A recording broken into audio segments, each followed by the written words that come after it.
A powerful movement is rising across America. From the Mississippi Delta to the Apache stronghold. From the homeless encampments of Washington State to the coal fields of Appalachia of West Virginia.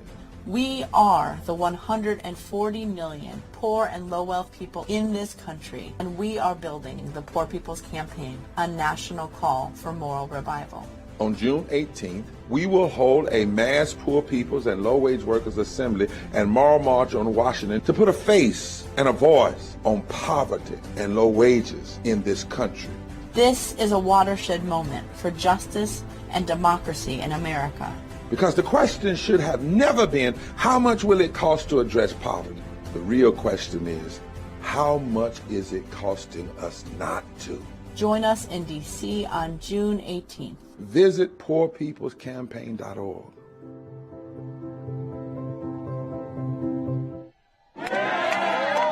It's the time right now for a mass Poor People's Low-Wage Workers Assembly and Moral March on Washington and to the polls. Everybody's got a right to live. We gather to call for a radical redistribution of political and economic power, a revolution of moral values, a third reconstruction, and to build power. Rise up! Join up! Come, stand right now! Now is the time for poor and low-income people to come forward with bold and visionary demands, to cry out, to sing out, to march on. You need to cease and desist immediately or you'll be arrested.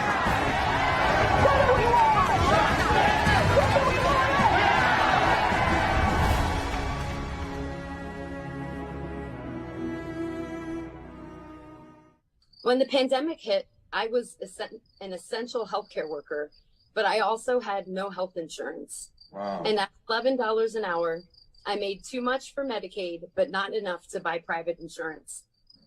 How do people expect workers to show up under these demoralizing conditions when we can't even get our own health care to take care of ourselves? Wow.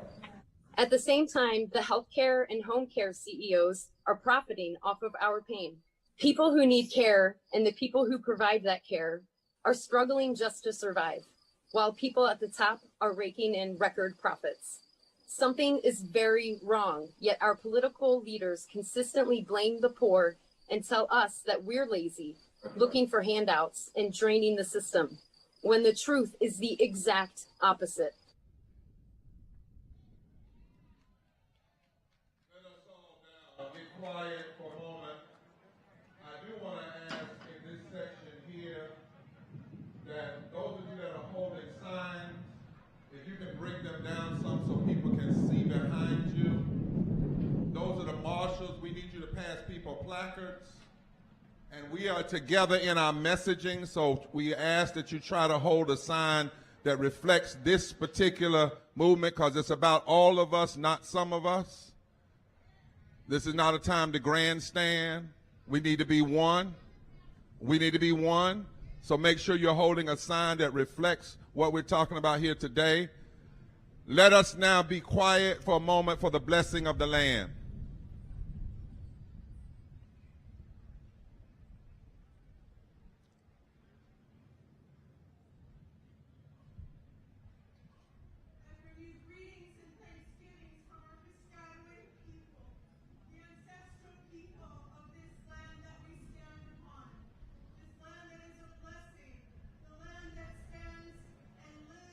And flows beneath our feet.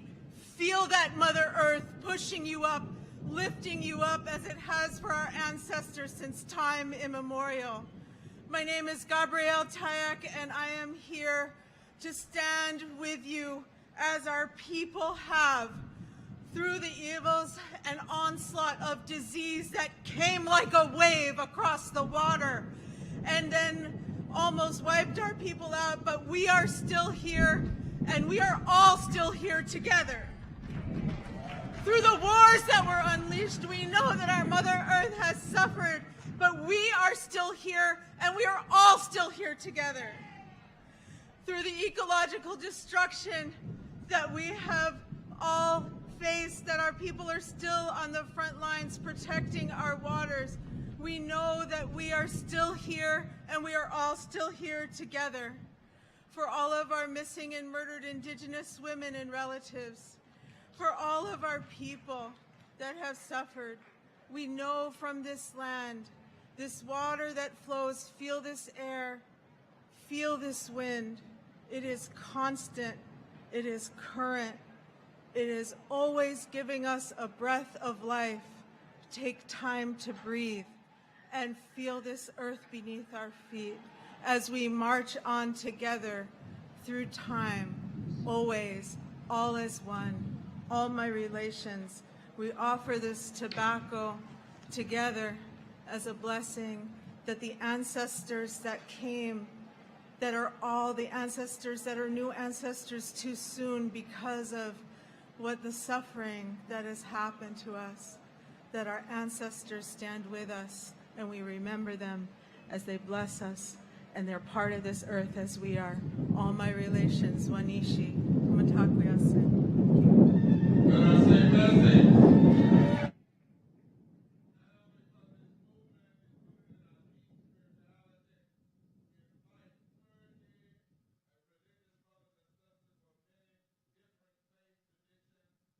They would come on the stage now and stand together behind Reverend Jackson.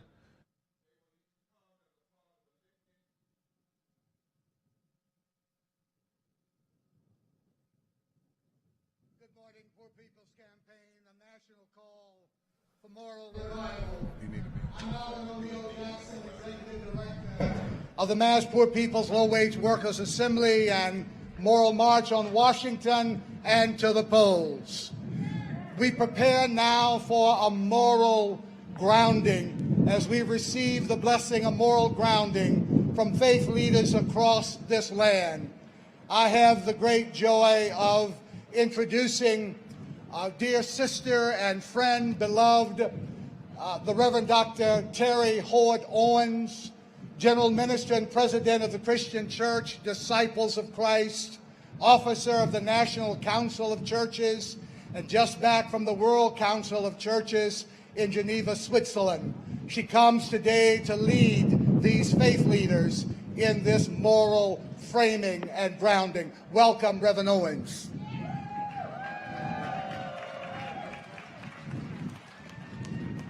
Today, my friends, faith leaders from so many religious traditions stand in solidarity with those who are impacted by poverty, ecological devastation, militarism, lack of health care, and the distorted narrative of religious nationalism.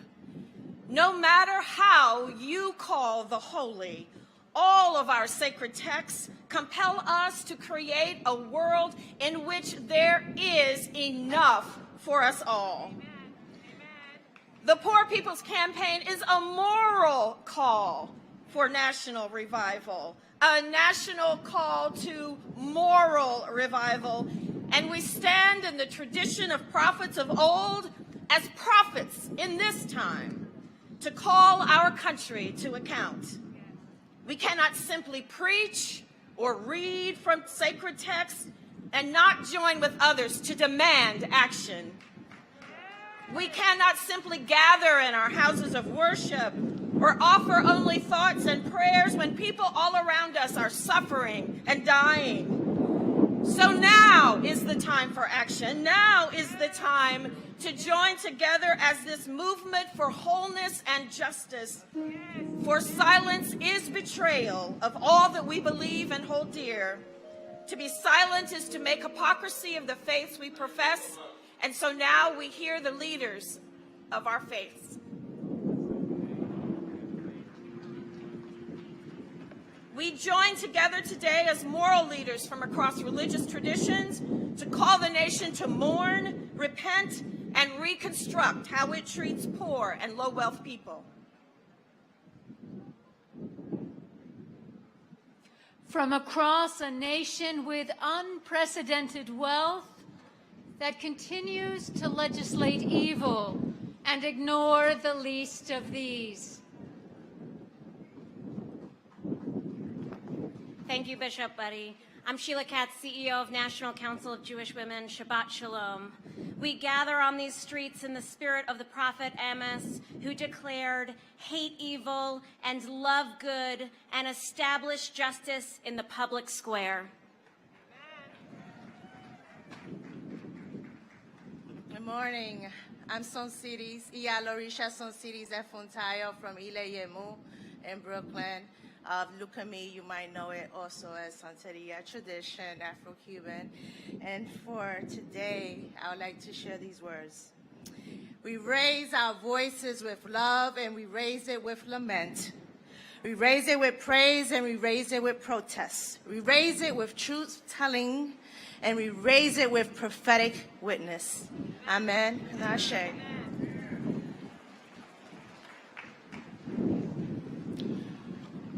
Assalamu alaikum, greetings of peace. Your brother Imam Safik Kadabic from the Islamic Society of North America.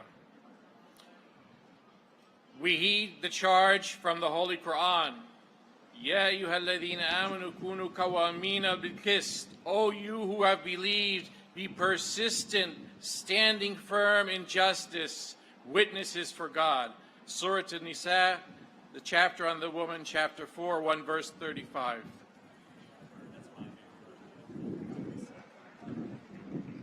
William H. Lamar IV of the African Methodist Episcopal tradition, pastor of the Metropolitan Church here in Washington, D.C. We embody the words of the prophet Isaiah. We learn to do right. We seek justice. We defend the oppressed. We take up the cause of the vulnerable, and we plead the case of the poor. Amen and Ashe. Namaskaram, my name is Nikhil. I'm here on behalf of Hindus for Human Rights and Sadhana Coalition of Progressive Hindus. We declare truth and love in the name of all that which is holy. God, Allah, Great Spirit, Brahma, and all those too sacred to voice. Good morning. I'm Dr. Charles Rhodes, the Fellowship of Affirming Ministries. Our sacred teachings insist everybody in and nobody out. And when we lift from the bottom, everybody rises. Amen. Amen. Amen. Amen.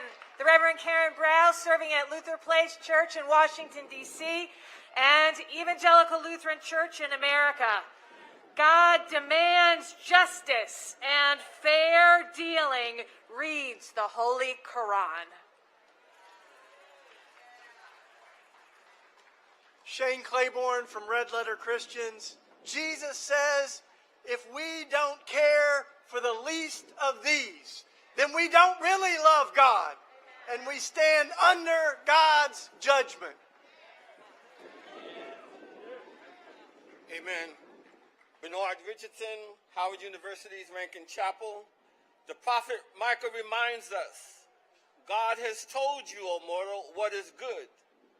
But what does the Lord require of you but to do justice, love kindness, and walk humbly with your God?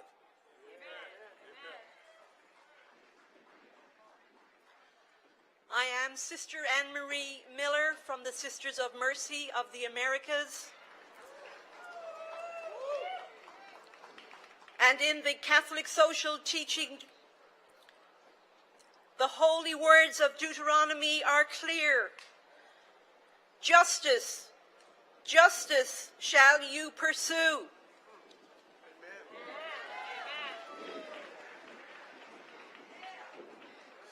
Reverend Jimmy Hawkins for the Presbyterian Church USA, the Advocacy Director for the Presbyterian Ministry of the United Nations and the Washington Office of Public Witness. As James' epistle reminds, the workers you have used and abused cry out against the unjust.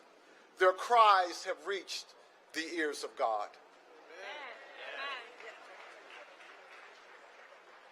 I'm Sandy Sorensen with the United Church of Christ, Washington, D.C. Public Policy Advocacy Office.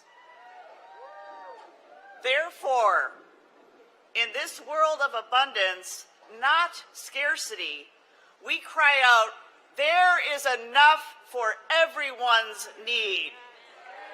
But there is not enough for such corporate greed.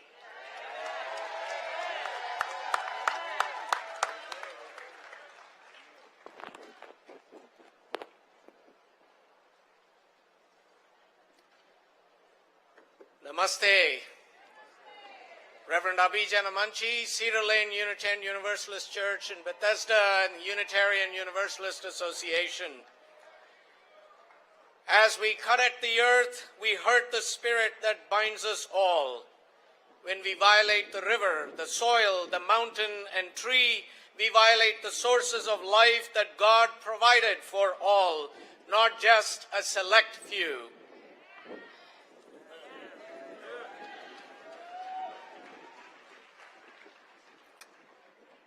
Joyce Ajluni from the American Friends Service Committee. We are the Quakers. We lament a nation addicted to a war economy. Too many in the nation's seats of power are guided by domination, violence, and division. And we yearn a nation and a world guided by love, by justice and unity.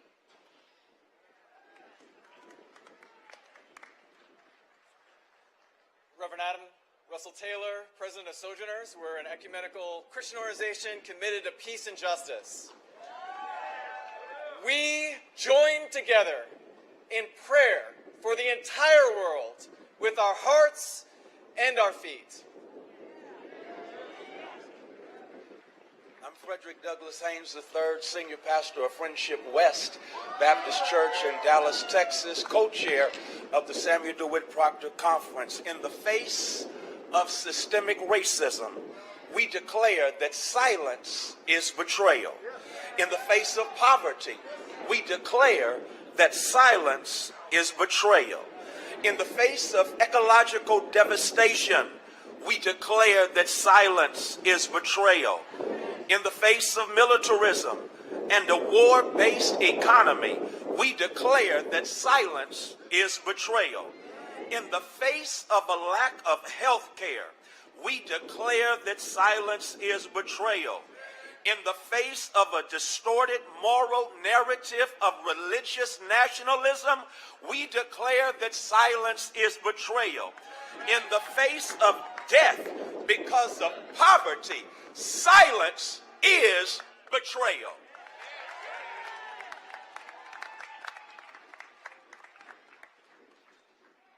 Reverend Maba Jonas, United Church of Christ, I bring greetings as the chaplain of Goucher College in Baltimore, Maryland.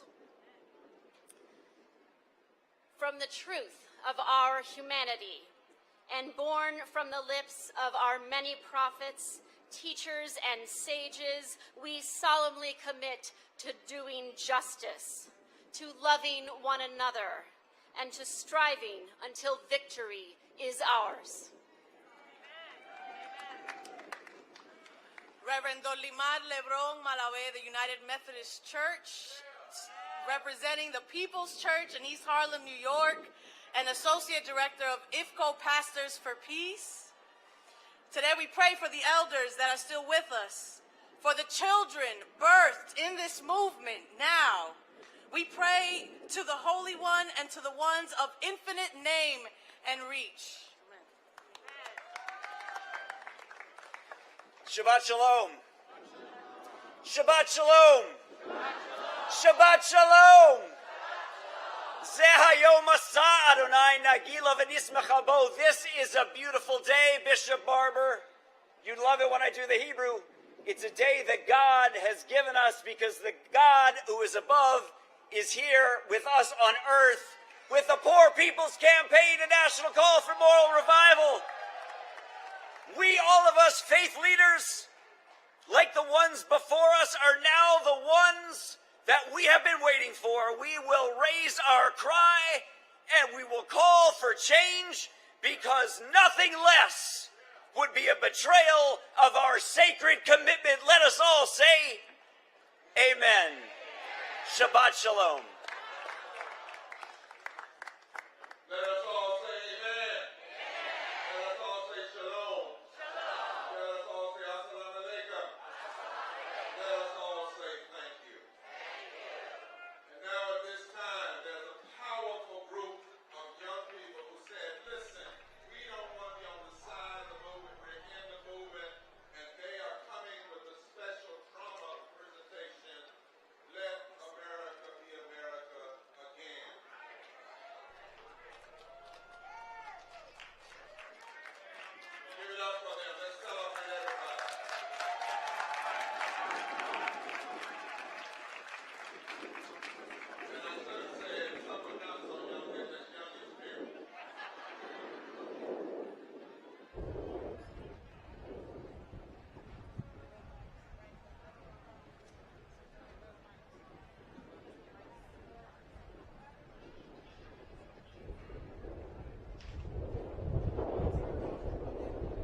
Those are the marshals. Would you make sure that the band in the back ceases to play so that it won't infect what's going on here? Those marshals in the back, tell them we have one band on stage. Amen. Let's go.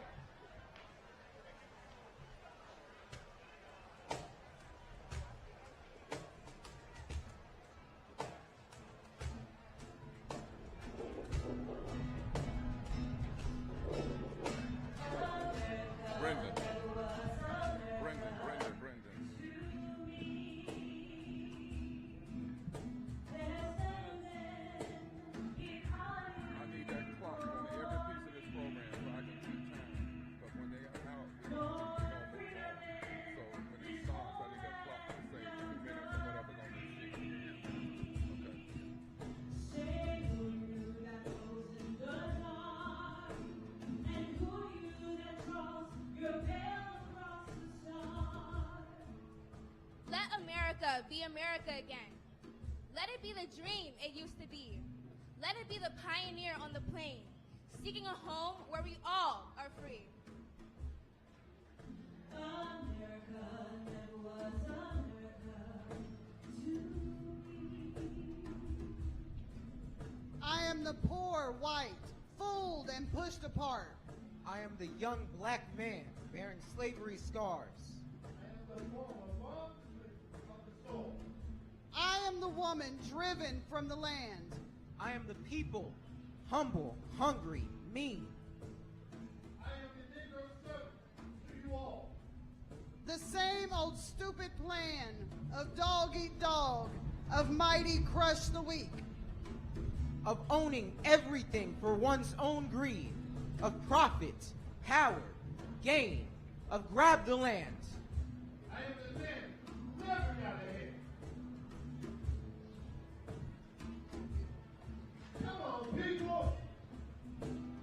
I'm the woman who sailed the early seas, who left Ireland's shore and Poland's plain and England's grassy lea in search of a home.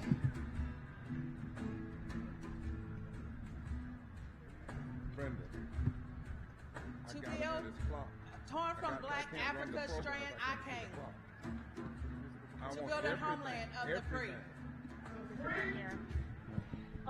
Who said free? Not me. Surely not me. Was the millions on relief today? The millions shot down? The millions that have nothing for our pay?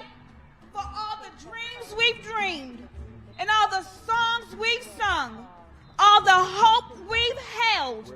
And all the flags we've hung? The millions who have nothing except a dream that's almost dead today. Oh, let America be America again. The land that never has been yet, yes, must be. The land where every woman and every man is free. The land that's mine, the poor man's, the Indian, the black, me. We are America. The collective sweat and blood, whose faith and pain, whose hands at the foundry, who plows the rain, we must bring back our mighty dream again. Thank you so much for the team. Let's give it up for them. Thank you so much. Thank you so much. Now we want to ask everybody that has a sign, if you would bring it down so people can see in front of you. We want to be one people. Get a placard, lay the signs on the ground, please, all the way back. We want to see all the faces. They want to see all the faces. People can't. Acérquense, queremos verlos. Queremos verlos. Si tienen carteles, déjenlos en el suelo. Por favor, bajen los carteles. Kansas, menos los carteles de los estados. Si tiene un cartel de un estado, lo puede levantar. Todos vamos a levantar los carteles cuando yo indique. Ahora, si tiene un cartel pequeño, por favor que lo levante para que todo el mundo lo pueda ver. Eso es lo que queremos que vea la gente. Pero hay carteles grandes detrás. ¿Me escuchan? Queremos que los carteles grandes que los bajen y por favor que agarren un cartel pequeño. Y este grupo musical tiene más de 50 personas pobres que están luchando, que están cantando. Y tenemos un coro sobre el movimiento encabezado por el doctor Bell, Freddie Green y los miembros del grupo musical. Un poco de ritmo, por favor.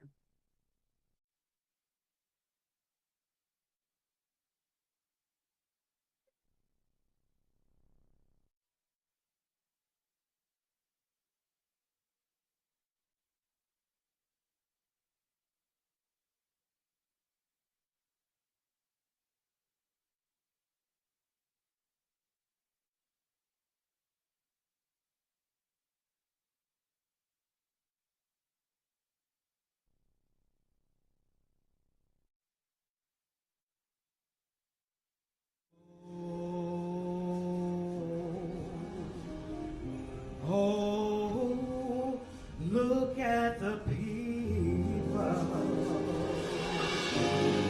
Oh, look at the people. Oh,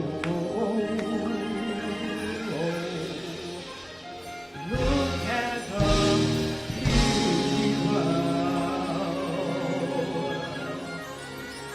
Look at all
Look at the people denied. Look at the people they denied. Look at the people denied. Look at the people they denied. We the people they denied. We the people they denied. We're the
Somos parte del movimiento.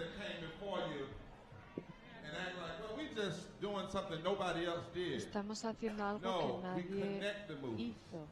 Estamos conectando el movimiento. Estamos conectando el movimiento con la llama simbólica de conectar los movimientos del pasado con los movimientos de ahora.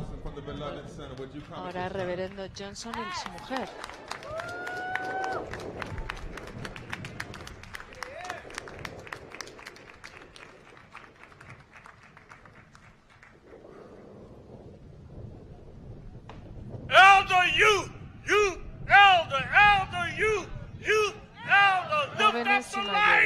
Jóvenes y mayores, miren a la luz, compartamos la luz. Soy el Reverendo Johnson. Tengo 79 años y todavía estoy trabajando. Somos personas mayores. Somos personas mayores del sur, del norte. Somos personas mayores de todo Estados Unidos. Traemos la tradición de la lucha.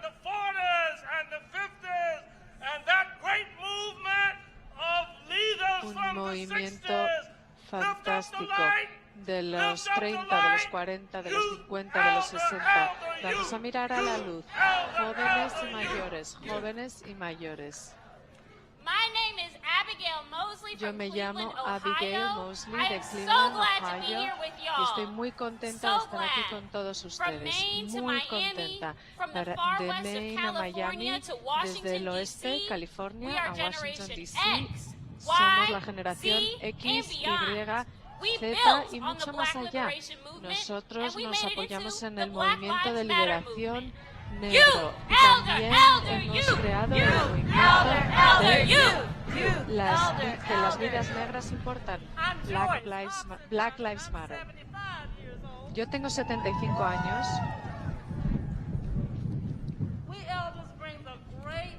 Los mayores traemos las tradiciones de la tradición de la lucha. Los panteras negras. la hermandad. And from thousands and thousands of, we bring to you the fierce determination of that elderly sister from the Montgomery bus boycott in 1955, who after walking for months declared that my feet is tired, Amen. Amen. but my soul is happy. Amen. Lift up the light, share the light. Elders, youth, elders, youth, elders, youth, elders. My name is Nelson Johnson. I am 13 years old. We youth bring a broad and growing diversity in these new days. We will bring new ways, always respecting that way over which we have come, watered with the blood of our mothers and fathers.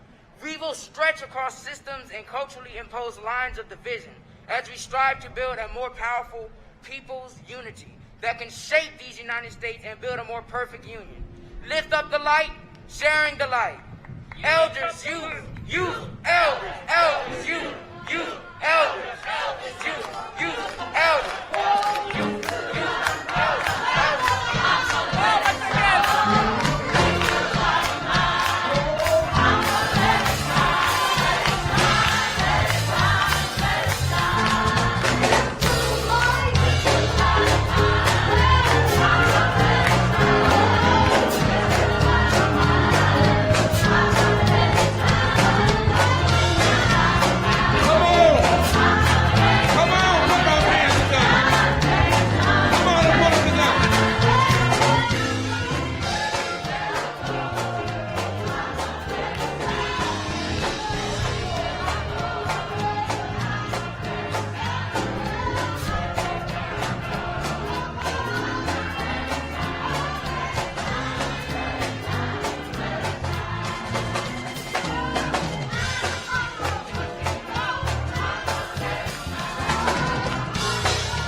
Remember those movements, let us be reminded that people cost their lives.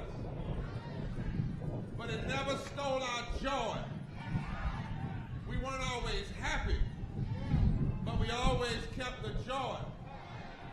And so because many of you, even as you come here today to share your pain, and you've been through so much, we want to take a moment and I want to ask you, whatever you need to do in your own way to be thankful to God, thankful to the divine spirit of the universe. But in this moment, we want to take a moment to say, for every mountain, for every mountain, for every racism, for every hurt, for every injustice that God ever brought us through, we will always give God praise.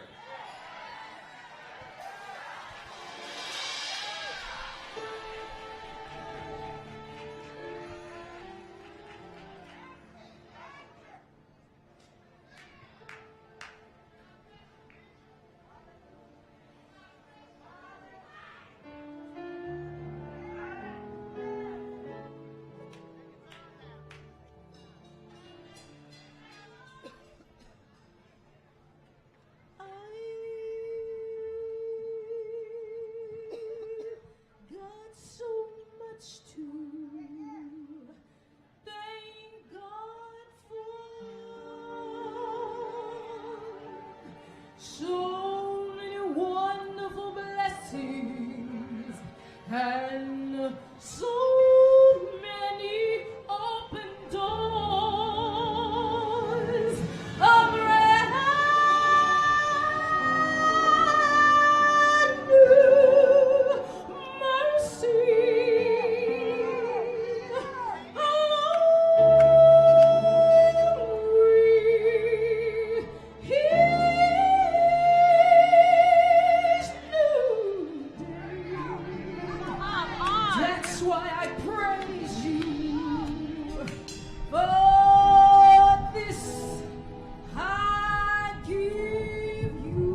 like you know you come through many mountains.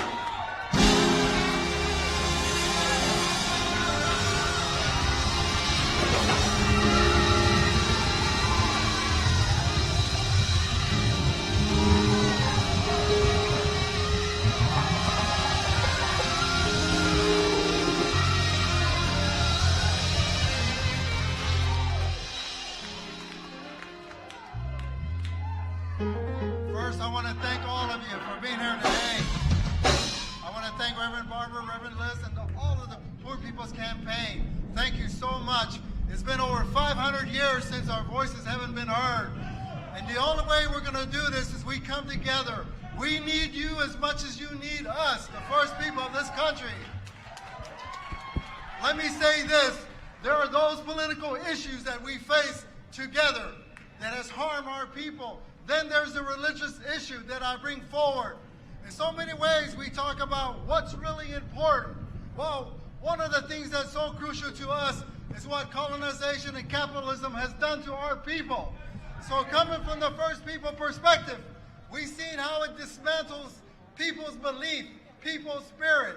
I really want to thank the Poor People's Campaign who have come to Arizona to sit on this sacred mountain, these holy mountains, to have a conversation with the deities that God put here on this side of the world. No different than the other side.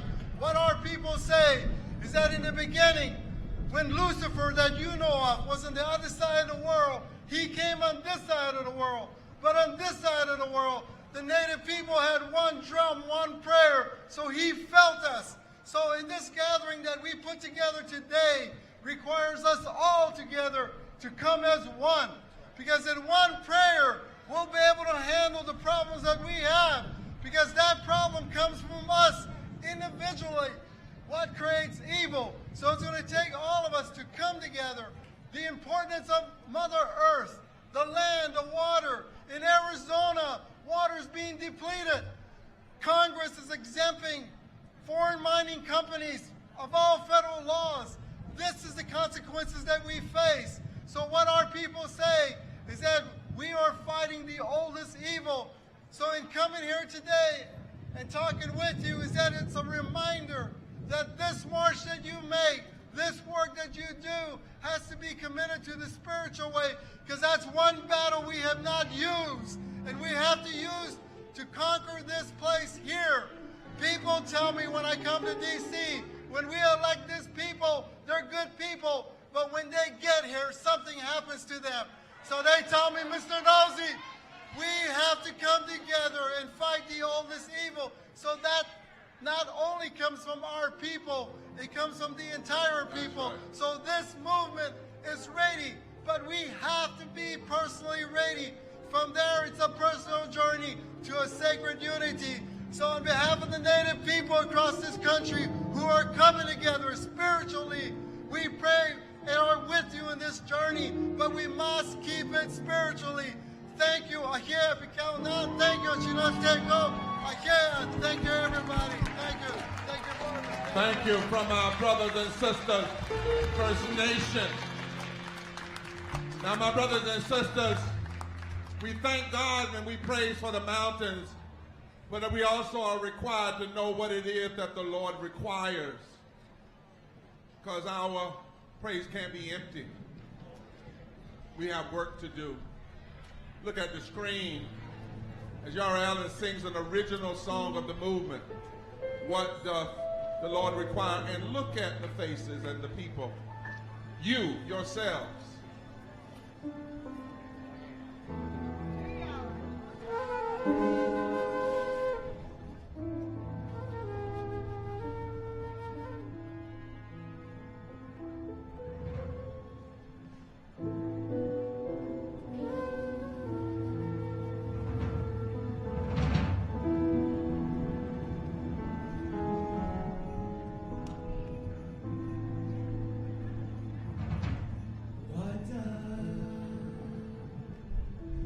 The Lord requires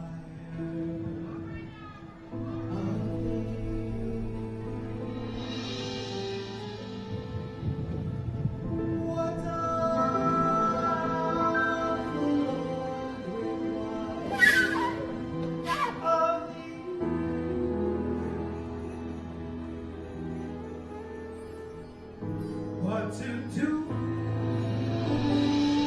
Justly, love, mercy,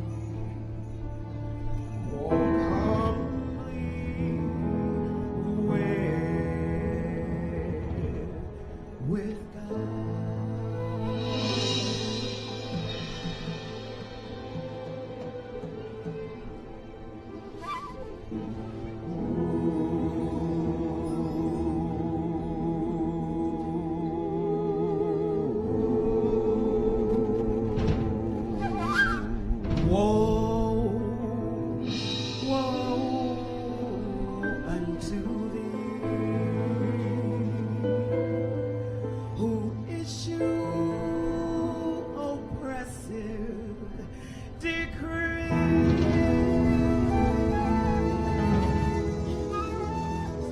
They should do justly, love, mercy, walk humbly with God.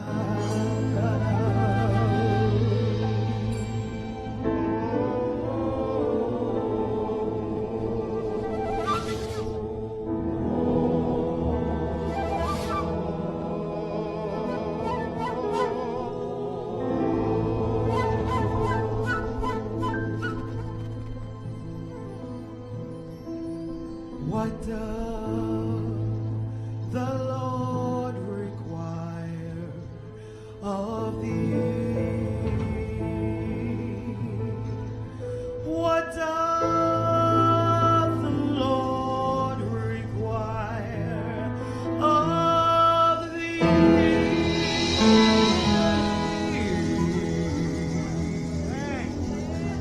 But to do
movement, followed by Bishop Barber giving us our call to purpose. Let us hear the voices. At one time, poverty was a temporary condition. You were on a down, you could bounce back up. We can't bounce back up today. It's permanent. We're not going back to the factory and building cars and trucks like we once did. I worked 41 years in the coal mines. I have black lung, and it's just unfathomable what these poor coal miners have to go through in order to get what they have worked for and deserve. I want to tell you about my daughter, Venus. Venus started her journey about 14 months before she was diagnosed with stage 4 breast cancer.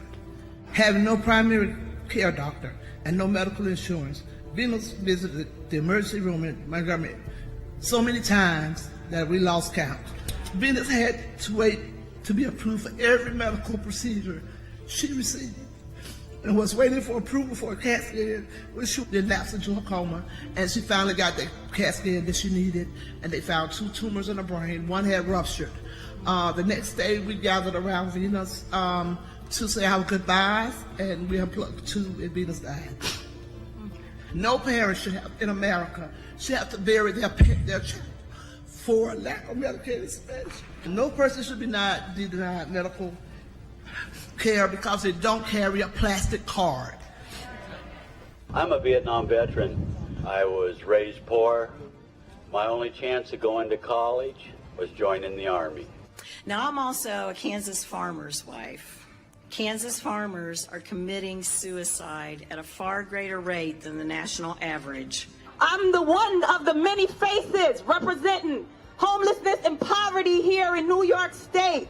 There are many others like me that sleeping in shelters every night, thousands like us that can't afford to find low-income housing. We live in one of the richest countries in the world, and yet people are homeless. People are not poor because they're lazy and they don't want to work. People are poor because our government is depriving us of living wages, health care, and public assistance. That ain't right. I'm 46 years old. I've lived in poverty here in West Virginia every day of my life. And I'm working. I am working poor with a bachelor's degree. I'm doing the best I can with what I have. Hi, my name is Pamela Rich. I'm from Lowndes County, Alabama. And I live in a mobile home with my 2 kids.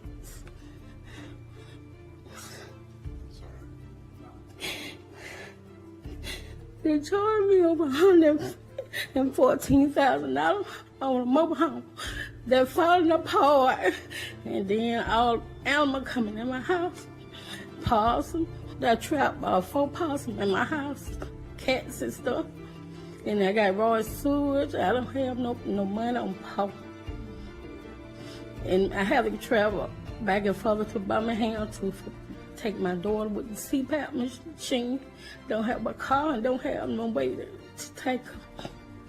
And then we have a high utility bill, and the trailer don't hold no air and stuff in it, so it just, the power bill, I couldn't buy my children stuff for what they need. We are demanding that we stop the war on our poor. Our brothers and sisters are sleeping on the streets. For a country this rich to have so many people poor, it's immoral and it's wrong. Our backs are against the wall, and we got no choice but to push.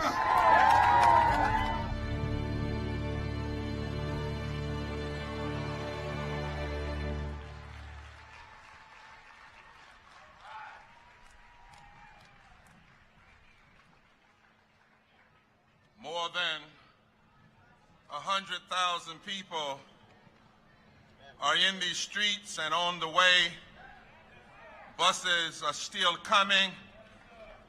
Millions have joined us online. Pamela, however, is not here. She died because of poverty and the denial of health care in COVID. But today, joined by these young people who have promised that no matter what happens to us, they will not let this movement go. On this land where our First Nation brothers and sisters lived free. We come here from every corner because there are unnecessarily 140 poor and low-wealth people in this country.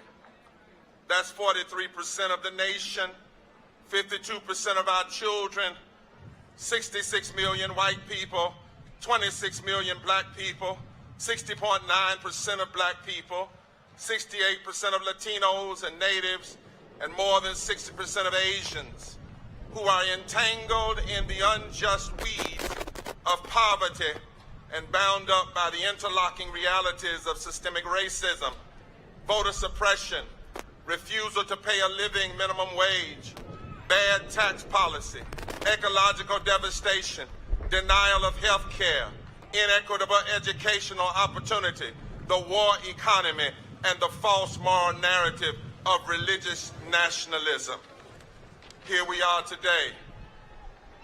This level of poverty and greed in this, the richest nation in the history of the world, constitutes a moral crisis and a fundamental failure of the policies of greed. These numbers and interlocking injustices are not just about debates between right and left and moderate, No, this language and categories are too puny for what we face. They represent a crisis of democracy, a shared failure to center poor and low-wealth people, the very people who are the greatest moral leaders and survivors in our society and the true bellwether of our well-being.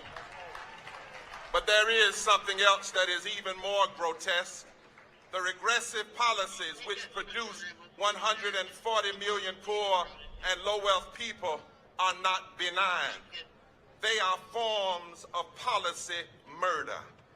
We know that prior to the pandemic, poor people died at a rate of 700 people a day, 250,000 a year.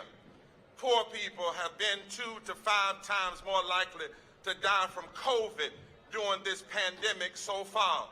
And we know this can't simply be explained away by vaccination results.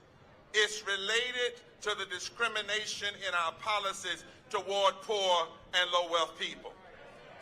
On Monday of this week, the National Academy of Science said more than 330,000 lives could have been saved during the pandemic if we had simply had a policy of universal health care for all people.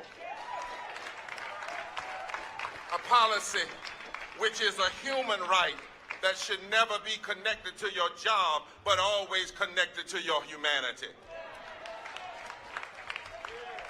Because many of the people you see here today know these realities, know this pain, this injustice, and this death from personal experience. We knew that we must gather here. We must have, over and over again, a moral meeting in these streets. We are not unlike our forerunners who sought to mend every flaw of this nation. The abolitionists, those who fought against lynching, those who have stood for families, those who have stood for labor rights, those who have stood for civil rights and women's rights and LGBTQ rights and the right for women to control their own bodies, those who have stood for peace in the time of war, those who have demanded that children be treated right, and those who have demanded just immigration policies in a nation full of immigrants. All of these people have come to these same streets to openly expose the moral crises throughout our history. This sacred moral procession has been required at various points in our history to exorcise the demons of greed and hate and racism in our society. They have all recognized that there comes a time we must have a moral meeting, and such is this moment now. This is why we are here, and we won't be silent anymore. We come to this mass Poor People's Low-Wage Workers Assembly and Moral March on Washington and to the polls because we must meet this moment. We must meet in the streets. We must meet at the ballot box. We must meet at the political suites of this nation. We have to cry loud from the pulpits and the public square. And we know we're on solid ground from which to raise our critique. Our great moral and constitutional traditions, they give us solid ground to declare that we must establish justice and ensure equal protection under the law for all people. We know that when the nation is moving away from the principles of life, liberty, justice, the pursuit of happiness for all people, and there's been a long train of abuses, and the nation has become more profitable for a few and less perfect for others, we must correct the nation, and we can't be silent anymore. We know that our greatest moral traditions in Scripture call us to stand up, call us to mourn and refuse to be quiet. Is it not Isaiah that said, "Woe unto those who legislate evil and rob the poor of their rights and make women and children their prey. Holy Scripture from every place calls us to repentance in a time of crisis. From Amos to Isaiah to the Gospels of Jesus, we are told we must gather a remnant of people who are willing to cry in the public square. We know that there are moments when in the anointing, we must declare good news to the poor and recovery of sight to the blind. We must remind every nation that no matter how great she claims her gross domestic product is, or how powerful her military is, every nation is under divine judgment until they fully care and fully love for the least of these, the hungry, the outcast, and the left out. And we know that every religious tradition, from Judaism to Islam to Unitarianism, not only believe the divine moral of the universe exists, but moves us by the Spirit to bend the moral law with the weight of our nonviolent actions.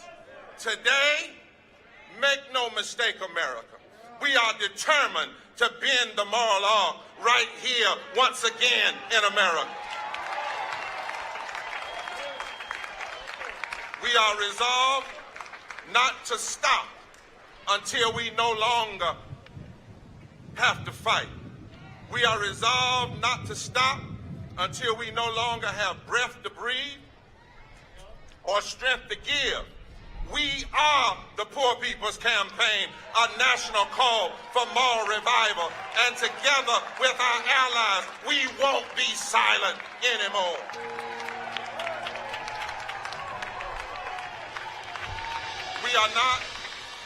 We are not here to beg, but to demand. What we're demanding is not radical, it's simply right. We've come to put a face and a voice on these numbers of poverty, to show that behind them, inside them, are real people and real lives. They are us, we are them, and we won't be silent anymore. The very fact that these realities exist means, Dr. West, that we are engaged in a moment that is constitutionally inconsistent, morally indefensible, politically insensitive, economically insane.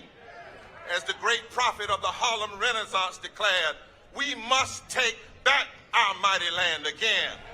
America has never been America to me, but we swear this oath that America will be.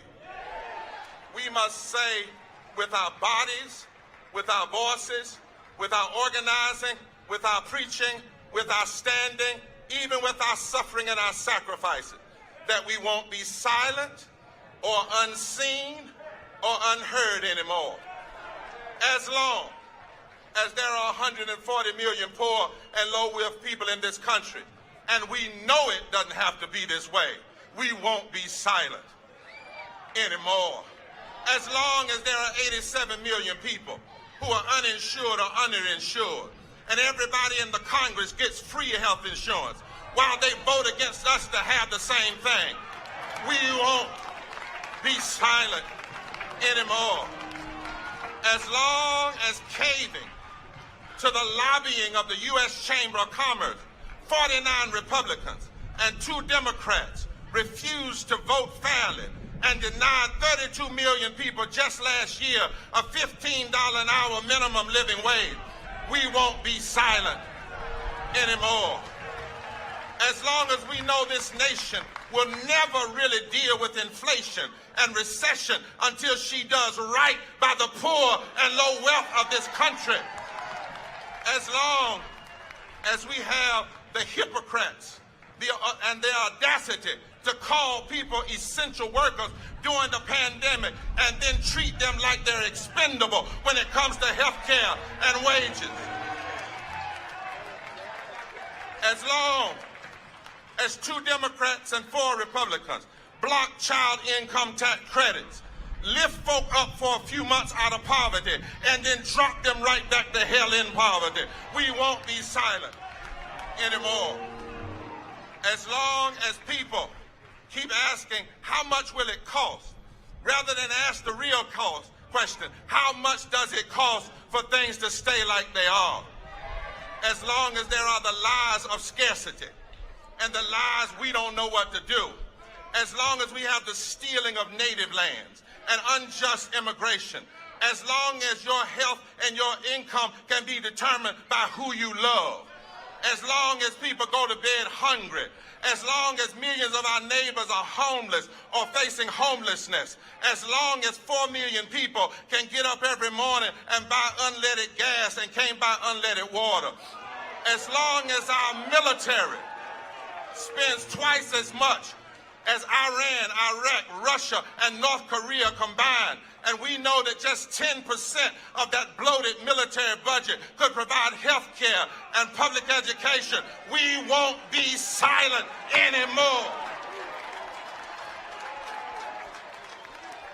As long as 55 million people are facing voter suppression, let us be clear, we are not simply here for a day.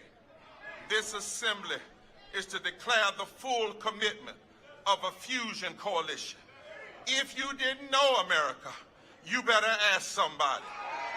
We are black, we are brown, we are native, we are Latino, we are Asian, we're young, we're old, we're gay, we're straight, we're trans, we're independent, we're from California to the Carolinas, from Massachusetts to Mississippi, from Georgia to the Great Lakes, from the Apache lands to Alabama to Appalachia, from Montana to Missouri, from Alaska to Arkansas, and we ain't going nowhere.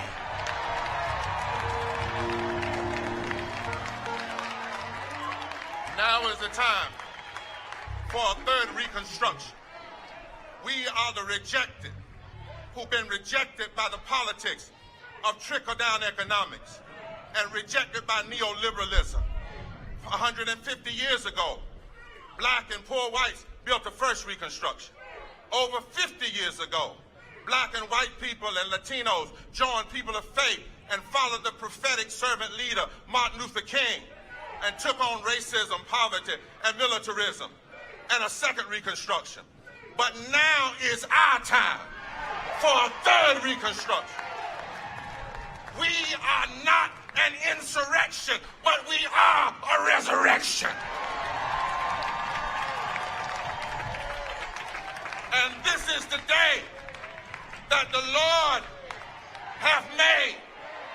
This is the day that the stones that the builders rejected are coming together to be the cornerstones of a new reality. And so make no mistake, from the State House to the Congress to the White House, this is no one day on and one day off. This is a movement until children are protected, until sick folk are healed, until low-wage workers are paid, until immigrants are treated fairly, until affordable houses are provided, until the atmosphere, the land, and the water are protected, until saving the world and diplomacy and living in peace is more important than blowing up the world. We won't be silent anymore. If we've got to march, we'll march.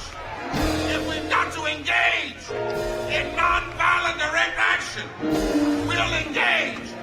If we've got to build more attention with the media, we'll do it. If we have to ask workers to make Election Day a labor strike day, as long as God is love, as long as politicians are hurting the people that God wants healed, we say to America, you have made a promise. One nation, under God, indivisible, liberty and justice for all. What a day! What a day that will be! But until then, this promise is non-negotiable, and we won't be silent or unseen or unheard anymore.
For the next 50 minutes, we are going to hear from the greatest moral leaders and survivors of this country, impacted people.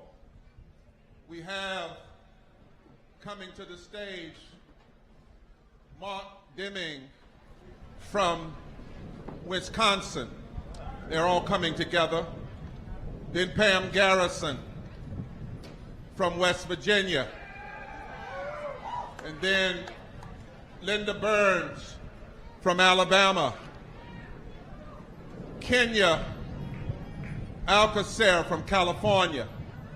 And to respond to tell America why she must listen to these people is none other than our national co-chair, the mighty Reverend Dr. Liz Theo-Harris. Would you all come?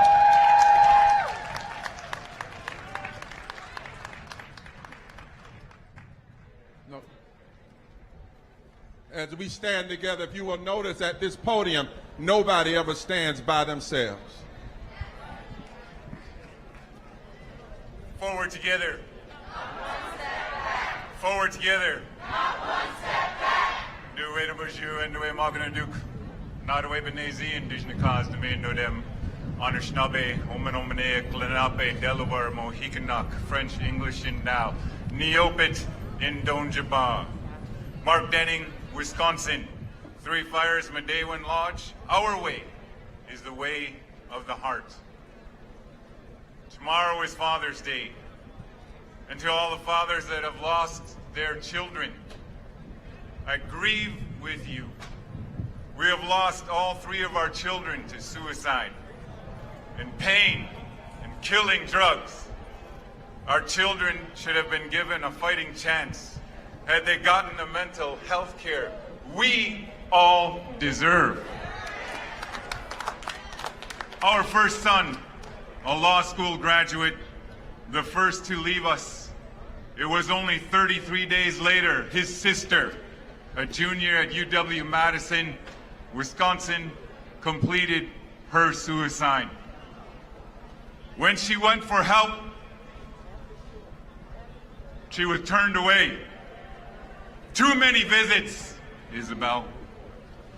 Their surviving brother spoke in front of her casket and said this: "By standing here, I feel like I am betraying them." 2 years later, death clothed in an uncaring world, the loneliness of the spirit, unresolved grief aided by opioids before the fentanyl set in. His note written to us, his parents, said, "Sorry for the mess." Jesus. There should have been crime scene tape around every one of their bodies. There should be crime scene tape around every one of our children's bodies that fall in the streets. When the destroyer came to our lands from across the ocean, he wore faces of disease, war, starvation, dispossession, enslavement, boarding schools, trafficking of our young. He lives here still. The destroyer lives here still. 1 in 3 of us as Native people live in poverty. The suicides of our young. Since 1999, suicide is up 71% for our men, 139% for our women. I am enraged by the injustice of a healthcare system that does not care. That's right, that's right. For our children. That's right. To remember them is to love them. That's right. Happy Father's Day. Forward together. Not one step back. Forward together. Not one step back. Yes, sir, my brother. Love you, Mark.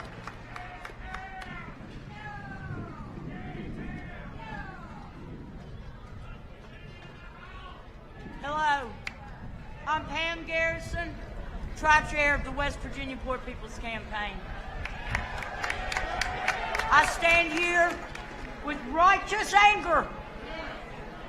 I stand here as one of the 140 million poor, low-wage workers. I've worked 2 and 3 jobs my whole life. I stand here with the spirit of Fannie Lou Hamer. We mourned our dead last night. Those of y'all that came and helped and joined us online and in person, we mourned our dead. Well, it's time that we fight like hell for our living now. You are my people. I want to tell you what they stole from me. Just one thing they stole from me. They stole my motherhood. They stole my children's childhood. My children, the memories they have of me growing up. And you know everybody remembers your childhood if you don't remember nothing. I'm absent in my kids' memories. They remember Mom always working. They don't remember me there helping homework. They don't remember me putting them to bed. because I was trying to keep a roof over their head and food on the table and a pair of shoes on their feet. And no matter how hard I worked, That's it. no matter how hard, it was never enough. And now I have to live, my daughters are grown, with me absent in their minds. And that breaks my heart and kills me. And that's something they can't give me back. And I don't want any more mothers and fathers to hear this when your children are grown. All right, Ma. That they don't remember you there.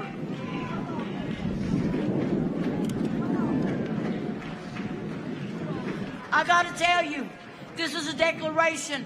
This ain't the ending. This is the beginning. That's right. And I got news for them. If you're standing in our way, you better pack your bags.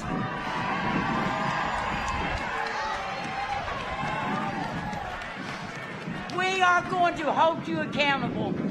We are told in our Constitution that is our job, to hold them accountable. That's right. That's right. When they take and steal your baby's milk, won't even pass enough money to bring your baby some milk, remember them. Don't forget. Don't forget. Don't forget. And you help me work for these elections, and we're going to put people in there that don't represent us. Yes. Give it up for Pam Morrison. We won't be silent anymore. That's it.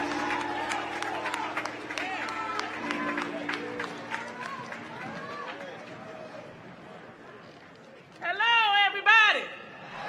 Y'all ready to fight? I came here to fight today. I'm from Birmingham, Alabama. My name is Linda Burns. And I will tell you about these poor working conditions. I'm hurt now. I'm injured from working like a robot. This arm right here, I'm not stopping. I told them last year, if I got to go to New York, D.C., California, Georgia, I'm coming, because I'm not stopping, period. I was in Amazon working. I was curious to see how y'all get these packages so fast. Once I got in there, I was like, woo, they gave us hazardous pay. They took it back. They took it back a month. I started at the beginning of the pandemic. They took it back. We started unionizing thereafter. I got in there. It was so hot. We complained and complained and complained. They didn't do nothing. They put fans in there. Remind you, it's the beginning of the pandemic. They didn't do much stir up the pandemic, stir up the corona. I got corona. I was off for 3 weeks. They only paid me for 2 weeks. My. Go back to work. That's what they told me. Go back to work. Yes. Okay. I try to go to the bathroom. We working 10 to 12 hours. They timing us to go to the bathroom. They pretty much telling us we cannot go to the bathroom. If I leave my machine, it's gonna time me. Mind you, that Amazon is about 15 football fields long. They don't have 2 bathrooms. 2, you go to the bathroom, they timing you. When you get back, you got a message across the screen from HR. I'm like, what's going on? That's like, you was away from your machine 20 minutes. I said, I went to the bathroom. I can't go to the bathroom? Pretty much, they told me I can't go to the bathroom. You fired. Yes, they fire you for being off your machine. They call it TOT. That's time on task. That's why I'm here. I'm not giving up. That's why I'm here to fight. I need everybody. Everybody. We're going to do this. That's why I came from Alabama. We're going to do this. They tried to fire me on medical leave. Give it up for your sister. Give it up. I had a surgery last year on this arm. That's why I had another surgery in March. Give it up for my sister so we can have our next sister to come. It's still not well. Go get it. That's why I'm ready. Regardless of your race, your nationality, we're going to fight. All right. God bless you.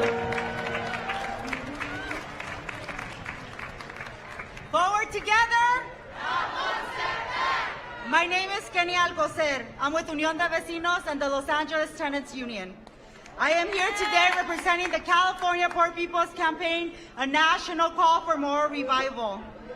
On Tuesday, June 14th, we got on a bus to be here with y'all today. Being here today was our duty, for on this bus, we are bringing with us our dead, 92,085 who have died from COVID. We are bringing 2.6 million undocumented folks from California, 18,000 immigrants that are on the border from Central America and Haiti that are seeking asylum. We are bringing the more than 1.5 million tenants that were not able to pay their rent and are facing evictions. We are bringing the more than 161,000 homeless folks in our communities. We are here today because we see that in Los Angeles and in this nation, there is no political will to finish poverty, systemic racism, ecological devastation, or the war economy. We are here to demand housing for all, rent forgiveness, adequate health care for all, a living wage with benefits, access to affordable and healthy food, to abolish ICE, to abolish the police. We are here to protect voting rights. We are here to fight for immigration reform. We are here. We are the poor and dispossessed, and we are here. Yes! We are here to say, solo el pueblo salva al pueblo. We are here, we are saying we will not be silenced anymore. Yes! Stay up here with Liz. Stay up here. No, nobody stands alone. Get close to it. Somebody's been hurting our people. It's gone on far too long, and we won't be silent anymore.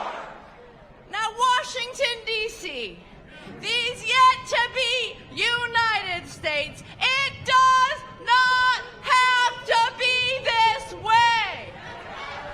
This is not as good as it gets, America.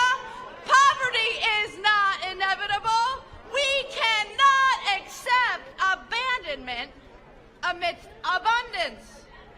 And we will not go back to normal or business as usual, because normal is the stories we just heard. Normal is 140 million poor and low income. Normal is 700 people dying every day from poverty. Instead, our call, our response is fight poverty, not the poor. That's right. Fight poverty, not the poor. Fight poverty, not the poor. Our charge is to take away our poverty, not our children. Take away our poverty, not our children. We must proclaim everybody's got a right to live. Everybody's got a right to live. Everybody in, nobody out. Everybody in, nobody out. And we must show this nation that when we lift from the bottom, everybody rises. Because that is who we are. We're the Poor People's Campaign, a national call for moral revival, a moral fusion movement of the poor and activists and all who will not stand for death, denial of health care, suppression of our votes, and everything of injustice that we're experiencing. We're here responding to these stories, lifting up the truth of our nation, putting faces and voices on immense injustice, but showing also where our hope really is. Hope comes from the bottom, from those most directly impacted by the profound evils walls of America. It's the poor. It's the low wage. It's the locked up, looked over, and left out. It's those excluded and exploited who are the very social force who can change this society. Unsettle our complacency, organize a third reconstruction, and fully address poverty and low wages from the bottom up. So yes, America, we're here. We're poor. We're not going anywhere. We have come together. We will stay together. We will transform this nation from the bottom up. Yes, we'll break through that lie that poverty and death are the will of God. We'll break through that lie that some lives are more precious than others, that it's impossible for us to unite and organize, or that the rich and powerful are coming to save us. Because when we cry justice, when we cry power, when we organize from the grassroots, when we take bold action, it can be done. Yes, Si se puede. Forward together. Not one step back. Forward together. Not one step back. Forward together. Not one step back. Give it up. Coming to the stage now, from Washington, David Lee. From Massachusetts, Minister Savina Martin. From Georgia, Jamila Hill. And responding to these stories, none other than the Reverend Dr. Bernice King at this time. Would you all invite them all as they come?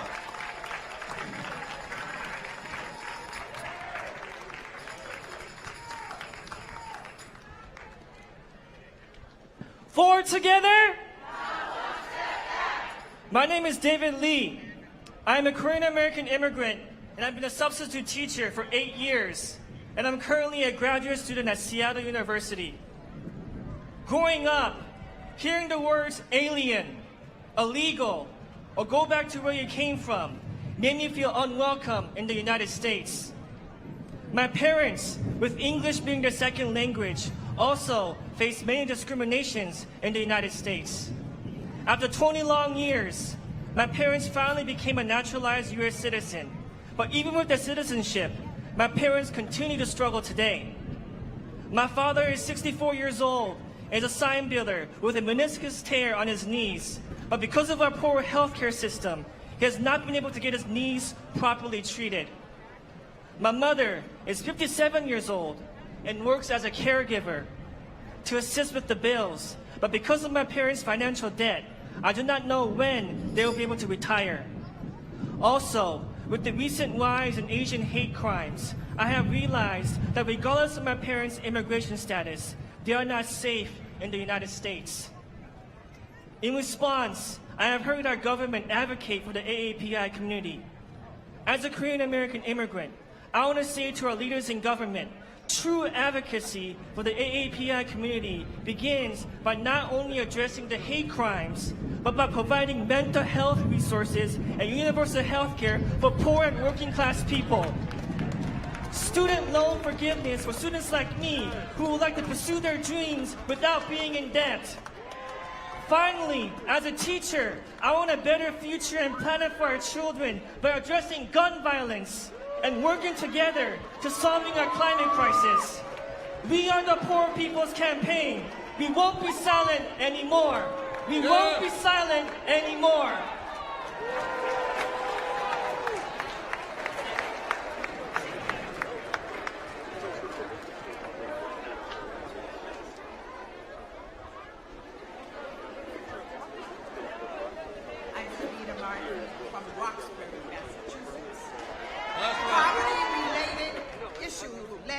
To this fight. It's a shame that in this nation I experienced social domestic violence of poverty. I served in the military. I had to fight years for my military benefits. In Massachusetts, we have over 85,000 veterans that have incomes below $35,000. This is the war on the poor.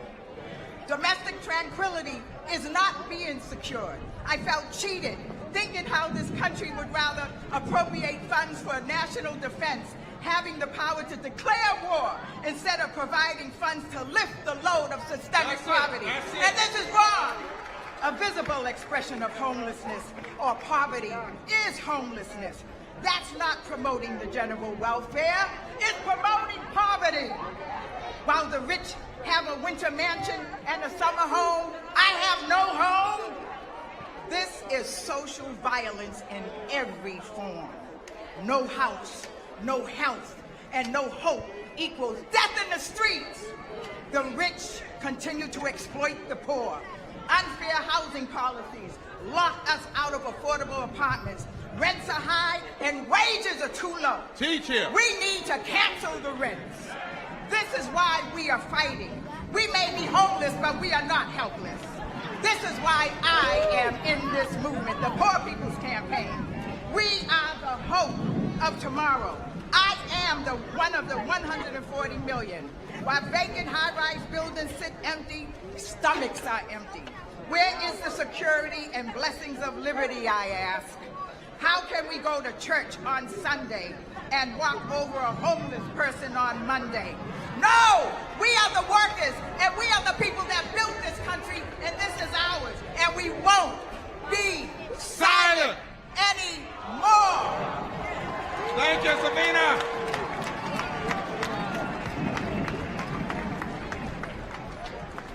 Forward together. My name is Jamel Hill, and I'm from Georgia, and I want to talk about the promised land. Abraham and Martin heard the voice of God directing them and listened. Between that time, our founding fathers dreamt of a promised land, one nation, under God, indivisible, with liberty and justice for all. And while we may have crossed into the promised land, now is the time to do more. Like our forefathers, the work is not done after crossing, and now is the time to subdue, to overcome poverty and systemic racism, to bring under control the trauma afflicted on our children, as almost 50% of children in Georgia are born and raised in poverty. In Georgia, almost half of our children grow up worried, unhappy, frustrated, and anxious. There are few opportunities, but an abundance of feelings of worthlessness and hopelessness. Our children are born without hope. Our children are bullied and judged. They don't get to go on school trips, but they do get to go home every day to gun violence. Overcrowded homes that offer no safe place to do homework or play. Our children are often embarrassed. They lack education and they inherit poverty. We have health issues. We are exploited for labor while we suffer from inflation and lack an ability to invest. We suffer from corruption, disease, insufficiencies, terrorism, high crime, mental illness, starvation, and drug abuse. Here in America, where we have the worst poverty rates out of the world's top 25 economies, we have the working poor who cannot afford health care or are not offered health care. In Georgia, we have poorly funded, understaffed volunteer medical clinics for those that work 40+ hours every week, but aren't offered health care. We have homeless people paying $1,500 a month for Airbnbs, while others have homes with no lights, no waters, tin roofs, held down by cinder blocks, molded walls, and floors. The working poor who cannot afford a set of 4 new tires without robbing Peter to pay Paul. The working poor who, if the AC, fridge, or stove goes out, we can't afford to buy another. While the rich vacation in their 2nd, 3rd, and 4th homes, we just want to be able to go to the grocery stores. We just want to provide a nutritious meal to our family. But fruit is $15, a salad is $15, and food is $10, and minimum wage is only $7. Y'all, we won't be silent anymore. That's it. Let us welcome Reverend Dr. Bernice King to respond and say to America why we must listen to these voices. Forward together. 54 years ago, my father launched the Poor People's Campaign to revolutionize the economic landscape of our nation. Unfortunately, Dr. Martin Luther King Jr. did not live long enough to see it come to fruition. However, on June 19, 1968, my mother, Coretta Scott King, was here in our nation's capital during the initial Poor People's Campaign to deliver a very powerful message on poverty. She stated, and I quote, "Too long we suffered pious platitudes and made faulty promises to our less fortunate." She made the appeal that poverty is not only a long-standing evil of this nation, but an actual act of violence against the dignity, livelihood, and humanity of its citizens. 54 years later, poverty still has a grip on the soul of our nation. So today, as a bearer of my parents' legacy, and as the CEO of the King Center, I join in solidarity with the chorus of voices that say we won't be silent anymore. Thank you, Reverend Barber, and thank you, Reverend Theo Harris, for helping to keep this part of my father and mother's legacy alive.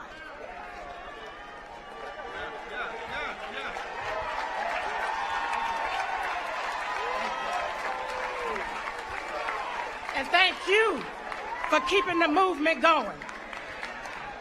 Today, we are here to awaken the conscience of the citizens of this nation. We're calling upon those who have ears to hear, tongues to speak, and hearts to respond to join the movement to rid this nation of the evil and violence of poverty. You have heard the real stories of those who suffered the injustices of our nation, a nation that refuses to open their eyes to the inhumane realities of poverty, a violation of the dignity, worth, and value of people who are made in the image of God and after God's likeness. As we listen to these voices, we can attest to the reality that poverty in all of its forms is violence. We have a moral responsibility to speak up, to stand up, to show up, and never shut up until all of our brothers and sisters can rise from the shackles of oppression, depression, suppression, and the real violence of poverty, until they are set free to live with the dignity of a livable wage, humane living conditions, just working conditions, access to affordable health care and housing, and the freedom to participate in government, the freedom to prosper in life, and the freedom to peacefully coexist. When I was growing up, my mother used to always remind me and my siblings that somebody has to cut off the chain of violence. Well, I'm asking all people of goodwill and conscience to join us in cutting off this chain of the violence of poverty. I'm asking all citizens, power brokers, and politicians of this nation to pledge their voices and their work toward the elimination of poverty. For those who would argue that there is a deficit of human resources, my response is absolutely not. The deficit is in the human will. 54 years ago, when my father launched the Poor People's Campaign, he called for a revolution of values and a radical redistribution of wealth. I make that same call to our nation today. And do not be fooled into thinking that the issue of poverty is someone else's problem. As my father said, we are caught in an inescapable network of mutuality, tied in a single garment of destiny. What affects one directly affects all indirectly. Have you considered how the existence of poverty in our nation affects all indirectly. Think about it. The last time I checked, the least of these is quickly turning into the most of these. If the current economic crises or my sisters and brothers' stories today haven't put you on notice, let me inform all people of goodwill, even those that believe they are exempt from this epidemic, that poverty won't stop at low-income workers. Poverty won't stop at the suburban middle class. Poverty won't even stop with the business owners and business executives. Poverty is a system that will continue to consume more and more people, beget more violence, disenfranchise millions, and leave even more underserved until our nation and our people commit to creating the beloved community to dismantle it.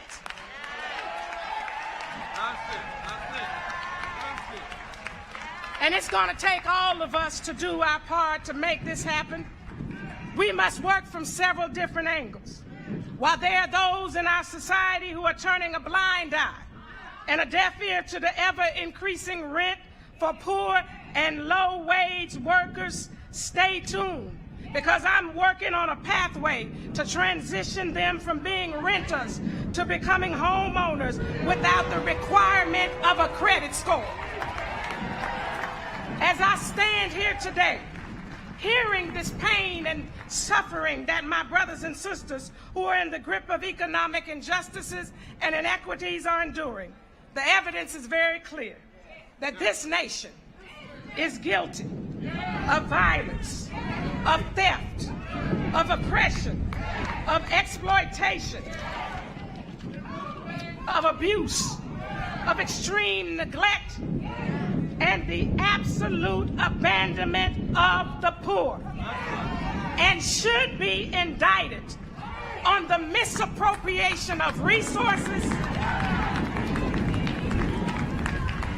and the complete misalignment of values, which, if corrected through nonviolent direct action, could lead to the total, direct, and immediate abolition of poverty. Too many systems, practices, and politics have sought to silence these voices that we are hearing today and these stories that are being shared. But we refuse to allow silence to reign supreme, because I hear a cry coming up from the backside of this nation, from the depths of poverty where life ain't been no crystal stair. I hear a cry from the mothers and children that have been left by the wayside. I hear a cry from the cultures that have been suppressed by the hands of poverty. I hear a cry from the hungry, the tired, and the forgotten. I hear a fiery cry coming up from the 140 million Americans that won't be quenched by the lukewarm words of apathetic politicians, systemic racism, or the presence of war. A cry that won't be quenched by corporate greed or excessive materialism, but will require a great reckoning and realignment of our morals as a nation. Until we get there, though, we won't be silent anymore. So I encourage you to keep sharing your stories. My brothers and sisters, keep standing up and keep speaking out. Keep your eyes on the prize and know that God Almighty is with us.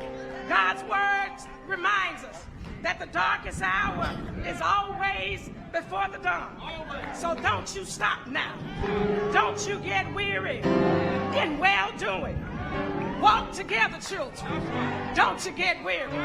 Keep working together, children. Don't you get weary. Keep struggling and holding on together, children. Don't you get weary. Keep mobilizing and organizing and strategizing, Reverend Barbara and Reverend Theo and all the people, and don't get weary. Fuss if you got to, Fight if you got to, but get over it together, children. And don't get weary. But don't forget to pray together, children, because you might just get weary. But one day, if we continue to walk together, children, we will be able to eliminate poverty, and a new day will dawn. But until then, we won't remain silent anymore.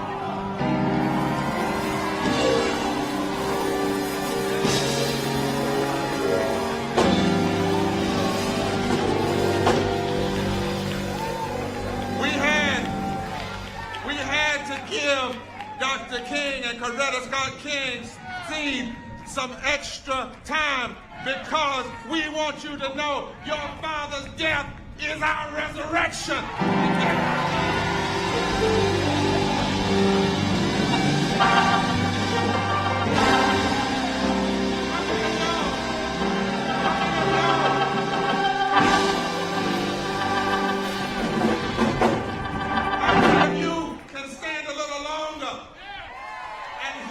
The rest of these 30 states. And while we're standing, can we sing about 1 minute? Ain't gonna let nobody turn us around. Come on, band. Come on, Yara. Everybody put those hands together and sing it like they sung it in the Civil Rights Movement.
Preacher, I need y'all to take 30 seconds, put the signs down, the placards down, put your hands together, and let's shake the foundation and sing it. Ain't gonna let no Congress turn us around. Ain't gonna let no senator turn us around. Can we say it to the top of our voices? Come on, everybody.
and us often talk, you can't have a meeting like this and not have a strategy for after the meeting.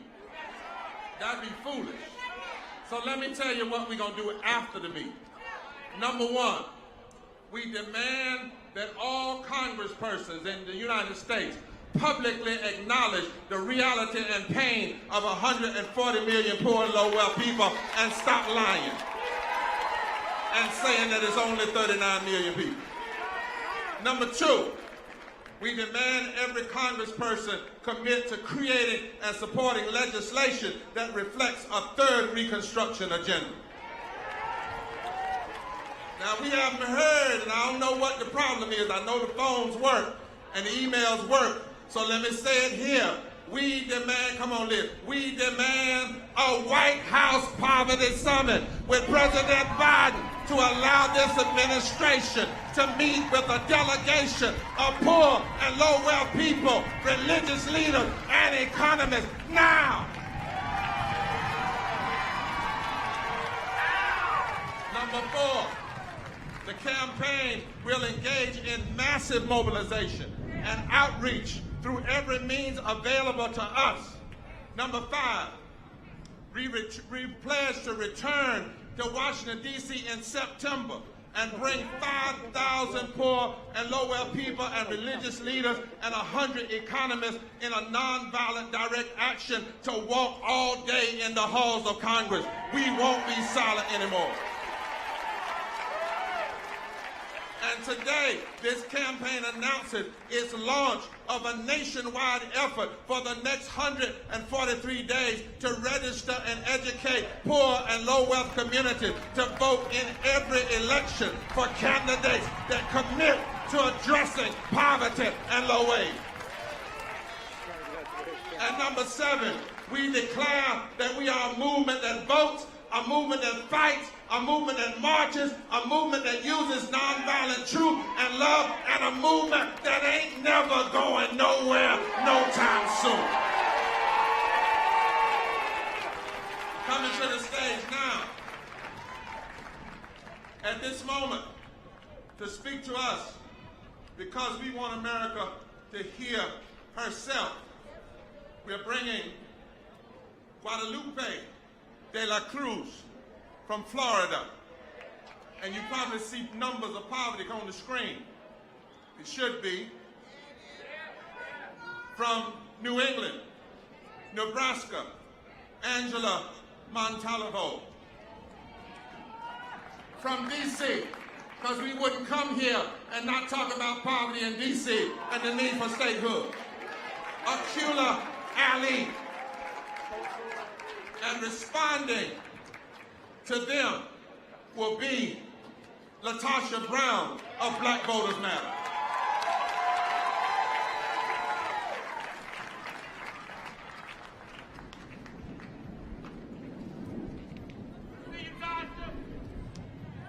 Florida, where you at? Hola, mi gente. My name is Guadalupe de la Cruz from Homestead, Florida. There is a phrase that I grew up with all of my life. Hay que trabajar porque nacimos pobres. That means you gotta work because we were born poor. I'm a daughter of immigrants who were farm workers for many, many years. My family often lived paycheck to paycheck. They worked under some of the harshest conditions in South Florida, exploited and abused. Today, I find myself in some of those same positions as my parents. I'm a single mother and can't afford an emergency. And we have been living in a state of emergency for years. There is no way that I will ever be able to give my daughter an opportunity to thrive if I stop working. I am forced to choose between spending time with my daughter and finding a second job to make it happen this month. Fear and embarrassment have kept me from telling my story of struggle. Times when my lights were cut off, not sure if I was gonna make the next car note, or even if I was gonna make rent. I'm here to say enough is enough. We should not be cornered and forced to choose one necessity over another. Florida families should not be under attack. We cannot afford to have people working in unlivable wages. We cannot afford to have no health care. We cannot afford to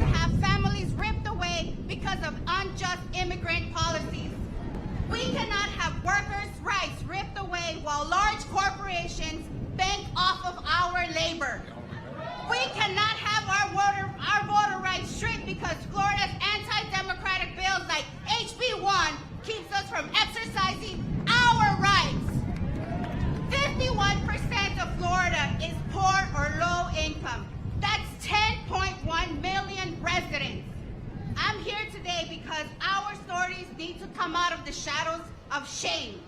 And I'm reminding our government that the many stories that you have heard today from my friends should not be happening. 10 million people are not in this current situation by choice, but because government has chosen to create systematic laws because they chose to create systematic laws and implementations of oppression. And that's why we're here to say no more. No more. Forward together. Not one step back. I will not be silent anymore.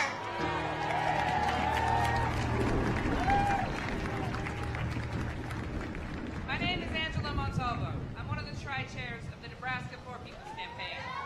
I joined the Army in 2003, right after high school. I was 17 years old. After about a year, I started experiencing chronic pain. In 2006, I was medically discharged with a 0% disability rating. This means that even though I was medically discharged, I received no disability compensation because the military doctors couldn't find a cause for the pain that I still experience today. I met my husband in the Army while working in military intelligence. From 2007 to 2008, he was overseas. That was the first year of our oldest child's life. As you can imagine, that was quite a challenge for a new family. Since he returned, he's been diagnosed with PTSD, skin cancer, and sarcoidosis, all linked to his service.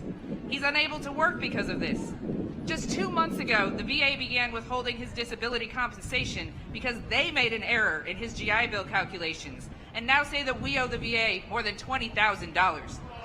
We found out through a letter in the mail. He served his country, and we ended up in debt to the VA. We are just two of the over 34,000 low-income veterans in Nebraska. We make up to 25% of the Nebraska veteran population. There are poor and homeless veterans all over this country. We must stand together to demand an end to this war economy that benefits the wealthy at the cost of poor people's lives and health. We will not be silent anymore. Yes. Everybody shout it. We will not be silent anymore. Welcome to D.C. My name is Akoshua Ali. I'm the president of the NAACP Washington, D.C. branch. But more importantly, I'm a D.C. native, a D.C. resident, and I live in Southeast, Ward 7, east of the river here in Washington, D.C. Today, I stand in solidarity with Reverend William Barber and moral allies to end poverty and demand a shift of this moral consciousness in this country. Poverty, voter suppression, unemployment, underemployment, wealth gaps, healthcare access, environmental injustice, lack of affordable housing, maternal morbidity, and gun violence all continue to suppress vulnerable communities in this country. The gap of poverty and privilege demands change. Before the COVID-19 pandemic, 700 people were dying a day from poverty. The economic devastation of poverty affects all people, people of every race, creed, color, and sexuality. 140 million people are living in poverty, poor, or low wealth in this country. Poverty is not a left or right issue. It is not a Democrat or Republican issue. It is a moral issue. In the words of Reverend William Barber, we do not have a scarcity of resources in this country. We have a scarcity of moral consciousness. So today, we rise to confront systemic racism, poverty, and privilege. We need quality health care, quality housing, quality public education, livable wages, reproductive justice, protecting a woman's right to choose, and we must protect voting rights. But we must demand statehood for the District of Columbia. I can't talk about voting rights without talking about statehood for D.C. Without statehood, the people of D.C. do not have the right right to pass our own laws without congressional approval. DC's fight for statehood is an egregious example of voter suppression. Without statehood, DC residents are denied the autonomy to build our own health care and set legislation. It is a public health and racial injustice. Yes. Now, in closing, this is time for us to transform this nation. So when we say stand up, fight back. Stand up, fight back. No justice, no peace. Peace and power. Thank you all. Yes. By and by, Lord, when the morning comes, when we all the saints will come together as one, we will tell the story how we overcome, and we'll understand it better by and by. Oh, by and by, Lord, when the morning comes, all the saints will come together as one. We will tell the story how we overcome, and we'll understand it better by and by. Amen. There is power, y'all, in our stories. There is power in our stories. Part of what oppression is meant to do is to make us believe that we don't have any power. It's to make us to believe that we don't have purpose. It's to make us believe that there's something else that is needed other than our presence. But I want you to say, my presence is enough. I want you to say it from the top depths of your spirit, because you need to understand this. It's not about where you went to school. It's not about where we live. It's not about our zip code. My presence is enough. Say it after me. My presence is enough. And so we stand on that principle in this country, that no matter where we live, no matter what my background is, no matter who I love, no matter what I can do, at the end of the day, I am deserving to be treated like a human being. I am deserving of housing. I am deserving of a job that I can take care of myself and my family. I am deserving of health care. I am deserving to be loved and respected and valued. And we got to believe that, brothers and sisters. And so I'm going to ask you to do something for me. Everybody out here, I always ask folks, I want you just to take a moment wherever you are, and I want you to close your eyes. I want you to just take everything out of your mind right now. I want you to close your eyes, and I'm going to ask you a question. I want you to hear this question with your spirit, not with your mind. My question to you is, what would America look like without poverty? What would America look like without racism and sexism and homophobia? What would America look like? That's it. Now I want you to open your eyes.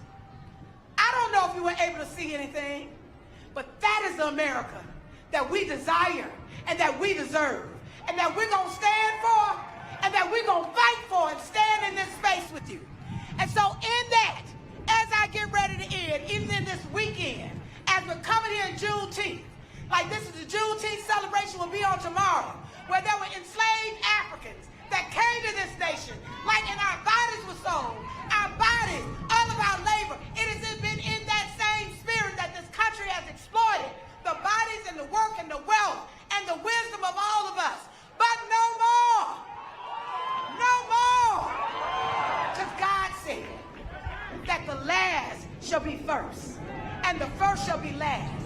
Brothers and sisters, it is time for us to take our rightful place. Because I heard somebody say, oh, freedom, oh, freedom, oh, freedom over me, and before I be a slave, I'll be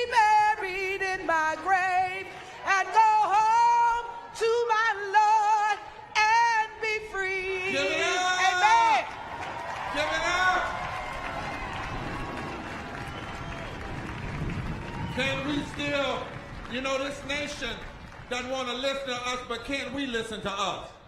Turn to your neighbor and say, I'm not tired, because I hear myself on the stage. All right. We want to have now come to the stage from Indiana, Jesse Crow Roberts. From Rhode Island, Pamela Pontwaski. From Kansas, Reverend Leela Latia Frazier. Then we want to also have come now Denise Coleman from LA, Louisiana, and those that are also with the delegation from Louisiana. Then we want to have Katari Dafan and Maya Torabla come from Oklahoma, and then from Maine, Joshua Kapila, and then Tanya Fogel. And after her, there'll be a video from Aaron Scott, and then we will hear from our next responder, none other than one of the most powerful, important critics of militarism in this entire nation and in this world, Phyllis Bennett. In that order. Oh, before we start, there is a brother that has come here, and if we could give him 3 minutes, you're going to be blessed. Come on to Shambe, because he has something to say to us in song.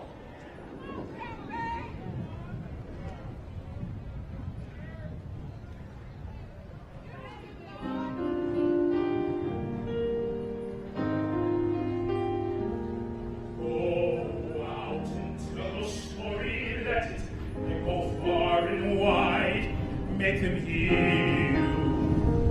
Make them hear you. How justice was our battle and how justice was denied. Make them hear you. Make them hear you. And say to those who blamed us for the way we chose to fight, that sometimes there are battles which are more than black or white. And I could not put down my sword when justice was my right. Make them hear you. Make them hear you. Go out and tell your story to your daughters and your sons.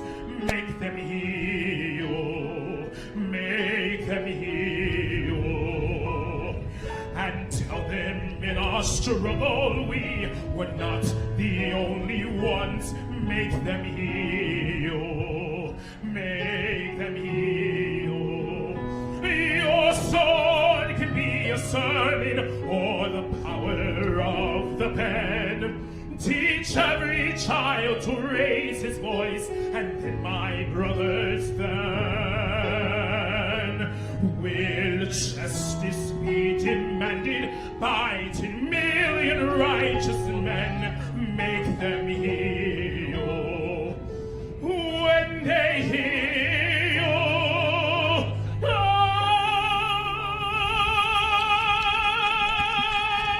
I'll be near you.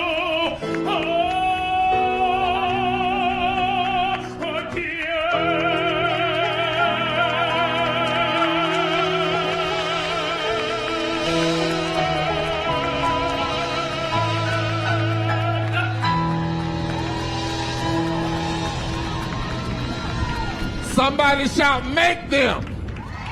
Don't ask them. Make them hear you. Hi, my name is Crow and I'm an alcoholic.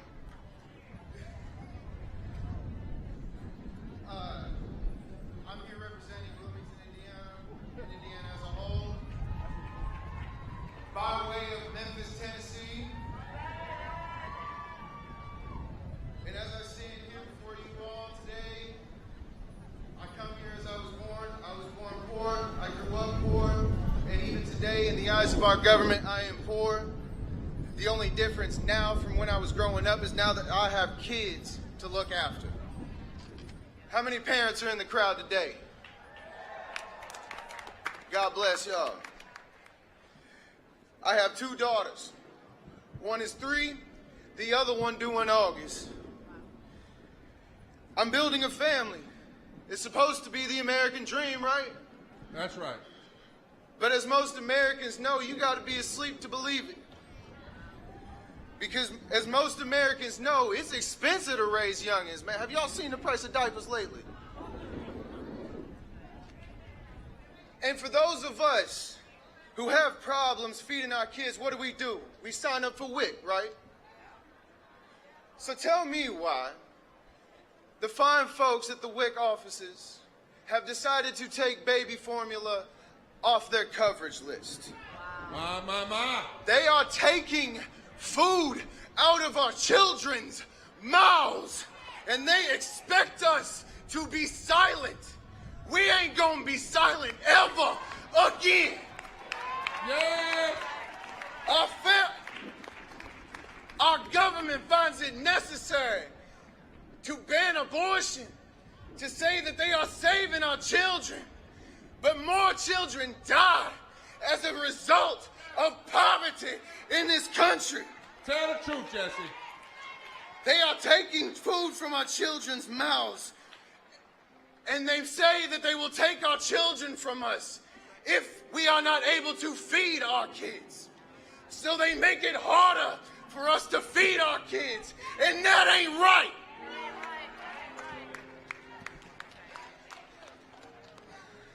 Y'all give it up for Jesse. This is hard. Give it up. Thank you, Jesse. Thank you. Thank you, Jesse. They make it to where we, as parents of the future of our country, are more vulnerable every day. I came up from nothing. I dragged myself out of homelessness, addiction, during this pandemic with no health care, no assistance, to a point where I am able to start a family just to have the government tell me 2 months before my daughter is born that I won't be able to afford to feed them. And Jesse, you know what? I'm from Indiana too, born there in 1963. So homeboy, let's say it together. We won't stay silent anymore. Thank you, brother. Thank you so much, brother. Pamela.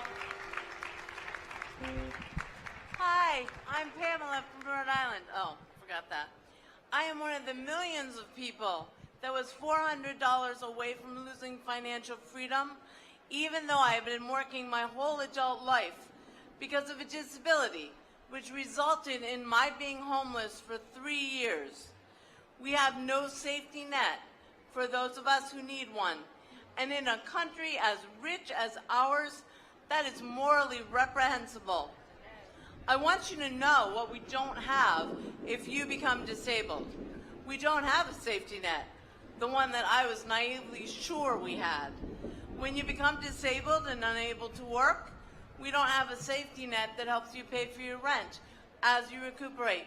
And if you are not independently wealthy, not just have a good savings account, because that can be depleted by disability and medical needs, but independently wealthy, there is a good chance you can become homeless. And when you become homeless, because you're disabled and you're supposed to be recuperating and cannot work, there is no safety net that will find you a safe place to recuperate. The systems that we have in place suggest that you go to a homeless shelter. I represent those of us that have worked most of our lives, but because of the systemic policies that cause people to fall into poverty and then keep people in poverty, have become homeless. We have millions of people that are homeless in this country, and that is morally reprehensible for the richest country in the world. Yeah. This is why I'm here, and we won't be silent anymore. Thank you. Everybody that can, give a mighty shout. They tell us we're over 100,000 people coming and still coming, and we're trending all over the world on Twitter. We won't be silent. Hi, I'm Latia from Kansas. I'm here today because existing in this country, in my body, is hazardous to my physical and mental health. It shouldn't and doesn't have to be this way. As a person who was born with and lives with a disability, I have been denied access to health care because of my pre-existing condition. I have been uninsured and now I'm underinsured in a state that refuses to expand Medicaid and has made my disabled body a political issue. Kansas doesn't care about my rising medical debt. As a black person in this country, I'm anxious about going to the grocery store with the rise of targeted mass shootings against black bodies. In my state, we have some of the loosest gun laws. There has been aggressive gerrymandering in an effort to make the black vote impotent.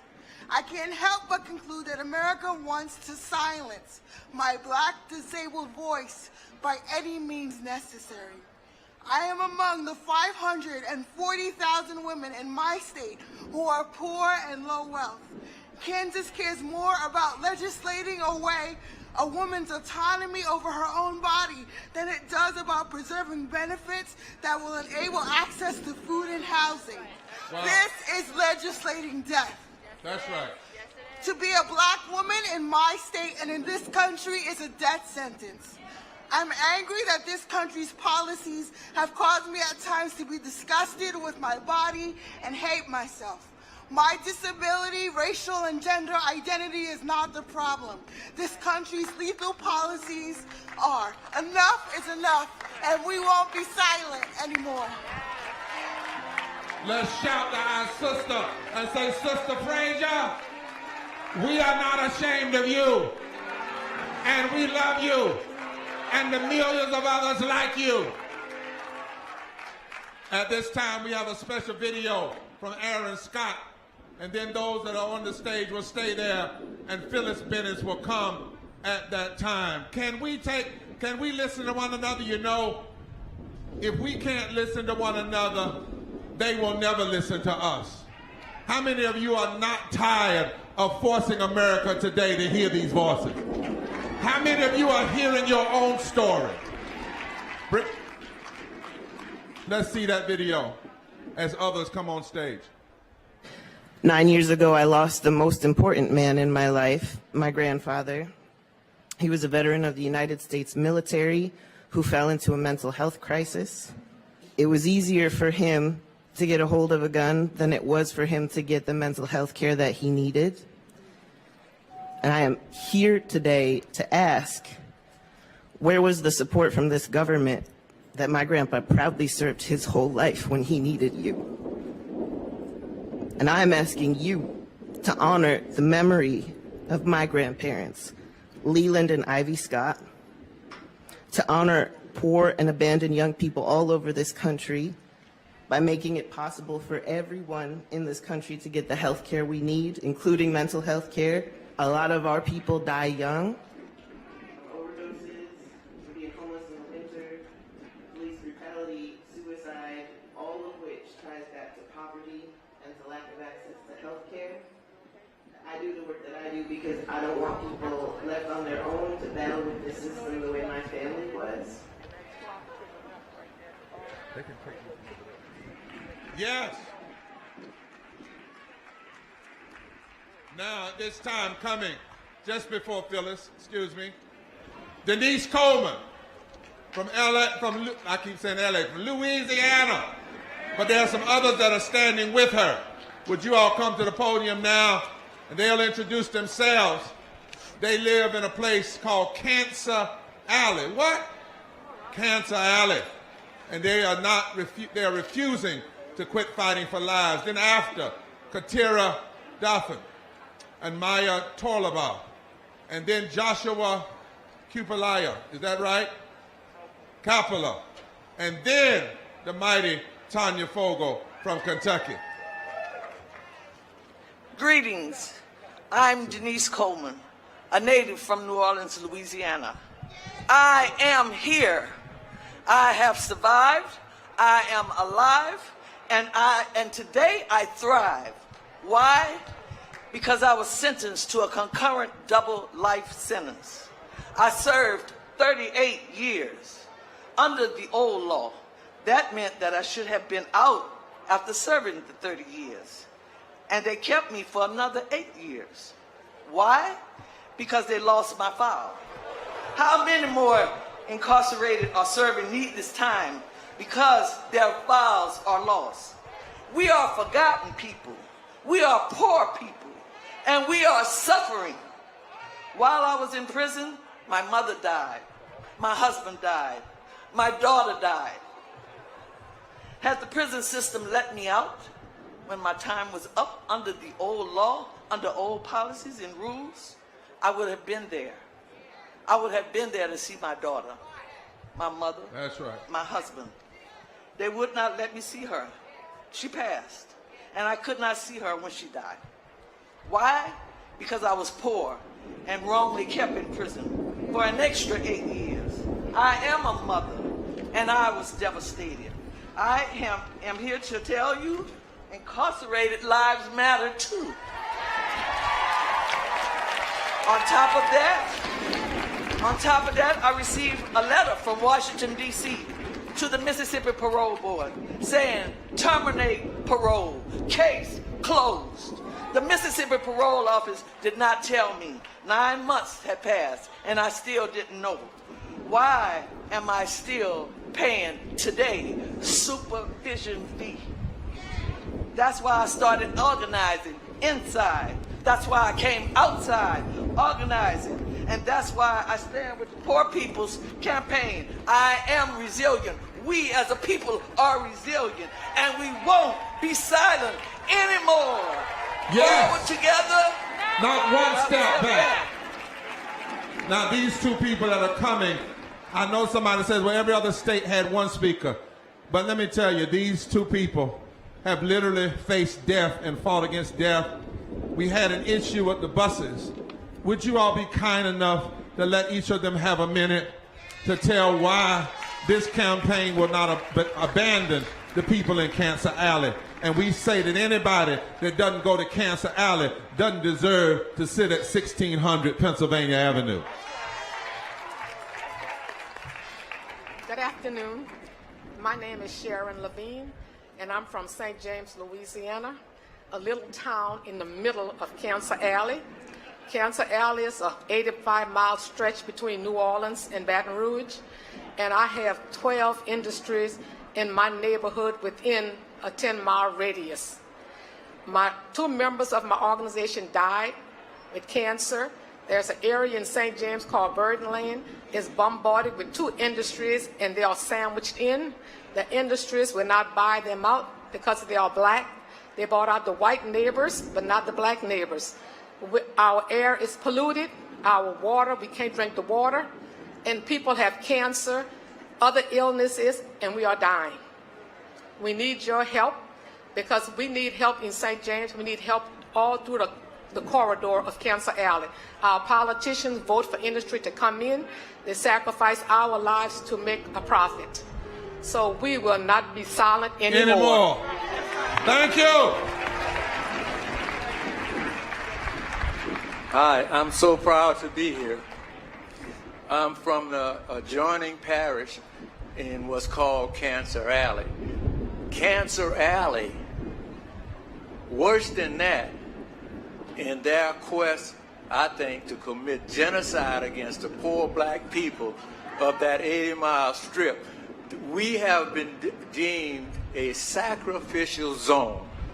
I want to say that in front of the world. I had to bring that to the attention of the people.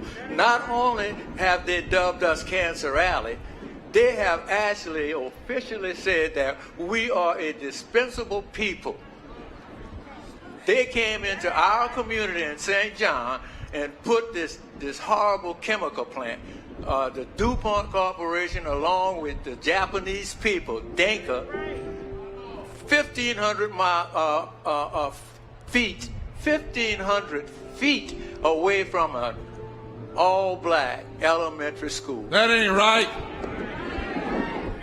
And they have, since our fight against them started in 2016, we've just been informed that they have actually increased. DuPont Dinka has the audacity, my God, the temerity. They are such cruel, awful people in seeking corporate profit that they have increased the poisons on that school of 400 to 500 black children as of today. And my brother, we are not going to leave that alone. And we will not turn around in our fight. And yes, we will not be silent. And we yes, thank you and Reverend Barber and his organization. Thank you very much.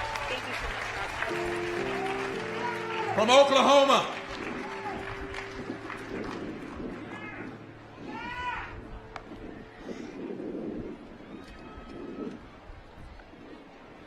So, Maya Terrell Alcon. Goy ma da ahon de key they own day. I'm Maya Terrell from Oklahoma. I'm Kiowa, Wichita, and Comanche. I'm a survivor of the inadequate healthcare system. My sister, let me do something. I want to ask us, I hear a lot of talking, and we complain about they don't listen to us. If they show the cameras and we're not listening to us, they're going to say they don't even listen to themselves. So tell the folk back around you, we need to be able to take 3 hours and hear one another and let the world hear. If you're having any other conversation while these people are talking, then you're doing the same thing that the power structure does. Let's bring it down, y'all. Touch your neighbor and say, bring it down.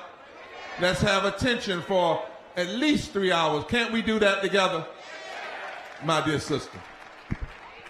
Thank you.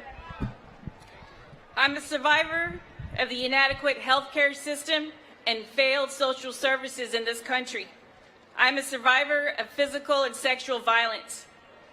Social services in Oklahoma had multiple chances to intervene when my mother abused me and my siblings, but they did nothing.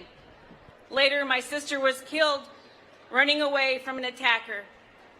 Her son, a veteran who I took as my son, died from suicide 2 years later.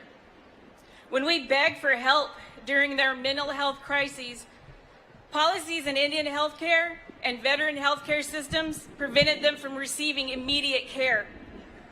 Some of my family members made it out, but not all. And my children are survivors by just being alive. Wow. It's not enough to be resilient and survive. It's our human right to grow and thrive. Give it up. That's right. This is my daughter. Thank you. Hotso. I'm Kateri Daffron from Oklahoma. I've experienced and lived in an impoverished community all my life. I grew up in Anadarko, Oklahoma, where there are jobs that lack the guarantee of living wages. This caused my family to experience food insecurity, job instability, and poverty. In one of the most successful countries in the world, we are barely getting by. Although I moved away, I am still in poverty. I can't leave poverty. I am 17, a child, yet the country has already failed me. This is wrong. Wrong. I, a child, shouldn't have to worry about whether my family is going to be able to pay the rent this month. I shouldn't have to worry about whether the SNAP benefits will be enough to feed me and my family. I am not old enough to vote, but I am one of the many teenagers experiencing this injustice. I shouldn't be the one to have to carry this burden. How do you expect me to contribute to your American dream when I don't even know if I'll have a home next week? I don't want handouts, and I want a fair and equal shot, and until then, we won't be silenced anymore. That's right. That's right, we won't be. Thank you, my young sister. Can y'all stretch your placards and signs to the heavens and say, we don't mind the wind, but could you hold back the rain? It never rains on a moral movement. And if it does rain, it's a sign of blessing. That's what they say in Africa. Joshua. My name is Josh Coppola from Bangor, Maine. How do I know who I am? I'm 36 and I'm still trying to answer that question. Too often it's been finding what in me is unacceptable. I've been trying to discern this amidst violence. At times, I'd venture out of the closet, but others' hostility and disgust drove me back in. Hidden away, I pondered, who is safe? How will I be safe? Will I be able to walk the streets comfortable in my own skin? Why is my love or my gender expression so dangerous? Is being myself worth it? That shame brought me to the edge of suicide many times. That fear meant I moved halfway across the country as a young adult, seeking safety, seeking acceptance. The first time I dated a man, I carried a knife with me because a lifetime of transphobic and homophobic slurs were seared into my mind. But it's not just opinions, because trans or gay panic defense has been used to let murderers walk free. That's systemic violence encouraging physical violence, with politicians pushing a false and death-making narrative of Christian nationalism. Yes, How sir. can my existence be a threat? All I want to do is stay alive. That's it. In the PPC, we say equal protection under the law is non-negotiable. That's why I'm here, and that's why I won't be silent anymore. Give it up. Everybody shout, we won't be silent anymore. All right, Tanya. Whoa, there goes the earring. Honor to God. My name is Tana Fogel from Lexington, Kentucky, with the Kentuckians for the Commonwealth. I'm here standing in the gap as an impacted low-income person with a felony in my past. I have been denied the right to vote. I fought hard to get my voting rights back. Over 170,000 Kentuckians right now, low-income folks, don't have the right to vote. How can they demand that we work 2 jobs in order to feed our family, and then we don't have time to go to the polls and vote? That ain't right. Kentucky's process to restore the right to vote has been further gutted out and suppressed by Senator Mitch McConnell, Secretary of State Michael Adams, and all of the county clerks in Kentucky by making us work 2 jobs, closing precincts, shortening voting rights and voting days, and mandating voter IDs. The vote is one of the most powerful weapons we have. I know people like me, we made mistakes, but we are not mistakes. That's it. We are here. We will not go anywhere. We together can make a difference. We will build power. We will change the narrative. I don't look like what I've been through. I too am America. Yeah. Yes. Let me hear it all the way back there. Let us vote. Let us vote. Let us vote. Say it. Let us vote. Say it. Let us vote. Say it. Let us vote. And we won't be silent anymore. And just one time for me, when I say forward together, I want y'all to say with every fiber in your body, not one step back. I need to hear it all the way back here with them hundreds of thousands of people that I can see. Forward together! Not one step back!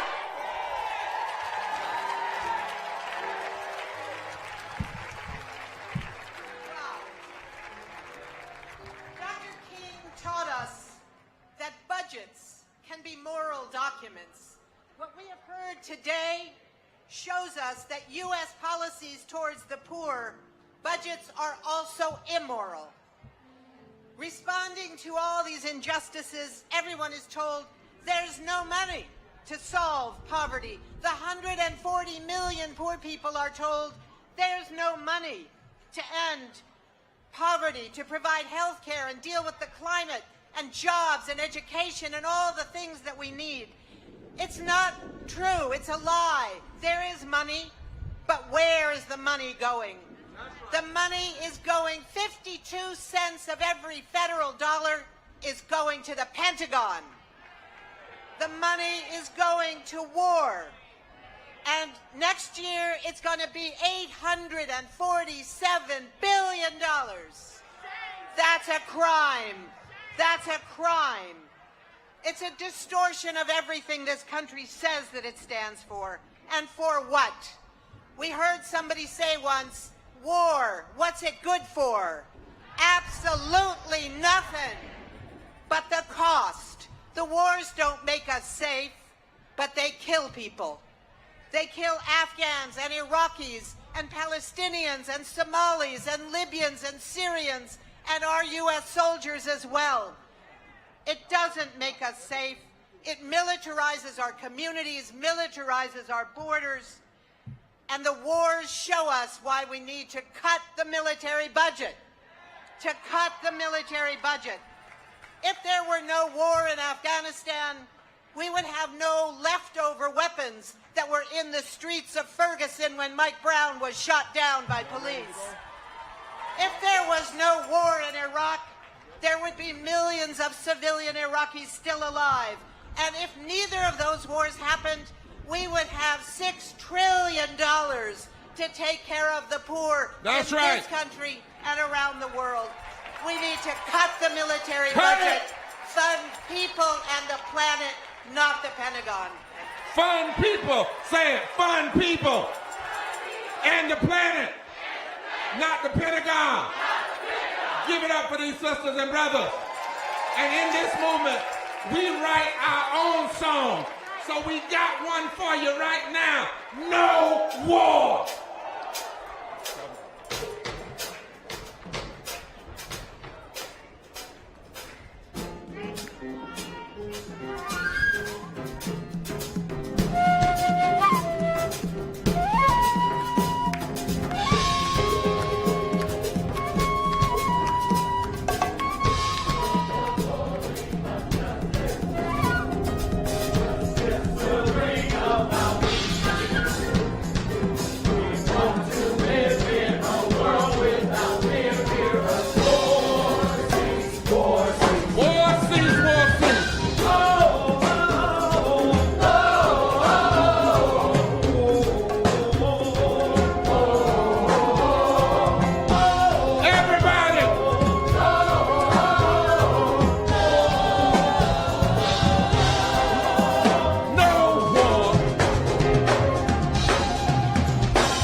stage from Pennsylvania, Najimi. Yes, Nijmi! Nijmi. Coming from Texas, Jack Golub. From Tennessee, Justice Pearson. From Ohio, Rukia Abdul Mukaliam. from Maryland, Reverend Gloria Jones Swiargringa. from North Carolina, Oscar Pineda. and from New York. Reverend Wes McNeil. And after them, the senior ethicist and moral professor of our time, Cornel West, to respond.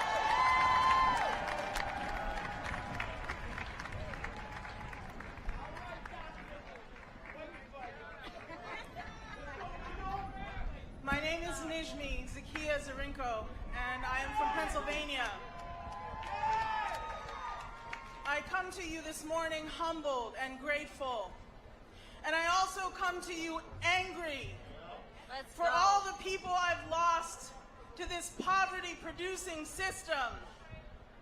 People for whom this beautiful life, granted to us by God, has been debased by a society organized around profit for the few over abundant life for the many. People like my two cousins who died of opioid overdose since this campaign began.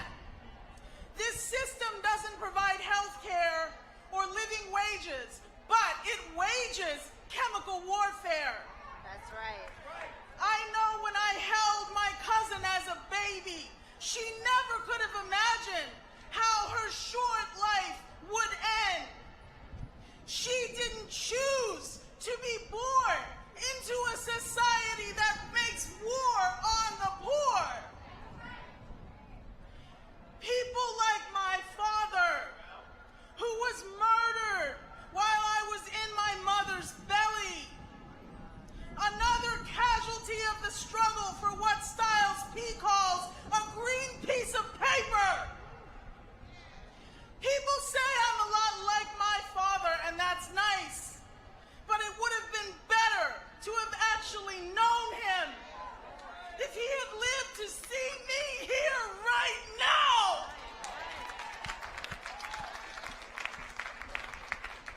People like my uncle who helped raise me. He died of cancer at the age of 46. He worked in healthcare, but that couldn't make up for a life marred by trauma. I grew up watching this man with the purest heart struggle to believe that he was good or that his life mattered. But he was, and it did. I know I'm not the only one who's lost people to this system. That's right. And I know it's not enough to be angry, but it's a start. Let's join together to ignite a spark that cannot be extinguished, to kill the system before it kills us. Yes! That's why I'm here, and we won't be silent anymore.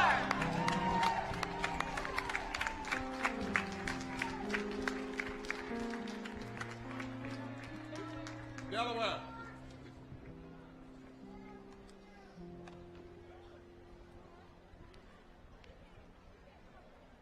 How y'all doing? My name is Devon Marquis Hall. They call me D. I'm from Delaware. Like the president, I was born in Pennsylvania.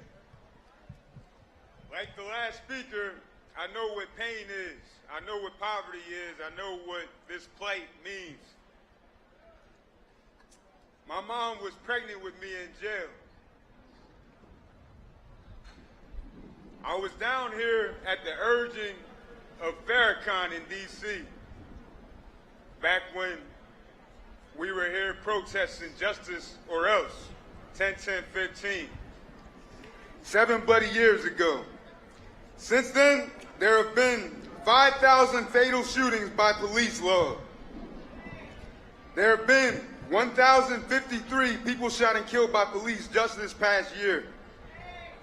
A family who I protested for just received close to $1 million in a settlement in Delaware, where I'm from. Not from the FOP, not from police pensions. It wasn't a federal crime. These are the problems that must be addressed. Yes, sir. The same cop who shot him was serving after he killed a man my age in a wheelchair. He already had committed murder. Yes, sir. Give it up for my brother.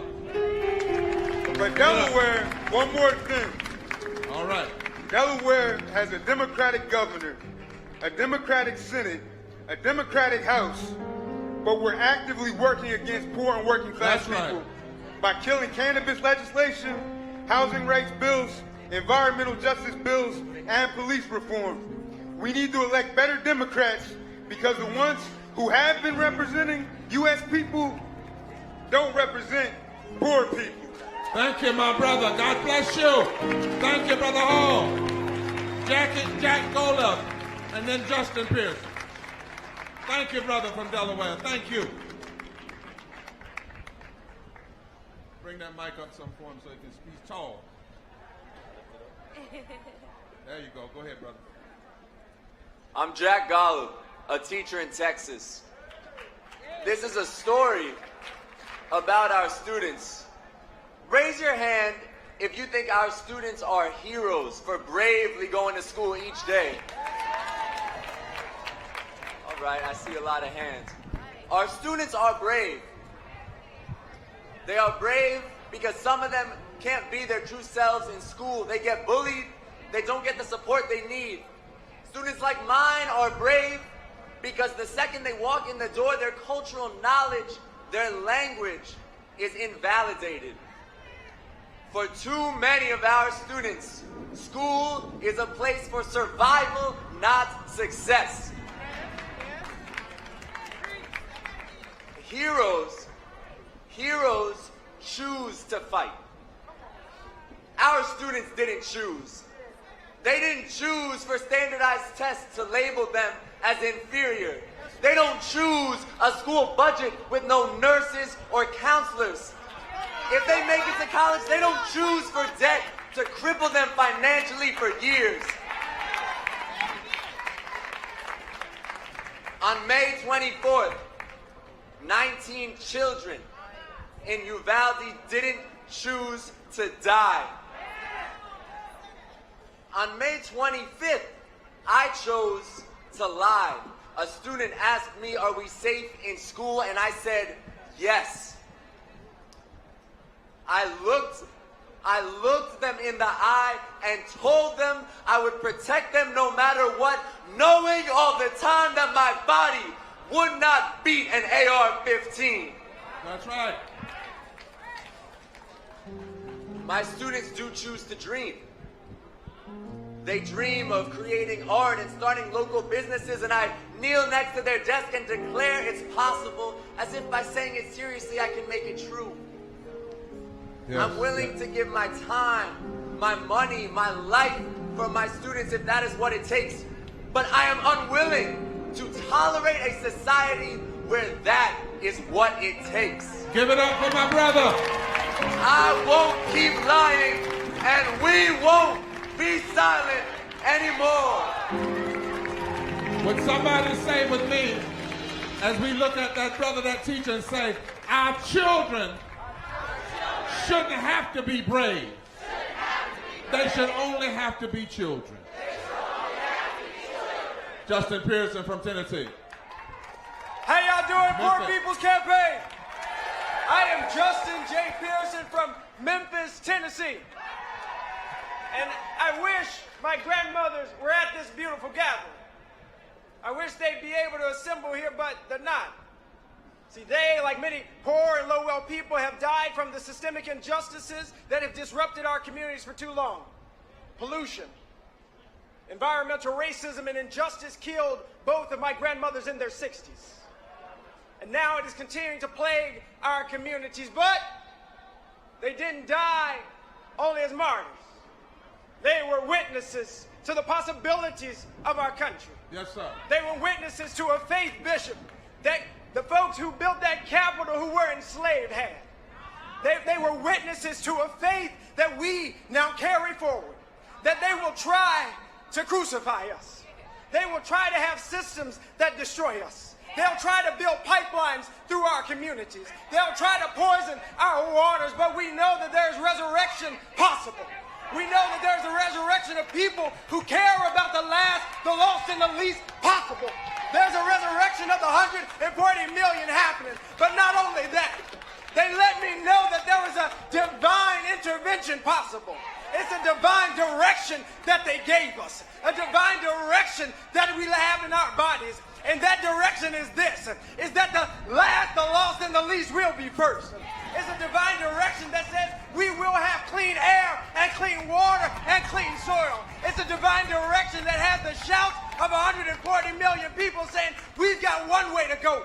No matter where those who are against us stand, against us or in front of us, we've got one way to go. No matter how much money they have, no matter how many politicians are in their pockets, we've got one way to go. Yes, and that's forward, together. Yeah. Not one step back. Yeah. Forward, together. Yeah. Not one step back. Ohio. Yes. My name is Rukaya Zabrabdum Takalim, and I'm the CEO and founder of the Musketeer Association, representing the state of Ohio. I am here to speak against racism and greed. We must bring this injustice to a stop now. I was born in a society that racism and fascism was the way of life. I was born in it. Not any education would be brought to us because we were a black skin. Not any health care. I know how the civil rights began. I was there. My family chose to take the beat down, to take the torture, to take the absolute death in order to bring to light the inalienable rights belong to all of us. And they would not be silent anymore. So on this day, I step forth. On this day, I represent those mentors who taught me how to speak this truth. We are human. We are the flower garden of mankind. You will no longer take our blood or our children anymore. And I'm not going back there to those days and times. And I will not let any of you. So you vote them out. If they will not change this injustice, vote them out. All my spiritual people of this, of this flower garden, stand up, lock arms, and say in one resounding voice, forward together. Forward together. Not one step back. Not one step back. And that is why I am here, for you to speak that truth and walk that walk. Thank you. Reverend Gloria Jones from Maryland. Give it up for our dear sister. We welcome everybody. Praise God, everyone, and thank you for being here. And thank the Poor People's Campaign for allowing me to participate. My name is Pastor Gloria Jones Swearinga. I am a pulpit associate at my home church, which is Greater Abyssinia, 88 Lyons Avenue, Newark, New Jersey, where the amazing Dr. Alan Potts is senior pastor. I'm here in behalf of persons with disabilities because I just learned the other day that the Americans with Disabilities Act, the ADA, our passport to full inclusion is still an unfunded mandate. That law was legislated into being in July of 1990. And I don't mean to be rude. I don't mean to be disrespectful. I got some friends on Capitol Hill. But both sides deserve a seat, a front row seat in the Hall of Shame for that level of neglect. Every year they celebrate Disability Day, but I never heard of celebrating nothing. I know what it's like to be made deliberately homeless. That's right. And no disability ADA response in Prince George County. I know what it's like to be deliberately separated from a child, deliberately and illegally. This is illegal stuff, y'all, because there was no ADA response. But I also know a God who is able to do exceedingly abundantly above and beyond anything that we can ask or think. And I know this is not the time to give up. It's the time to step up. Give it up, Bob. It is time to speak up. Give it up. It's a time Give to it up. push Give it up. To press forward, not one step back, until the stupidity and deceitful distraction of celebrating nothing becomes full implementation of the Americans with Disabilities Act. It is time to press forward, not taking one step back. Give it up for Mama. Give it up. Until implementation results in full inclusion, and we as persons with disabilities finally take our place on level ground in the society that we help build. God bless you. God bless you. And God bless America. Thank you. And Nicola, I don't need no help. Being around this movement of making fight. Now, I need everybody to listen up. We decided in this movement we were sick of something. And that was every time we go to a meeting and our Latino brothers or our African brothers and sisters speak, why do they always have to speak in English? Why can't we listen to them in their own tongue? No, why can't they just come here, be themselves, and then we go back and look at it online and see the interpretation? Why can't we trust a little possible Pentecostalism? We already got the wind. I heard a little thunder. We might as well have some tongues. And maybe if you listen close enough, because the real gift of Pentecost was not the tongues, it was the hearing. And if you listen close enough, you might hear a little humanity. You might hear a little love. You might hear a little justice. So Oscar, I want you to come and not be interpreted.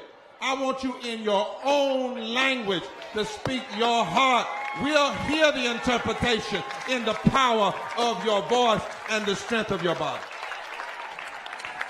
Hola mi gente. ¿Cómo están? Mi nombre es Oscar Pineda. All right, Mike Man. Now let me have to come back there and start working on that now. Pay too much for these mics. Come on here. Hola mi gente, ¿cómo están? Mi nombre es Oscar Pineda, soy originario de El Salvador y vivo en Carolina del Norte. Me identifico como gay, latino e inmigrante indocumentado. Llegué a los Estados Unidos 5 años atrás. Desde entonces he sido testigo y he experimentado de primera mano lo duro que trabajamos en este país. Nosotros como inmigrantes indocumentados contribuimos de manera significativa al desarrollo de esta nación. No obstante, a pesar de las muchas horas que trabajamos, o los múltiples trabajos que tenemos, nos resulta casi imposible salir de la pobreza. Somos discriminados, marginados y excluidos por un sistema al que aportamos miles de millones de dólares con nuestro trabajo y actividades económicas. Yes, sir. Nuestro trabajo es fundamental y necesario.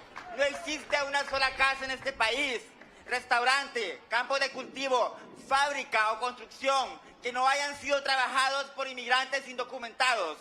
Sin embargo, nos pagan menos, no tenemos beneficios laborales ni del gobierno. Yes.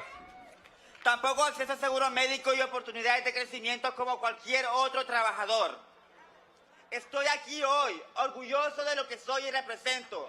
Hoy levanto mi voz por los más de 11 millones de inmigrantes indocumentados y las más de 140 millones de personas pobres en esta nación que vivimos bajo las sombras de los Estados Unidos y que luchamos día a día por mejores oportunidades y mejor calidad de vida para nuestras familias.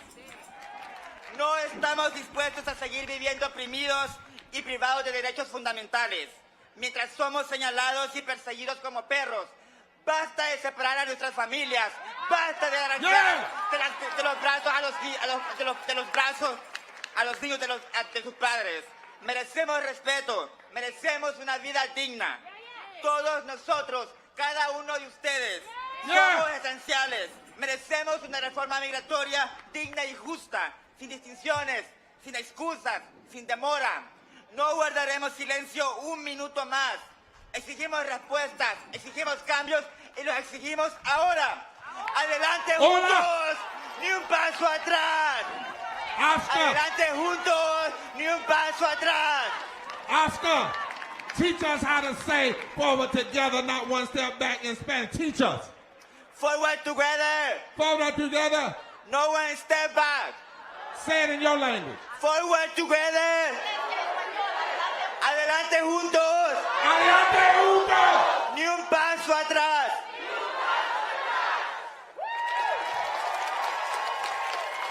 And look what happened when we lifted our hands to the heavens. When we allowed tongues in the room, the clouds moved and the sun came out. It's Pentecost round here. A moral Pentecost right now. Dr. West, the other West, the young West, Reverend West, before Dr. West.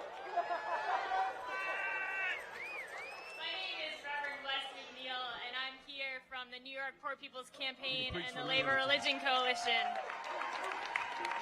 I come from a quote-unquote blue state, a state where currently Democrats control all the branches of our government. And in this time when Roe v. Wade is under threat and anti-LGBT legislation is spreading, there's a lot of talk of my state being a kind of haven. But let's be very clear. Policy violence perpetrated at the federal and state level is devastating the people of New York, too. 58% of our children are poor and low income. That's 2.4 million kids in the state that is home to Wall Street. As a queer and trans person, my community is disproportionately poor and low income. And I'm sick and tired of politicians and corporations waving a rainbow flag and then actively undermining my and my family's and my neighbors' right to life, liberty, and the pursuit of happiness. What I want as a trans person and a human being is to know that if I lost my job, my wife and my son and I would still be able to access health care. What I want is for my 1-year-old to grow up with great public education, the ability to get a good living wage job and affordable housing. I want him and the generations after him to have a healthy planet and never to be sent off to war to kill other people's kids. I'm also an ordained minister, and my faith has taught me that we live in a world of abundance and that the well-being of the poor and dispossessed determines the well-being of all of us. Scarcity is a lie. Individualism is a lie. And that's why I'm with the Poor People's Campaign, and we won't be silent anymore.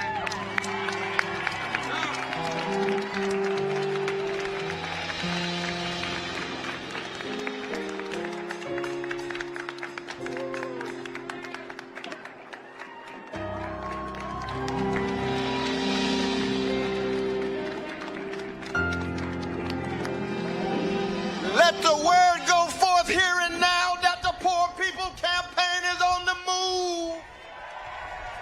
No matter what color, no matter what gender, no matter what sexual orientation, no matter what religious identity, we decide to love. And when you love folk, you hate the fact that they're treated unjustly. You loathe the fact they're treated unfairly. And if you don't do something, the rocks are going to shout out, and the sun is going to shine, and the clouds are going to move. I want to thank my dear brother William Barr. I want to thank my dear sister Elizabeth Thea Harris for allowing God to use them in such a way that they are, in the language of John Coltrane, a force for good with a love supreme that embraces each and every one of us.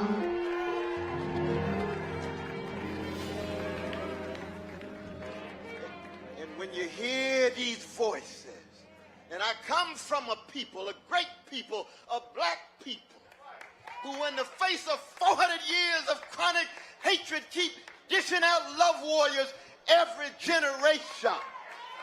So that the spirit of Frederick Douglass and the spirit of Sojourner Truth and the spirit of Fannie Lou Hamer and the spirit of Malcolm X and the spirit of Marcus Garvey say, these black folk gonna love themselves, and if we have the spiritual maturity, it's going to spill over from the chocolate part of town to the vanilla part of town.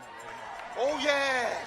It's going to spill over our precious indigenous brothers and sisters whose land was stolen as a precondition of the democracy. It's going to spill over to Spanish speaking. It's going to spill over to Asian. It's going to embrace everybody. But let us be very clear that this Poor People's Campaign is rooted in the legacy of Martin Luther King Jr.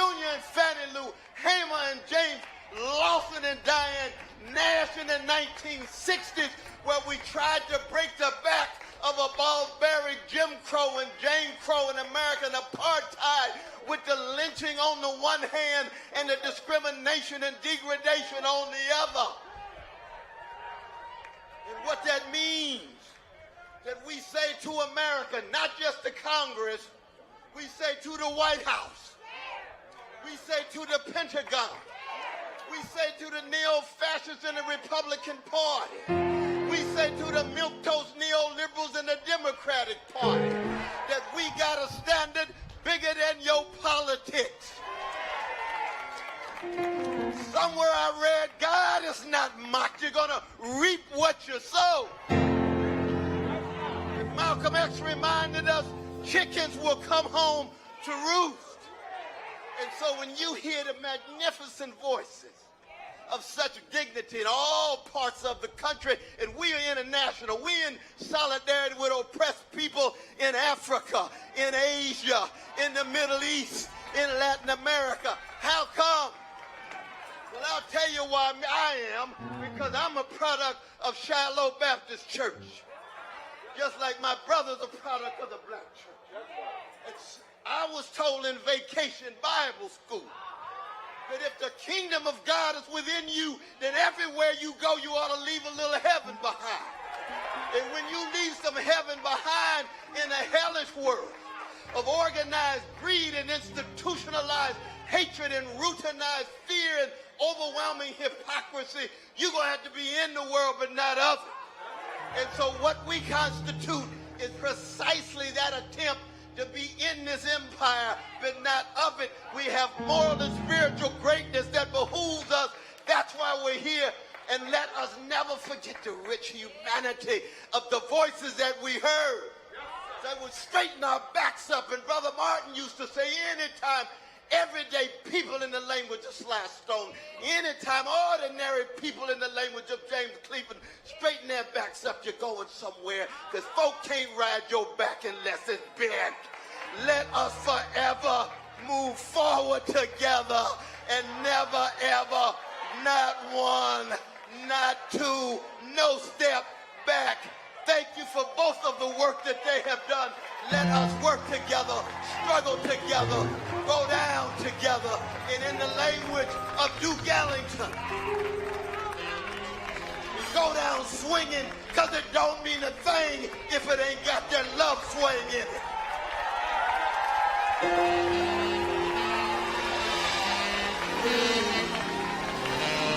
Somebody shout. It don't mean a thing if it ain't got a swing. Swing some love. Swing some truth. Swing some justice. And keep on swinging till we knock racism out and poverty out and genocide out. Look at your neighbor and say, neighbor, keep on swinging forward together. Not one step.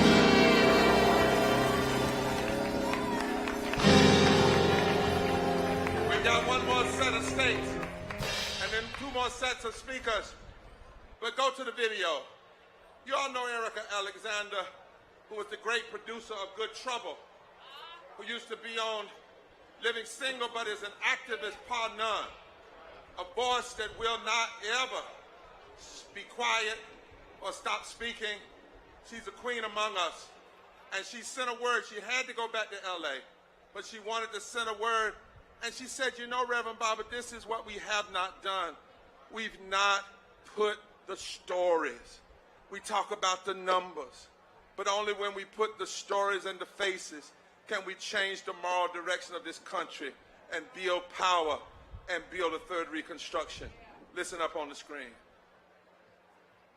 My name is Erica Alexander, and I'm glad to be standing with this community today. I agree America must hear and respond to these voices and cries of people, not in some distant future, but now. We all act together on this urgent mission to create a better tomorrow today. But we must first see ourselves as the participants and the recipients of the greater good and moral transformation that must take place in order for us to succeed. As Reverend Barber, my mentor and teacher, says, this is the third Reconstruction. It's here. So you have to ask yourself, are you an architect of this Reconstruction? Will you be willing to do the work to build a stronger foundation and core to America? A shift is taking place, and proof of its existence resides within the presumed social contract that exists between a community, a nation, and the world. Sometimes we see and hear all these words and actions, and it can seem like played out rhetoric. Am I my brother's keeper? It takes a village. Treat your neighbor as yourself. But listen again, those are breadcrumbs that keep us focused to the path of healing, justice, service, and love. I'm proud to be a part of the Poor People's Campaign and a supporter for greater social and financial justice. Thank you all for your story, your voice, and your extraordinary experience. Thank you for educating us on how to be human, together. Onward. Thank you. And you should know she has promised to help raise up as many documentarians as we can find to tell our stories and put our stories before the American people and use those stories to build this massive movement that will never stand down. Coming to the stage from Minnesota, Vivian Henry. From New Jersey, Nathan Fishman. From Montana, I believe, Beth Burke. From Mississippi, Emily Johnson. From Michigan, Bishop Bernadette. And then we have a family here from Buffalo, family member. Then we also want to bring Dante Sharp and Tracy Mears and Kelly Robinson. We want them to come right after this group. Now, those that are coming in the names I'm calling now, different than the state leaders, they have 1 minute. And the reason is because we're trying to show that you can't address these issues separately. You always got to understand these are interlocking injustices. And if they are cynical enough to be together, we better be smart enough to stay together. Then we want to have, when I call Virginia Solomon with the League of Women Voters, then Jessica Roloff, then Mark Thompson with reparations, and then a youth speaker, Cheryl Moore and Cindy Saxton. And then we have a police officer who needs to talk about health and COVID and what happens even to those that really actually serve our communities. The Reverend Della Owens at that time. So if you would honor these folk now, we are still trending. Millions of people are watching this, and their consciousness is being transformed because we are putting before them the voices they never seen. And how many of you are hearing your own story? We won't be silent anymore, my dear sister. My name is Vivian Henry. I'm from Minnesota. I'm one of the 1.8 million people in the state forced to live in poverty. I'm pissed as hell because I shouldn't have to be here today, because poverty is a policy choice in the richest nation in the world. I battle 4 mental health challenges that have been extremely debilitating in most of my adult life. For the past 7 years, I've had to battle many times for Social Security disability. I survive on just $585 a month from state general assistance and food stamps. If I didn't live in public housing, I would be homeless. General assistance wasn't raised during COVID and hasn't increased with inflation. Recently, I started donating plasma because I don't have enough money to meet my basic needs. This is immoral to be forced to live this way. The state of Minnesota has declared me disabled 3 times, but that doesn't automatically approve me for Social Security disability. This is asinine. How can I be declared disabled by the state only to have the federal government deny me benefits? I had breast cancer scare in 2018, and now I need a 3D mammogram and breast MRI each year for the rest of my life. But I fear losing my Medicaid due to the lack of consciousness of many politicians who could care less about whether I live or die. I'm here to say that if Congress can repeatedly afford to give corporate welfare to the rich, then Congress can afford universal health care for all, so that people don't go bankrupt or are forced to use a GoFundMe to cover medical expenses. Scarcity is a massive lie. This is why we're here. We won't be silent anymore. Thank you. Give it up. Give it up.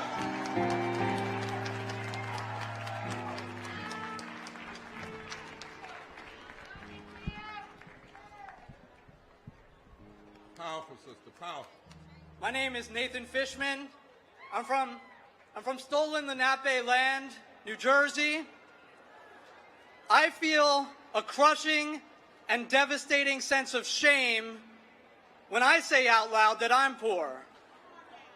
At the same time, I share with 99% of our country and beyond the struggle for the right to live a simple life.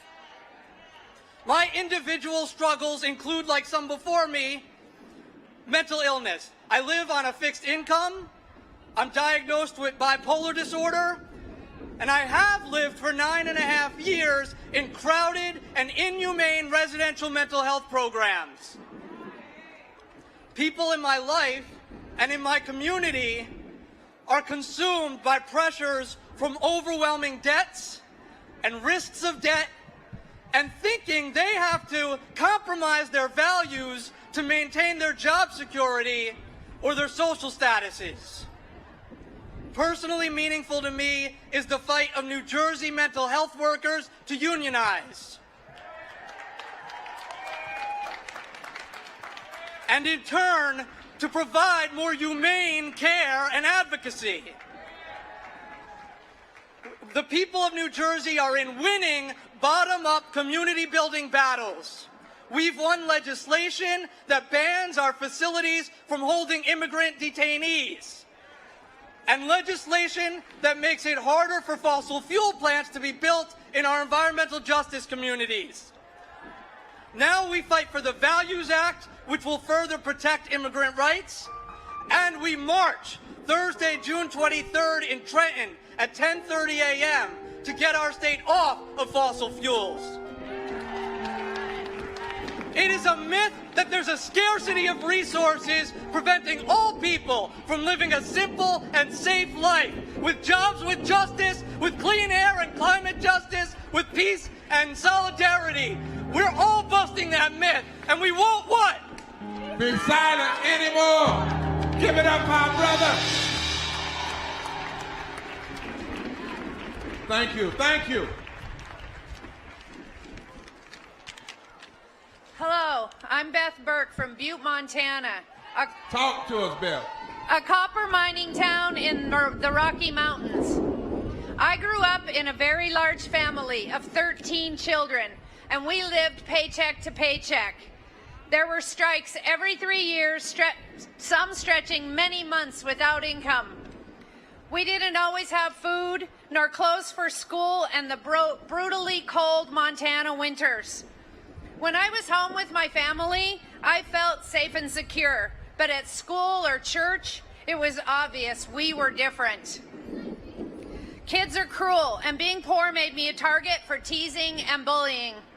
With so many growing children, we didn't always have clothes or shoes that fit. One day, I came home to find a big box of clothes on the porch, left by one of my mom's well-meaning friends. My sweet mother could not understand why my sisters and I did not want to wear the cast-offs and hand-me-downs from the very girls in school who taunted and tormented us for being poor. Food was another issue as a child. We always had something to eat, but it may not have been the most nutritious or delicious. Mama. I got through many school days without eating. I would cringe seeing my peers complaining about their lunches, or worse, throwing food away. As a poor child in a prosperous society, I felt devalued by the taunts, contributing to difficulty in school, difficulty socially, and low self-esteem, which continues to this day. The poverty we lived through growing up has impacted us in many ways. As adults, several of us still live in poverty, and all that entails. We struggle with the same issues my parents did 50 years ago. This is why I raise my voice. That's right. I will not be silenced. Somebody shout, it's got to change. And we will change it. Emily, before you speak, I'm sorry, y'all, I'm a pastor. But again, if we can't listen to one another, and I'm bothered by folk I see in the wings talking, marshals, nobody should be talking. If you can't listen to these folk for 3 hours, then stop complaining about the extremists and the Republicans and the chicken Democrats and others not listening to them. If you must first respect yourself. There's no other conversation going on. This is not a party or a fellowship or a family reunion. It is a family revolution and a resurrection. The people on this stage are representing millions of people. Turn to the person that say, stop bothering me. And listen up. And especially those of you on the stage, because you have a privilege. Are we ready? Let's welcome Emily.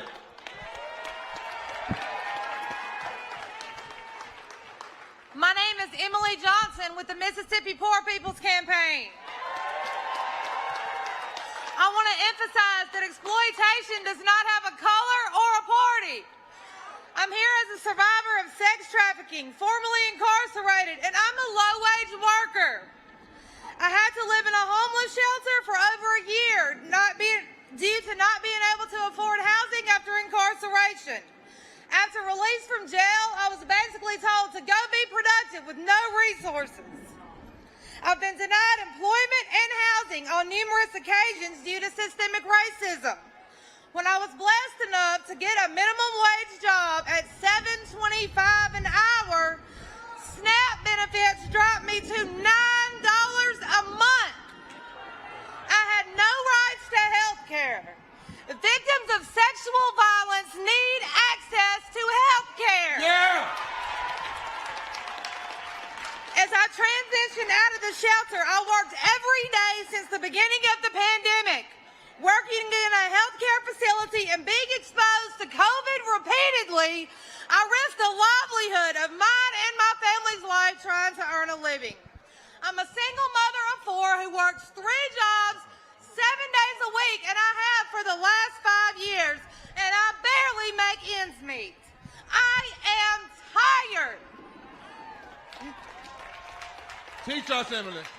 I have been faced with many challenges in my life due to a broken system in the state of Mississippi that has a long history of punishing the poor while rewarding the corrupt, wealthy class. I stand with the Poor People's Campaign because we are in desperate need of this third Reconstruction.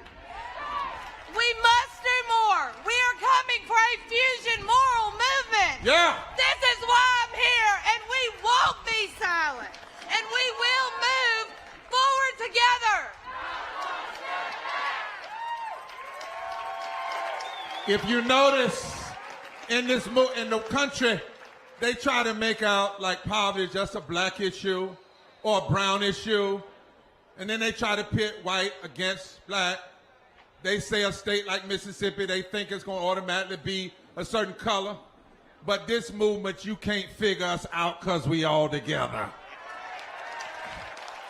How many of you know victims of sexual violence that ought to have health care? The bishop. Every community in this country has a story. I'm Bishop Bernard L. Jefferson from Flint, Michigan. One of my grandchildren was an honor student in the 3rd grade. He was chosen as an academic ambassador to go to D.C. to represent. But as he drank and bathed in the brown poison our government said was safe for consumption, his grades plummeted to D's and F's, and he lost his opportunities. Stories like my grandson are tragically common here. Mothers miscarriage, babies die, people dying of Legionnaire's disease. We pay one of the highest water bills in the United States of America. All in all, nearly 100,000 in our majority black city was contaminated with lead. Even now, the kids who were exposed are struggling in school. And 8 years later, it's still broken. A wood-burning biomass plant near Flint Elementary School is causing pollution associated with high asthma rates. And as Ajax asphalt plant is currently under construction near a low majority black neighborhood right across the street from the housing project where one of my grandchildren live. What if she can't breathe the air? It isn't right. That's right. That we should have to fight so hard. That's right. Simply for our children to have safe water and clean air. That's right. But we will. Clean air to breathe. But all over this country, we're fighting just the same. And you can't stop now. I will not stop. That's right. I will not take back. I'm here with you. That's right. And I won't be silent anymore. That's right. Do you notice how we all are standing together? How the states are all mixed up? This is what moral fusion politics looks like, and this is what can transform the power base in this country. While you all are standing here, Al Gore no longer a president or vice president or politician, but fighting to make us understand the connection between ecological devastation and voting rights and poverty. He couldn't be here in person. He wanted to, but he sent a message to say that climate reality and all of the climate groups in this country are uniting together so that we can fight racism, poverty, ecological devastation, denial of health care, and the war economy as one people. Listen to the screen. Thank you, Reverend Barber, my dear friend, for your outstanding and inspiring leadership and for inviting me to speak today.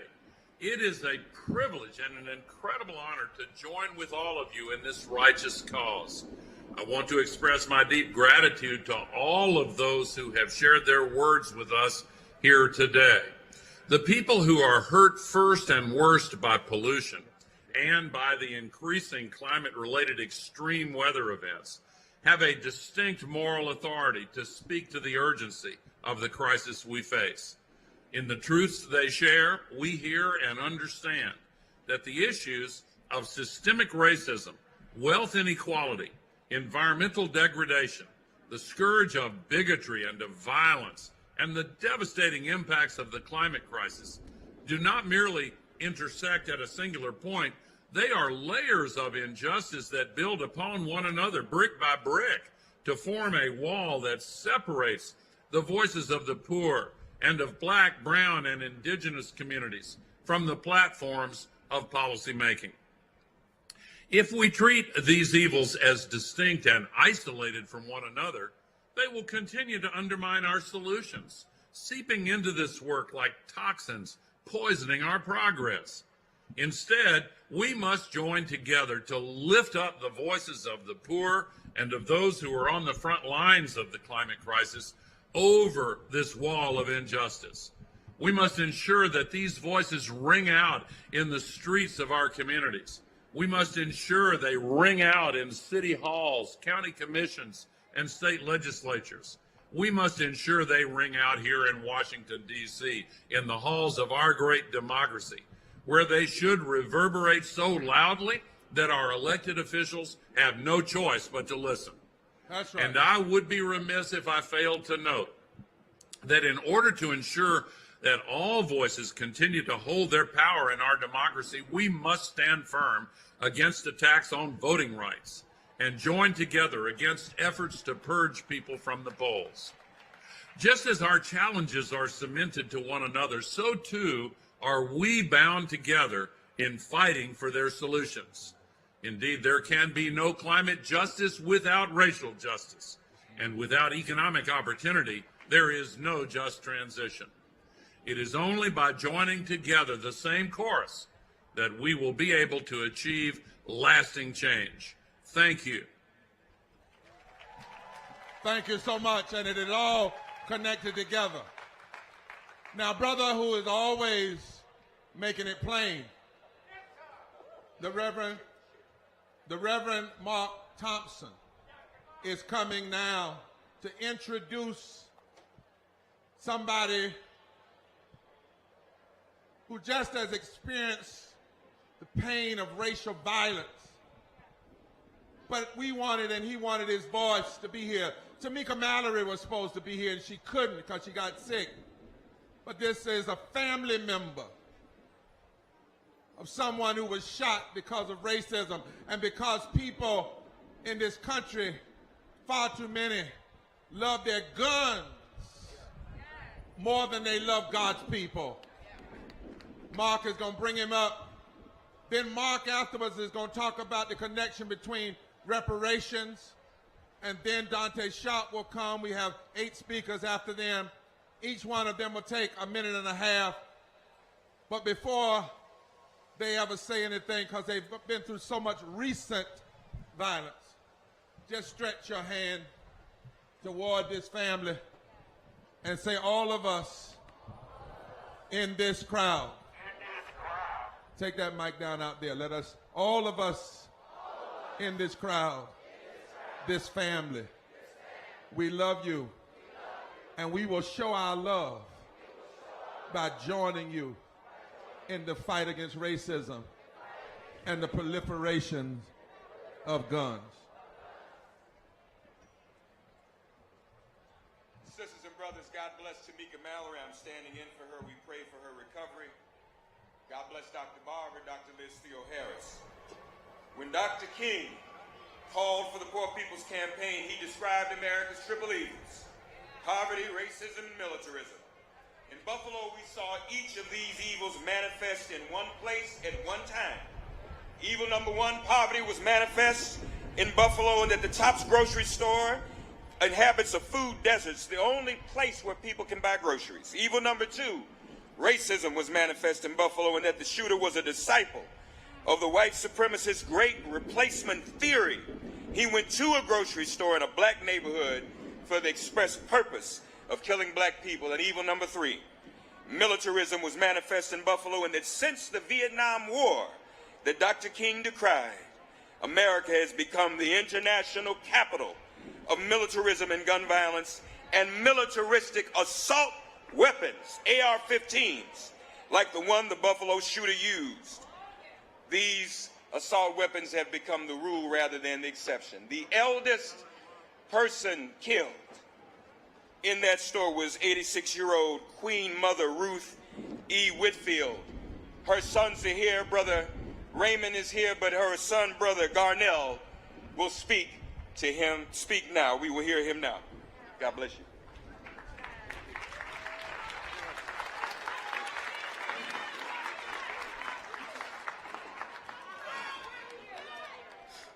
Good afternoon, family. As he said, my name is Garnell Whitfield. I'm here with my brother Raymond to lend our voice to the fight against poverty, social injustice, and racism in America. We're from Buffalo, New York, where a little over a month ago, our 86-year-old mother, Mrs. Ruth Whitfield, who was just leaving the nursing home caring for her soulmate of 68 years, our father, stopped to pick up a few groceries on the way home and was shot down like an animal, along with 9 other pillars of our community, murdered by an 18-year-old who believed in the lies of white supremacy and race replacement. Now, we know for a fact that it was him that pulled the trigger, but we also know that corrupt systems and evil people in high places loaded the gun and his empty head. We want to thank Reverend Barber for his leadership in this fight for social justice and the uplifting of the more than 140 million Americans that are living in poverty today, and for his visionary approach of inclusiveness as a strategy to deal with these issues. You see, poverty and the lack of resources and opportunity in Buffalo is what led this murderer to our community in the first place. That's right. In his 180-page manifesto, he talked about how because there was only one supermarket in our community, and because of that he knew it would always be well populated with blacks who had no other options to buy fresh fruit, vegetables, and other healthy foods, that he would have this opportunity there. The very fact that our community is a food desert lends itself to being a target. So the racism and bigotry that is systemic in our society helped to create and sustain the poverty which made our mother and community a target. And we're here today to say enough is enough.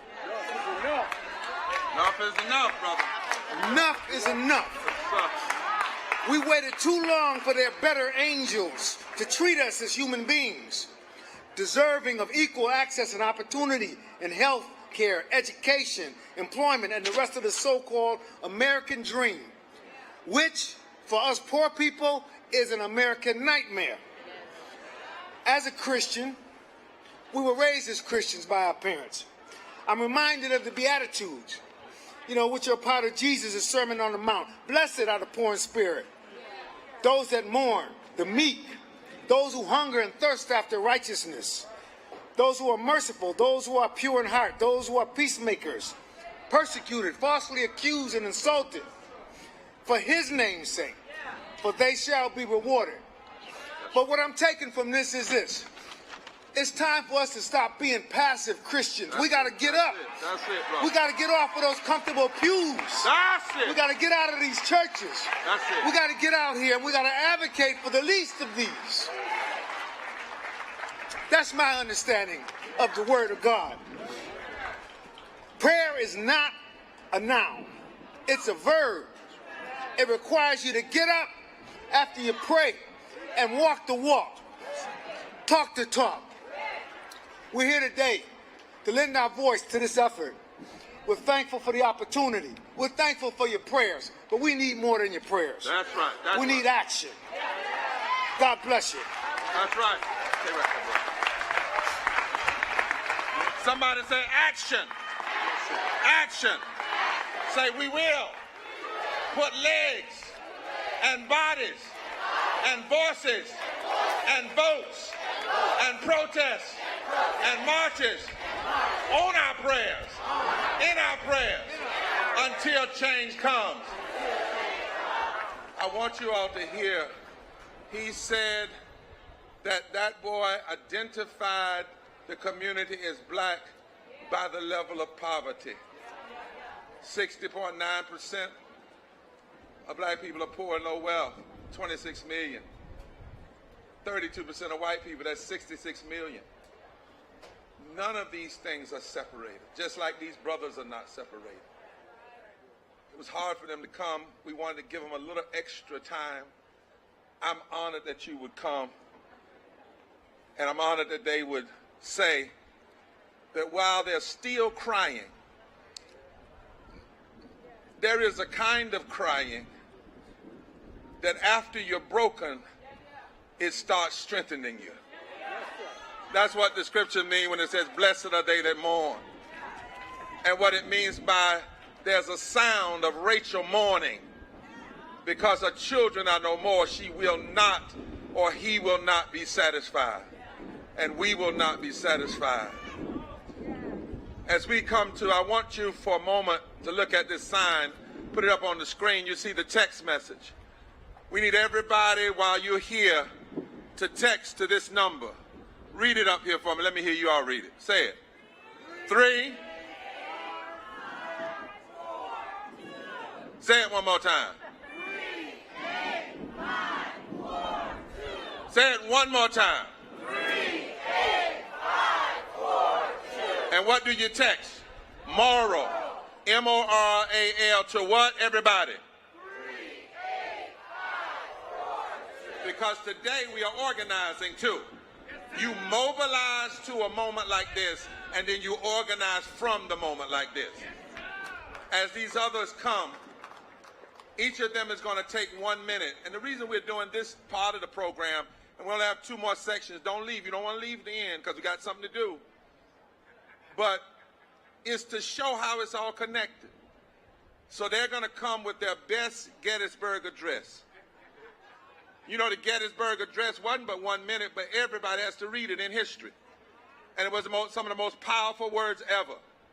So I want each of them to come with their best 1 minute, and then we go to a section on power.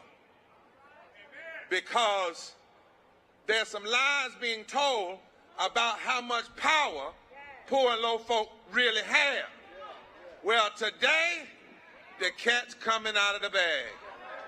Today, the truth will be told.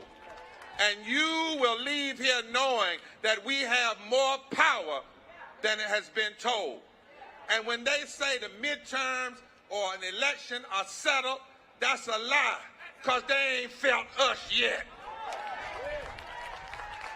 So if each of you would come and bring your best 1 minute on your particular story.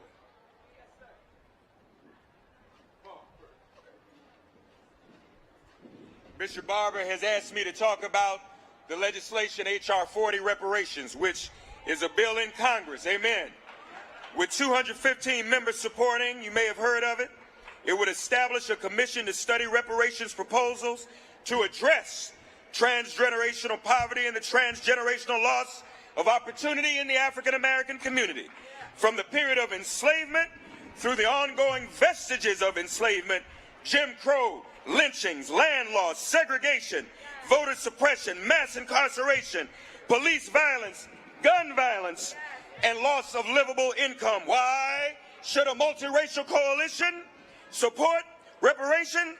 Is because black unemployment is perpetually twice that of white. It would take, according to United We Dream, Shaylee, 581 years for African Americans to reach income parity with whites. It would take until 2099 to reach parity in median wealth. It would take 150 years to close the black-white poverty wealth gap, and it would take 1,664 years, 55 generations, to end the home ownership gap. Why should a multiracial coalition support H.R. 40? That's right. Because as long as this country is allowed to establish a floor for African American poverty that is so low, it lowers the ceiling for us all. The lower the floor, the lower the ceiling, and the measures that establish the white middle class are now obsolete. That's why most of the white middle class is at best, like all of us here, the working poor. Thank you, the my longer brother. it takes to close the racial poverty gap, the longer it will to create a rising tide to lift all boats out of overall poverty. We ask you to contact your members of Congress to ask them to support H.R. 40. Yes. And I'm going to do like Oprah. I'm going to give something away. After today, go by 16th and Constitution to our red, black, and green reparations garden, where Dr. Barber picked up flowers to take home to honor his father, who fought for reparations. Pick up your flowers to take home. Red, black, and green flowers. Support H.R. 40. Yes, sir. Go to hr40song.com/reparations now. Download our new song, too, by our brother Nabil. God bless you. H.R. 40. Reparations now. H.R. 40. We won't back down. H.R. 40. Reparations now. H.R. 40. We won't back down. And in this movement, we add to that, we believe that our Native American brothers and sisters ought to have reparations too. And anybody that's been hurt in this society. Bring them up, Liz. All right, we got next Dante Sharp. Dante Sharp, tell him your story. Give him your best Gettysburg Address. I did 26 years in prison for a murder I didn't do in North Carolina. That's all I'm going to tell you about me. I'm not speaking to that power, I'm speaking to y'all, because y'all the power. Everybody out here the power. That's what I see every time I come to one of these. I'm telling y'all, I just want to let y'all know how it is in prison for real from an innocent man viewpoint that did 26 years. We stacked on top of each other, housed like animals, health care, mental health, atrocious. It's garbage. All I ask y'all to do is get out there and vote and get those judges and district attorney out of office, because that's what kept me in office. But since I've been home, all I want to do and all I've been doing is speaking through Forward Justice and with Reverend Barber and the Poor People Campaign, trying to use my voice to set these guys free. Because they're not animals in prison. All human beings. I don't care what they did, how long they got. At the end of the day, we are all still human beings. And God bless y'all, and I thank y'all for having me here.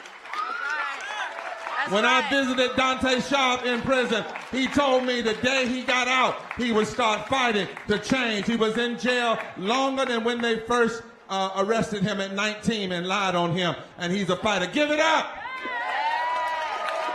And we want to go a little deeper. We got a professor, my sister from Yale, to talk to us about how deep this really is and why we must make this a part of any fight that is serious about addressing poverty and low wealth. Good afternoon. My name is Tracy Mears, and I'm here to make a simple point. Mass incarceration creates and deepens poverty and dampens our power to make policies to ensure that everyone has a right to live. 2 million people are held in this country's jails and prisons, hundreds of thousands before they have even been convicted of any crime. 60,000 youths under the age of 18 are incarcerated.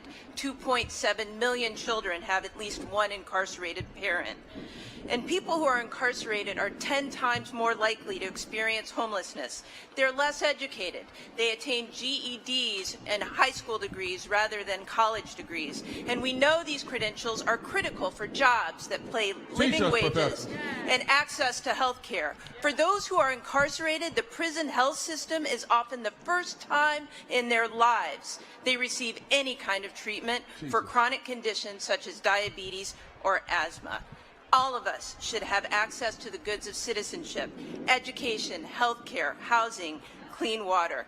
And we all as citizens should have the opportunity to embrace the love and energy that people like Mr. Sharp, my new friend, Denise, and my former neighbor, Winfred Rembert. Please read his Pulitzer Prize winning memoir. We should have the opportunity to have them contribute to our communities. Every person in our community must be able to play a role to make the change we need. Thank you. Say everybody must play a role to make the change we need. Indeed. Professor, this is your army now. This is the army for the footnotes that you produce. Next person. We got Kelly Robinson and Patricia Wilson from Planned Parenthood. Come on up. All right, y'all. Hey, everybody, I'm Kelly Robinson. I'm the Executive Director of Planned Parenthood Action Fund. I'm honored to be here. Y'all, I'm even more honored to be the granddaughter of Retta Mae, Al, John, and Helen, the descendants of the first free black people in Iowa, the daughter of the enslaved people who survived the trip to America. I'm here because I'm holding fast to that promise of freedom that our ancestors fought for. They were fighting for our ability to control our own bodies, to determine our own futures, to be the architects of our own destinies. And that's the fight that we're fighting right now. Any day now, the Supreme Court is going to take away our constitutional right to abortion care. No. This isn't just about abortion. This is about the generations who have fought for our country to recognize our humanity, for us to be written into the Constitution, and they're trying to kick us out of it. Y'all, what I'm here to tell you is that we are proclaiming adamantly and defiantly that we will not go back. We are not going to be silent. Will not go back. And y'all, I have my friend, my colleague, my fellow freedom fighter here with me, Patricia. She's a mom of two. She's a business owner from Baltimore, Maryland, and she's a storyteller for Planned Parenthood. Somebody shout, we will not go back. Hi, my name is Patricia Watson. Thank you, Kelly. You already know me now, so we family. Hey, cousins. Let's talk abortions. I've had two. I had my first when I was 18. I was totally in love, or so I thought. First time I had sex, boom, got pregnant. I was not ready to raise a child. I ain't had no money. I ain't had no sense. The second time I had abortion, I was in a very abusive relationship. At this point, I tried to get my tubes tied, but I was told no because I wasn't 40, even though I had two sons. The day I found out I was pregnant, I thought it'd be the last day of me living. I had to go and tell this monster that I was pregnant. I didn't know if he'd be joyful and think, all right, I got my grips in you now, or if he would kill me. I worried about my sons financially and emotionally. I knew I couldn't support another child. Social services is hard to navigate. It's hard to get food stamps, hard to keep them, hard to get Section 8, hard to keep it, hard to get health insurance, and extremely hard to keep it. Gas is like $100 million a gallon. People forget all of that. They forget about after birth the cause. Abortion is just a thing people do, but it's not a dirty thing, but at times it's necessary. We cannot be silent about the problems facing affordability and accessibility anymore. Silence is acceptance, and we cannot keep accepting it. We have to have these uncomfortable conversations. We have to be vocal. We got to stop being weak in the knees and stand up. Give it up. That's right. Stand up. Look at your neighbor and say, neighbor, it's wrong to give a rapist more control over a woman's body than that woman. It's wrong if a woman would die to give death more power over her body than she has. And we won't be silent anymore. All right, our next two speakers are Reverend Cheryl Moore and Sydney Saxon, representing our youth. I'm Pastor Cheryl Moore of Zion Temple United Church of Christ in Durham, North Carolina. The indomitable Marion Wright Elderman once said, and I quote, "If we don't stand up for children, then we don't stand for much at all." Well, America, we are here today to stand up for our children. We are here to stand up for the nearly 20% of our children who live in poverty in our country. 28% of all African American children, 23% of all Native American children, and 22% of all Hispanic children, and 8% of all white children live in poverty in our country. America, you promised that no child would be left behind. Yet poverty is the primary reason for educational disparities and equitable resources in our communities. We are here to stand up for children from low-income and no-income households who struggle to keep up because America has let them down. That's right. We are here to stand up for children who have difficulties feeding their minds because they're trying to figure out how to feed their bodies. Children who have the right but have to stand up against too many wrongs. Children who have the smarts but don't have the substance. Children who have deserve a piece of heaven but are living in sheer hell right now. America, if we don't stand up for our children, then we don't stand up for much at all. And standing with us today is 15-year-old Sydney Saxon. Come on, Sid. Give it up for this young sister. Give it up for her. Come on, make her feel welcome. Make her feel welcome.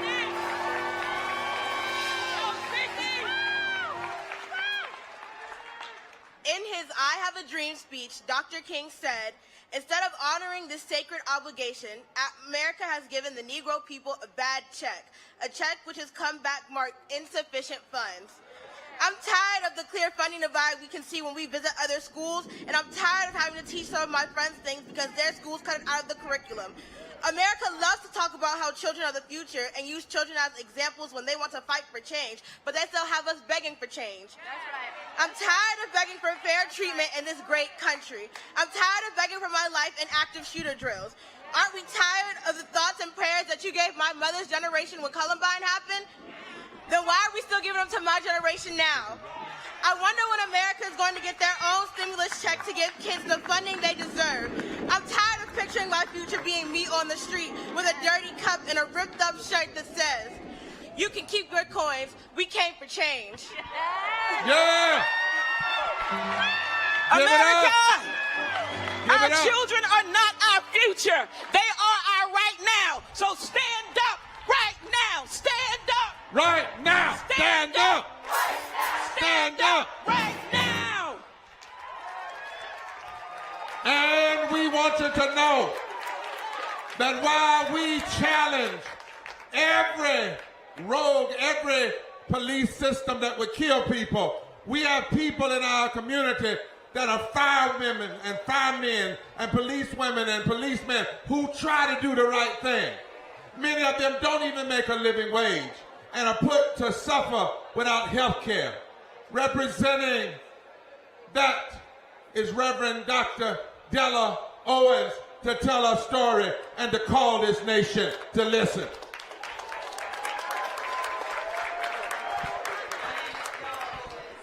Firsthand, the intersections between health care and poverty, growing up seeing my mother making decisions whether or not to pay bills or pay for medication that my father needed.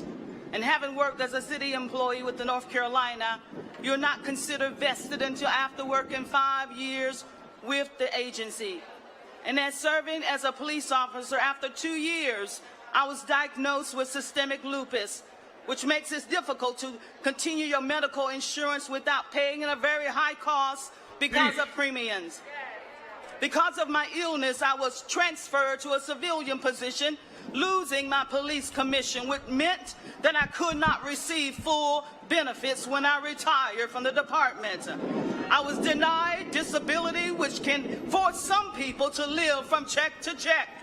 This should never be a threat or a worry to anyone.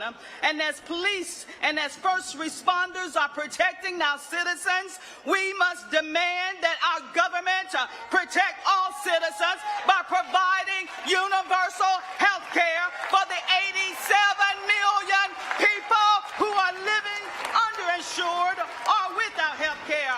And that is why I am here today, standing with the Poor People's Campaign, a national call for more revival, and I will not be silent anymore. Yeah! Won't be silent. Single women voters, my dear sister, Lord have mercy.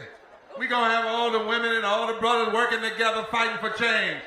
Welcome, Virginia Solomon. Welcome the sister with us. And I didn't realize that one of the great civil rights leaders of our time and lawyers, Al McShirley, is standing on the stage. He helped lead the effort to beat back voter suppression in North Carolina, and with his daughter, would y'all just stand with Virginia Solomon and wave at him, Al, let him know you're here. He has been believing. He was with Dr. King. He was fighting in Kentucky, and we love him as a senior in our midst. I love Bishop Barber, let me tell you. But today, this is a power revolution. Say it with me, this is a power revolution rooted in love. And we are here putting our elected officials and those running for office on notice. Don't ask for our vote if you are not going to legislate on behalf of marginalized people. Don't tell us you support voting rights if you aren't passing legislation to protect and expand the ballot. Don't tell us you support a woman's right to choose, but you aren't willing to codify Roe v. Wade into law.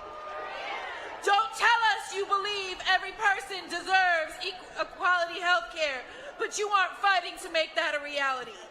Don't talk about a $15 hour minimum wage. Legislate an increase to the minimum wage. We are here to say we are no longer asking. Now we are telling, and we shall not be moved. We will not stay silent anymore. Peace, love, and power. That's Gettysburg. Hello, I don't think anybody's told you enough, but you're all beautiful, and thank you for being here with me. My name is Jessica Roloff, and I'm here for my mother and every other parent who goes to sleep at night crying because they can't provide for their children. I grew up on a dairy farm, and the federal farm policies of the 1980s changed everything. My family and our neighbors were forced out because the system gives preference to large and corporate farm owners. My mother went from being an owner-operator to a low-wage worker in a meatpacking plant with unsafe working conditions. When she gave birth to my brother, she was expected to get back on the line within 3 days. She spent the last half of her life working overnights in the ER. The work was hard, but she had a union. The city council has now sold the hospital to a private entity, eliminating the union. Finally, in 2020, my mother died during the pandemic. Who makes decisions matters. That's right. We are rural, but live at the intersection of the world. We are indigenous people and immigrants from Mexico and Central America. We're refugees from Somalia and Myanmar and fourth-generation American immigrants like me. And people are trying to amass power by getting us to distrust, fear, and hate one another. That's right. And I say we can live in optimism, or we can die in despair. And voting won't fix everything, but we're in the fight for our lives. And we need every tool available. And I need you to find people who you share pains and hopes with, and I need you to vote together. Not just in major elections, but I need you there in every election. Right. And we're going to do this because we still believe in the power to move this country forward. Give it up for my dear sister. Move forward. Come and we're on. not going to take one step back. Not one step. I love you, Mom.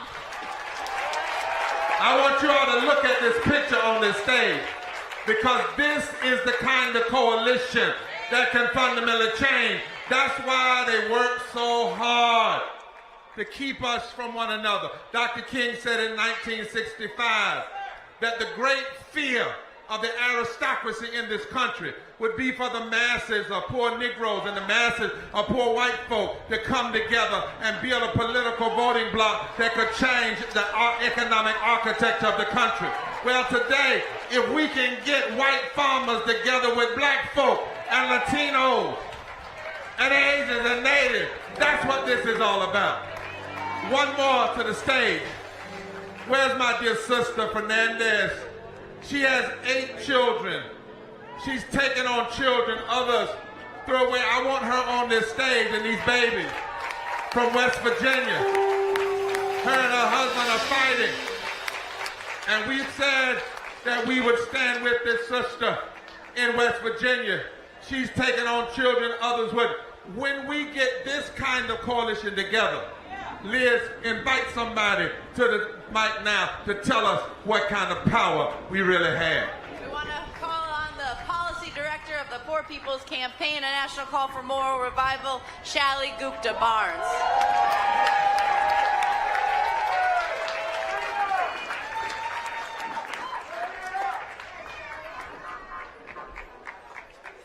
These testimonies we've been hearing all morning, they are more than just stories. They are the basis of a moral, political, and economic agenda that can unite 140 million people in this country, 40% of the country, to take action together across race, across gender and sexual orientation, across faith, in every region, state, and county, and every line that's ever been used to divide this powerful political force. And it is powerful because these 140 poor and low-income people account for one-third of the electorate. Say that again. One-third. 1 out of every 3 voters in this country has a stake in an agenda that centers poor and low-income people. We call this a third Reconstruction agenda. And if 1/3 of the electorate was organized around it, we could change everything, our maps, our priorities, and we could revive the heart and soul of this democracy. So it is up to us.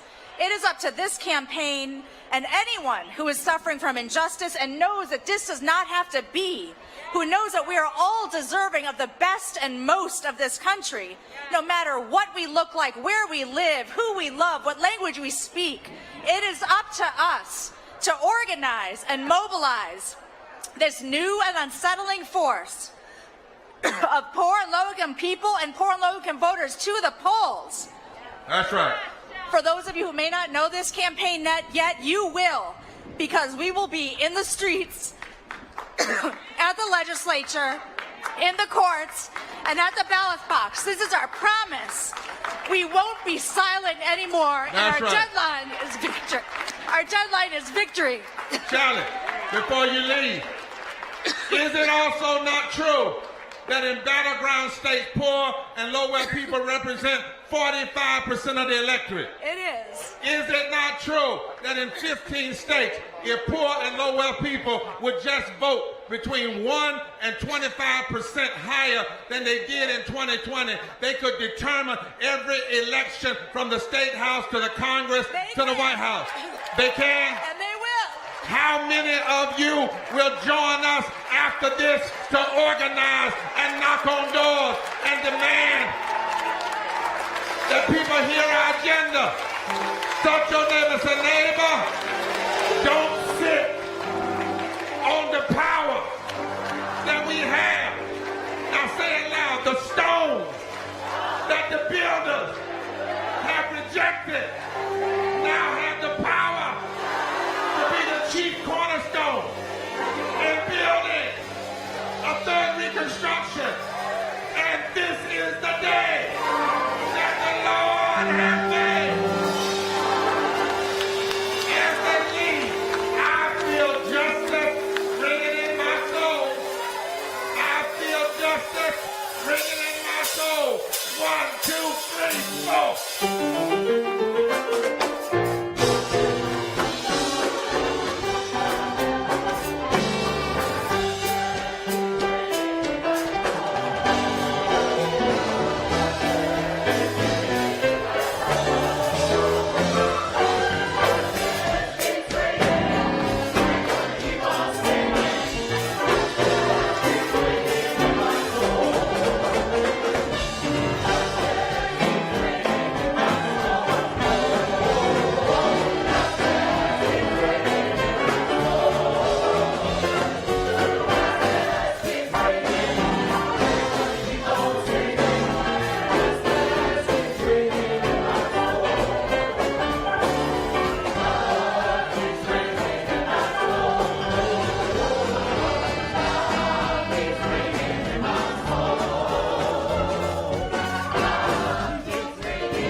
Now look at the screen.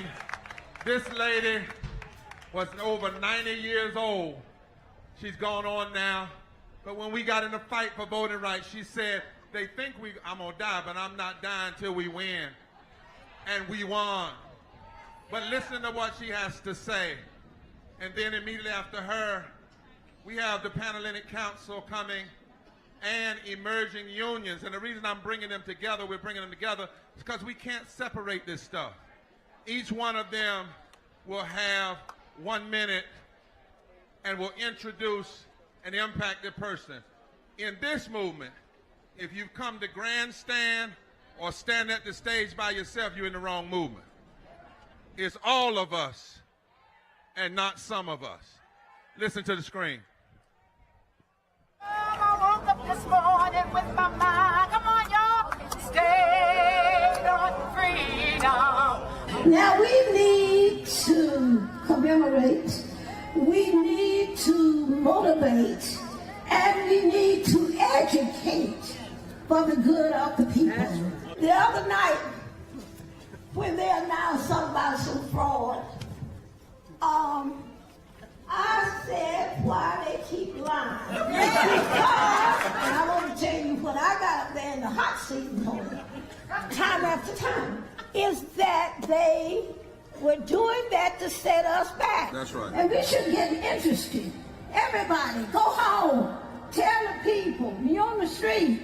Don't just go to the store to get groceries. Come on now. Go there, and if you see somebody, tell them about the movement. I didn't plan the march. I want heels out on my shoes. Come on. You got to open up your mouth and be a committee of one. I can tell you that. Say, we the people. We the people. We the people. We the people. We the people. We the people. Say, fed up. Fed up. Fired up. Fired up. Fed up. Fed up. Fired up. Thank you so very much.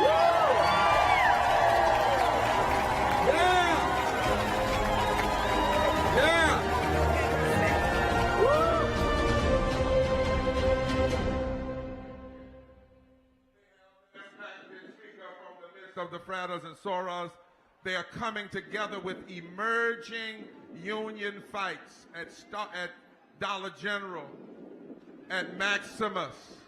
Give them to me.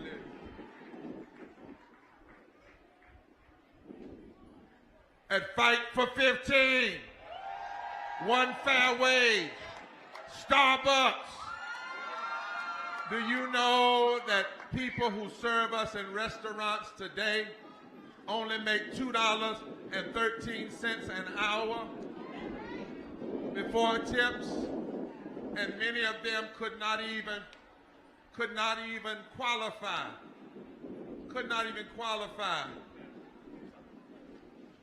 for the pandemic relief. We cannot have that. The brothers and sisters of the PAN will introduce themselves, and then they will introduce the impacted person from their midst that will speak to us as well.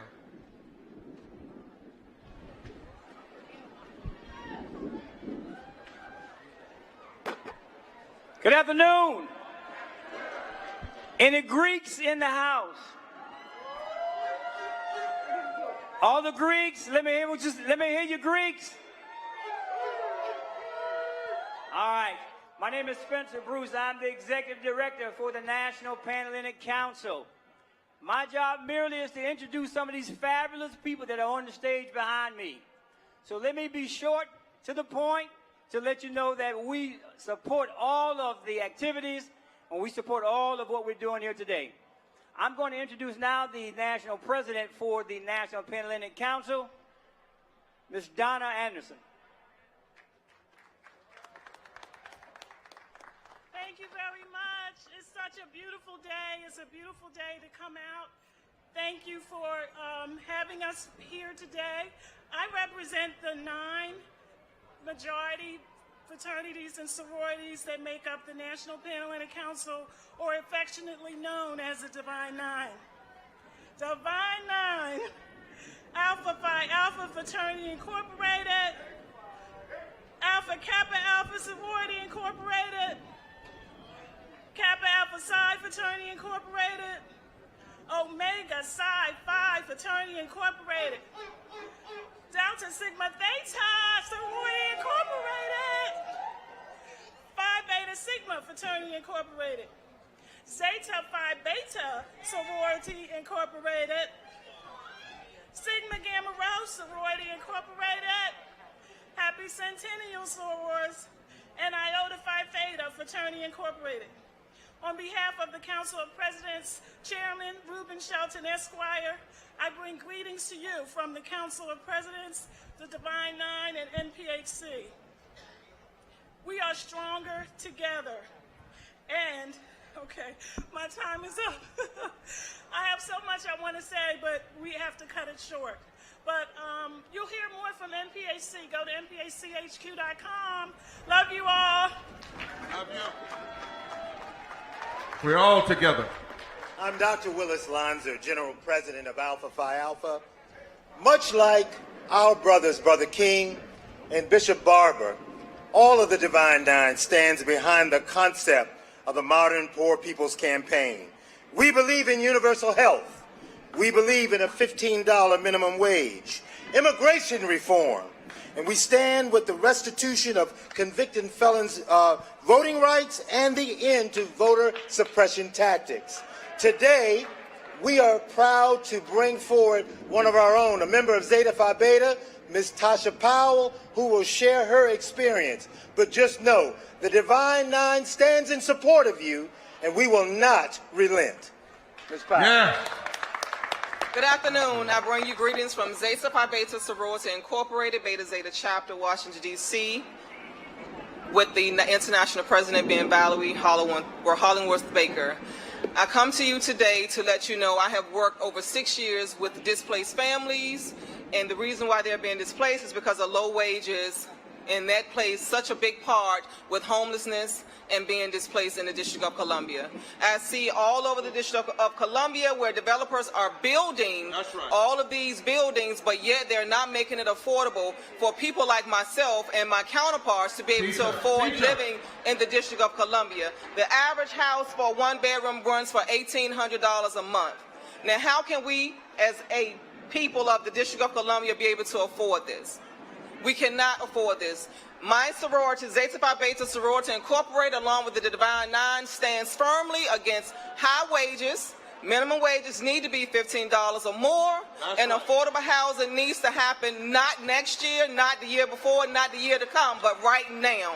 We need to stand firm for affordable housing and higher minimum pay, because minimum wages that we are getting here in the District of Columbia and throughout the United States of America, we cannot afford to live in these luxury apartments that these developers are continuously building within the District of Columbia and all over the world, that think that we can afford these one bedroom, even a studio bedroom apartment starts at $1,800 in the District of Columbia. We have to stand firm. We have to fight for what is right. We will not give up. Power to the people. Come on and say it. Power to the people. Power to the people. Not tomorrow. Not tomorrow. Right now. Not tomorrow. Right now. Let's thank the brothers and sisters of the Divine Nine, the Panhellenic Council. I made a mistake. Mary Kay Henry and Fred Ruttman are here to bring on the union. Now, you know, we get white folk from Mississippi and black folk from Alabama and all the union folk together and native folk together. Sounds like we got a reconstruction. Sounds like we got a revolution. Sounds like we have a resurrection. You don't want to leave because we got something powerful at the end. All of us going to do something together. Mary Kay Henry, $11.99. Fred Ruttman, Secretary Treasurer of the AFL-CIO, coming to the podium right now. Good afternoon, everybody. Are there any union members in the house?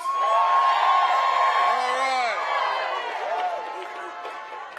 I want to first of all bring you greetings from the 12.5 million working people in 57 unions who represent workers in every sector in this country. Give it up for them. The AFL-CIO. Give it up!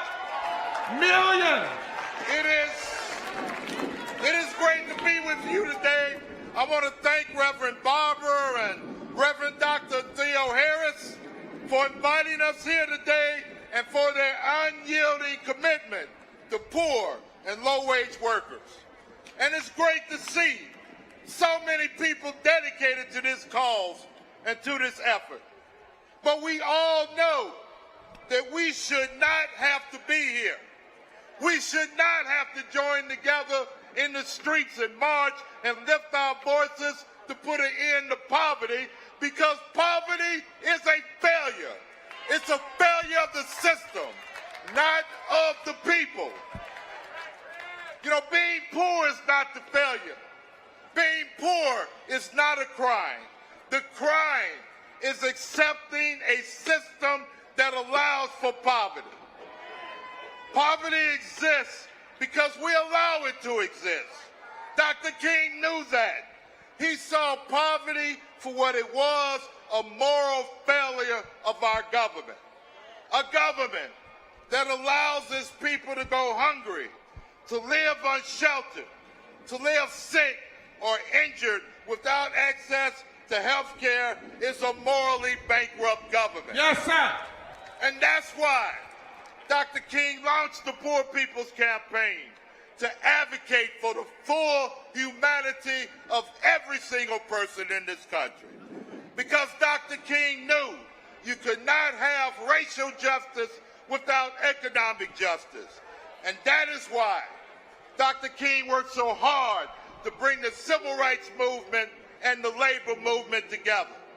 Because that is what the labor movement does. The labor movement, we advocate for workers, for better wages and benefits, for a safe job, for dignity and respect at work for all workers. Unions fight injustice in our community. Yes. We fight discrimination. Yes. It is no mistake the wealthy and the right wing keep trying to limit the powers of unions, to silence the voice of working people. Because when workers cannot collectively bargain for their own future, workers are exploited, workers are pushed down and pushed out. And the economic inequality that has plagued our nation for centuries keeps expanding. We cannot continue to accept a world where the CEO makes 300 times more than the average worker. That's right. Teach us, friends. Where millionaires and billionaires pay lower taxes than the average American. We cannot accept a world where social programs like Social Security, Medicare, and Medicaid, and the Affordable Care Act are under constant threat. Now, I believe that unions is the best vehicle to eradicate poverty. But we can't do it alone. We need all of us sticking together. All of us sticking together, standing out for a more just country and a more fair nation. Thank y'all very much. Give it up for Fred Ruppin. Everybody shout solidarity forever. America Henry. Thank you. I am so proud on behalf of the 2 million members of SEIU and the millions more fighting all across this country to join together in unions and stand with the Poor People's Campaign, a national call for a moral revival. Forward together. Not one step back. Forward together. Not one step back. And that's what healthcare workers came to do. Not one step back from Healthcare Pennsylvania, Healthcare Michigan, 1199 United Healthcare Workers East from New York, Maryland, New Jersey, and Florida, and 1199 West Virginia, Ohio, and Kentucky. Janitors and security officers from 32BJ and public workers from 500 in SEIU, Virginia, and 73 Illinois. And then we have the Fight for 15 and a union leadership. That's right. In the House. Yeah, in the House, Reverend Barber. From Florida and Wisconsin, from Raise Up in North Carolina and Georgia, and South Carolina. workers organizing all over the country. Starbucks workers! And in solidarity with the Memphis 7, because we say we are here today on behalf of every worker fighting for unions for all, and every voter fighting for a government that works for all. Our votes this November are not a show of support. They are a demand. And we demand that every corporation and every elected official hear us. And that's why I am so proud to stand today with the fearlessness and courage of the workers. I'm proud to introduce Nikki Taylor from the Starbucks Memphis 7. Nikki!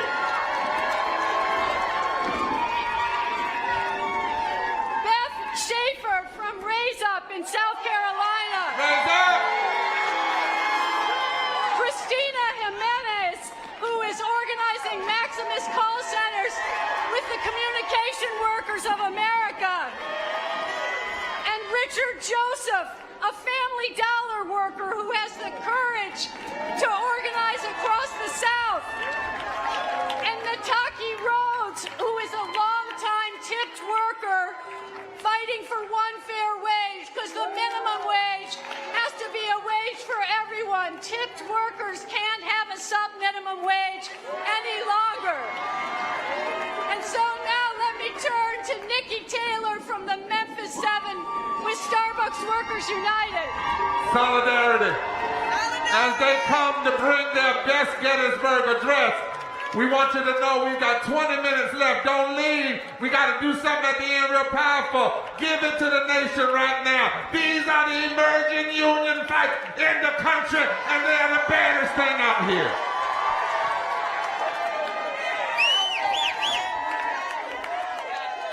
All right, so I'm going to start with this slogan we just started using, and that's what Starbucks billions. Starbucks workers should not be poor people. Most of us are making under $15 an hour, and that, in my eyes and everybody else, that is not a living wage. So therefore, we chose to organize, and that is reason number one as to why we organize. We are working under unsafe conditions, working with no protection between people throwing drinks at us, throwing punches at us, and calling us slurs every day. And this is why we organize. It takes a Starbucks barista almost 30 years to make what our CEO makes in a year. And to me, that's ridiculous. And that is why we organize. Why we organize is because the union is going to give us a voice that we never had before. And therefore, we're going to stand up and fight for that voice. Our CEO has not stopped the wave. As right now, we stand at 160 Starbucks stores unionized. Let me say that one more time. 160. 6 months ago, it was 0. We have fought against their union busting to come in and fire me and 6 of my comrades. The store that they thought was going to lose, baby, we got that union. We won.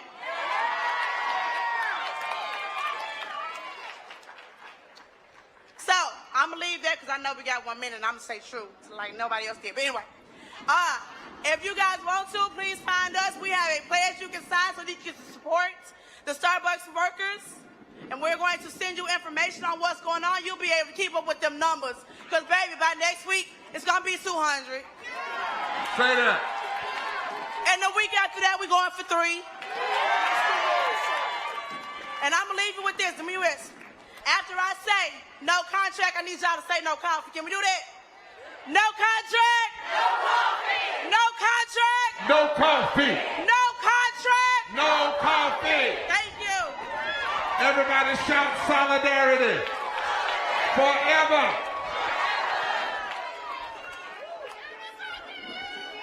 Hello, Poor People's Campaign.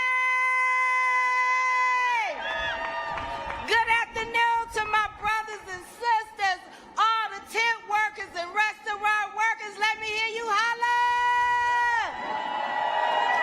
My name is Nataki Rose. I am a one fair wage leader at One Fair Wage. I worked as a restaurant worker for 14 years. I put up with sexual harassment and so much more in order to feed my son as a single mother. That's because of the sub minimum wage for tip workers. After the emancipation, the restaurant industry wanted to hire new freely slaves and not pay them anything.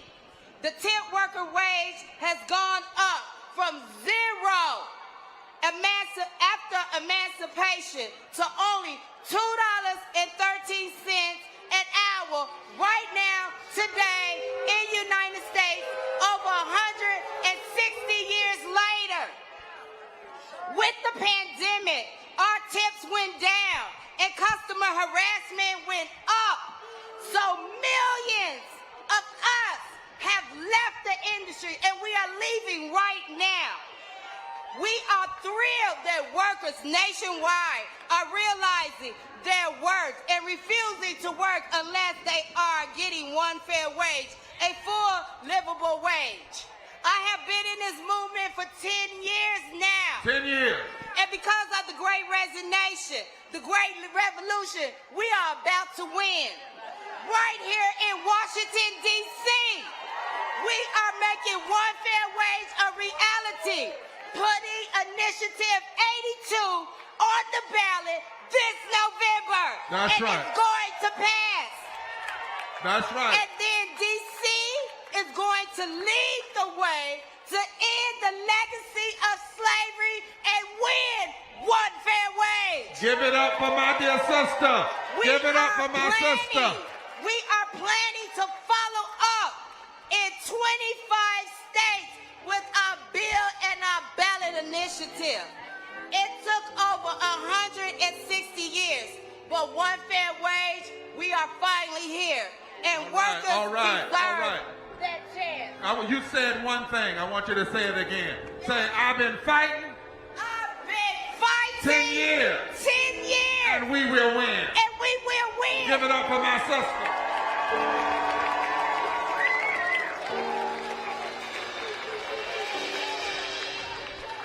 Next one. Bring it up. Say solidarity. Forever. I work for Maximus, a federally contracted employer. I am with Medicare. I don't understand why I have to answer questions about health care when I don't even have health care for myself. I am a single mother of three children. Why do I have to say, oh, I gotta go to work, baby, I'm sorry, I can't take you to the doctor today? It is a shame. Why do we have people that have 13 per hour when we're supposed to be at 15? We deserve more. More. What do we deserve? More. Thank you, much. Everything costs so much. That's right. Why? That's right. Breathe. We are not numbers. We are human. That's right. We are human. We are human. Say that with us. Say, we are not numbers. We are human. We are not numbers. We are human. My sister, let the other sister come to the mic. We got to get her up. Come on.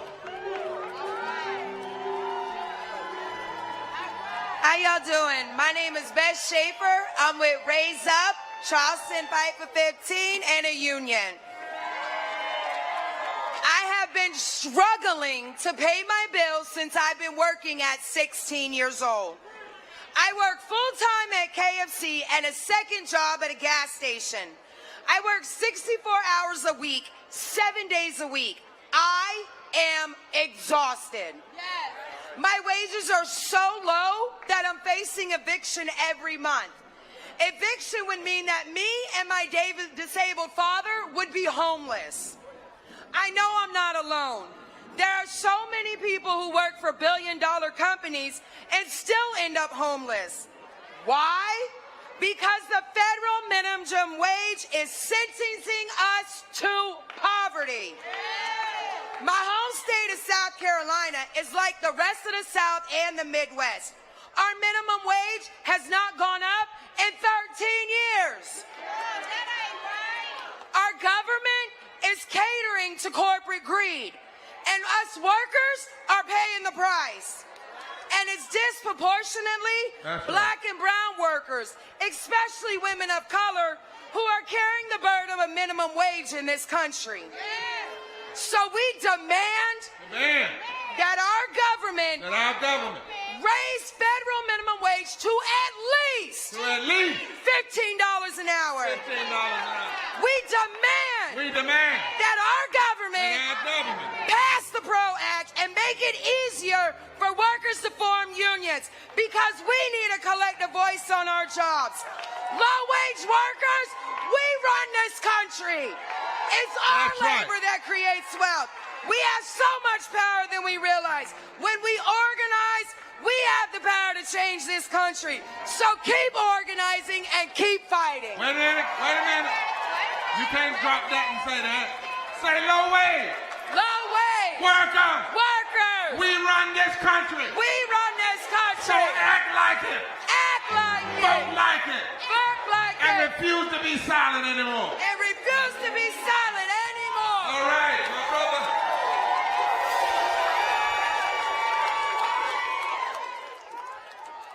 Good afternoon, everyone. My name is Richard Joseph, and I work at Family Dollar. I've been there for 3 years. They started me off with $10 an hour. Every time a new year rolls by, instead of them giving us a decent raise, they give us 15 cents. What can we do with that? We have families to support. We have everything to look forward to. We're about to go into a recession, to tell you the truth, because of the wages. Everything is going up. Gas is going up. Food is going up. So what do these companies expect us to do? We have families to raise. A couple of months ago, we had the HR come down. I thought he was coming to discuss a raise. Okay. You know what he come for? Because he don't want to see us with a union. That ain't right. That ain't right. That's not right. I want to thank you. Forward together. Not one step. Stay right here, brother. Something's wrong when billionaires made $2 trillion through this pandemic, while 8 million more people fell into poverty. And that's why we can't be silent anymore. Is that right? Give it up for these emerging unions for showing us the way. Now we got people here that have come on buses as far as 15 hours away. All the way in the back, let me hear you shout. All the way to 14th Street, let me hear you. And they've got cameras, but we must honor them. We've got 4 unions that are coming, representing all the unions that are supporting. Everybody that comes, you've got exactly 1 minute. Not 1 minute, 1 second. Not 1 minute, 2 seconds. We all said this all before we got here.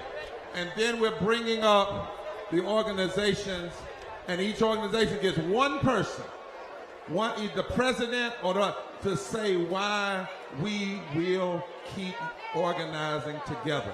Come on up as the unions come. And I want to give a shout out to George Gresham and that mighty union called SEIU 1199. They brought over 60 buses from around the country. Y'all tell George I say hello, all right? All right. You got your best Gettysburg address? Let's go.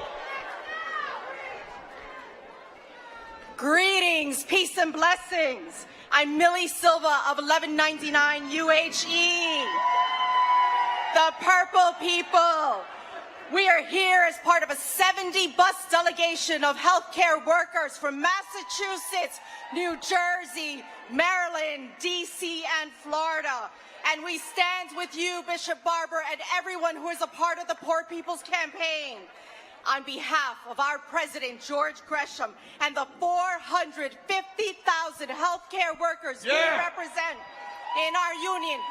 We are here to declare we stand with each and every one of you who's organizing to end poverty in this country. The poverty where some of us have a living wage and others do not. The poverty where some of us have a home to live in and others of us are on the streets. The poverty of spirit that allows for systemic racism to exist instead of the love that we need for each and every one of us as humans. Sisters and brothers, family, we have to stand together because this country is rich and it needs to share the wealth. There is a sickness in this country, and as healthcare workers, we are looking for the cure. But as we learned in this pandemic, here is what we know. We are the ones to save ourselves. We are the cure. It is us. It is each and every one of us. Those of us who are here today and those of us who are here back at home. Because at 1199 we know an injury to one is an injury to all. And so we stand together in the spirit of 1199's founders and in those of us for the next generation. Let's do this together. During this pandemic, we went through one of the toughest contract negotiations in all of our states. And our call to each other was this: to win this fight, we must unite. To win this fight, we must unite. To win this fight, we must unite. Bring on the testifiers. Give them a hand. Let them feel welcome. As I stand shoulder to shoulder with you all, recognizing this march on the weekend of Juneteenth, I am empowered, encouraged to end poverty, build power for workers, transform our country. My name is Lilith Clackin. I'm a proud member of 1199 SEIU, representing New York State. I am a home care worker. I am a delegate representing my co-workers and a certified and licensed home care aide. I can safely say I have contributed positively to people's lives, making it possible for elderly and sick people to live in their homes and receive compassionate care. I worked throughout the pandemic, being an asthmatic and living with my grandchildren, giving my health conditions. I feel very blessed to have survived. Many of us who march today have not been recognized for our contributions. That's right. And so it is with this in mind, we know without the voices of the people holding our employers and electors, leaders responsible to deliver for us fair wages. Let us not forget the dark period our country faced for 2 long years. Death stared us in the face. A virus wiped us out. Low-income families were so much more impacted. Let us recognize the essential workers, end poverty, build power for workers, transform. Recognize us. Say, recognize us. Hello, my name is LaTanya Davis. I'm a proud member of the 1199 SCU Unit Healthcare Workers East. I'm a secretary in Miami. I'm a mother of 3 boys, 14, 18, 19, so you would know what my grocery bill must look like. My rent just went up $300. I guess it'll be just me and God trying to figure out how I'm gonna survive it. Honestly, I'm not sure how I would support my family. I've worked in the same hospital for 16 years and I've learned I'm still under $16. Many of my sisters and brothers all around Florida have it even worse than me. The hospital and nursing homes workers privileging life-saving care every single day. but they can't even afford their own health care insurance. It's getting to the point, guys, is that if we're not out here being together like this, we're not going to make it. So I'm just glad to see you guys out here. Let's keep on fighting. Let's keep on fighting. She is why we must fight. Next union. Is there anybody else? Is that it? Next. The United Electrical Radio Machine Workers of America, UE, is proud to be here at the Mass Poor Peoples and Low-Wage Workers Assembly and Moral March on Washington and to the polls. Our union believes in organizing and mobilizing the working class. We believe in aggressive struggle. We believe in militancy, civil disobedience, and good trouble. We know that there is just one solution to poverty and inequality. Organize, organize, organize. Organize in the streets like we're doing here today. Organize to the ballot box like we will all be doing in November, and organize in the workplace. Every workplace we see how poverty and systematic racism work together to exploit the working class and keep us in poverty. In every workplace, the boss tries to divide workers by race, by gender, by nationality, by sexual orientation, in any way they can to keep us divided. But workers are fighting back. And I'm proud to say that the UE is organizing across all sectors of the working class. And right to work for less, North Carolina and Virginia, collective bargaining for public sector workers is illegal. We've been organizing and successfully engaging in aggressive struggle, militancy, and good trouble. Many of those workers are here today with us, and I want to introduce UE 150 member Bryce Carter from the North Carolina Public Service Workers Union. Thank you.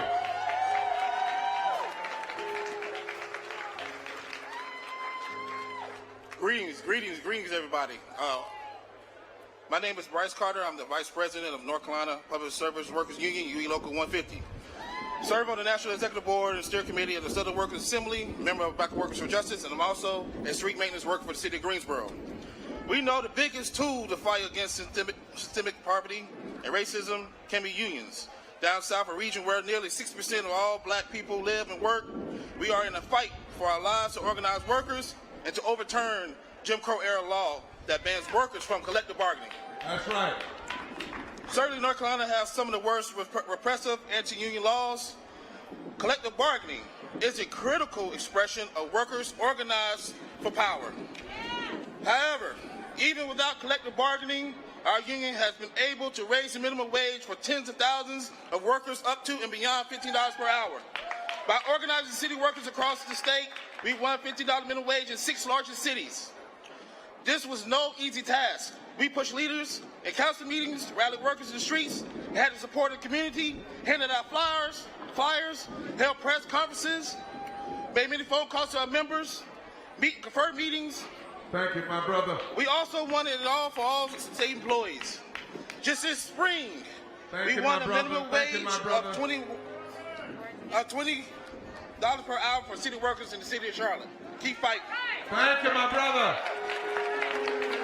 Thank you, my brother. Next.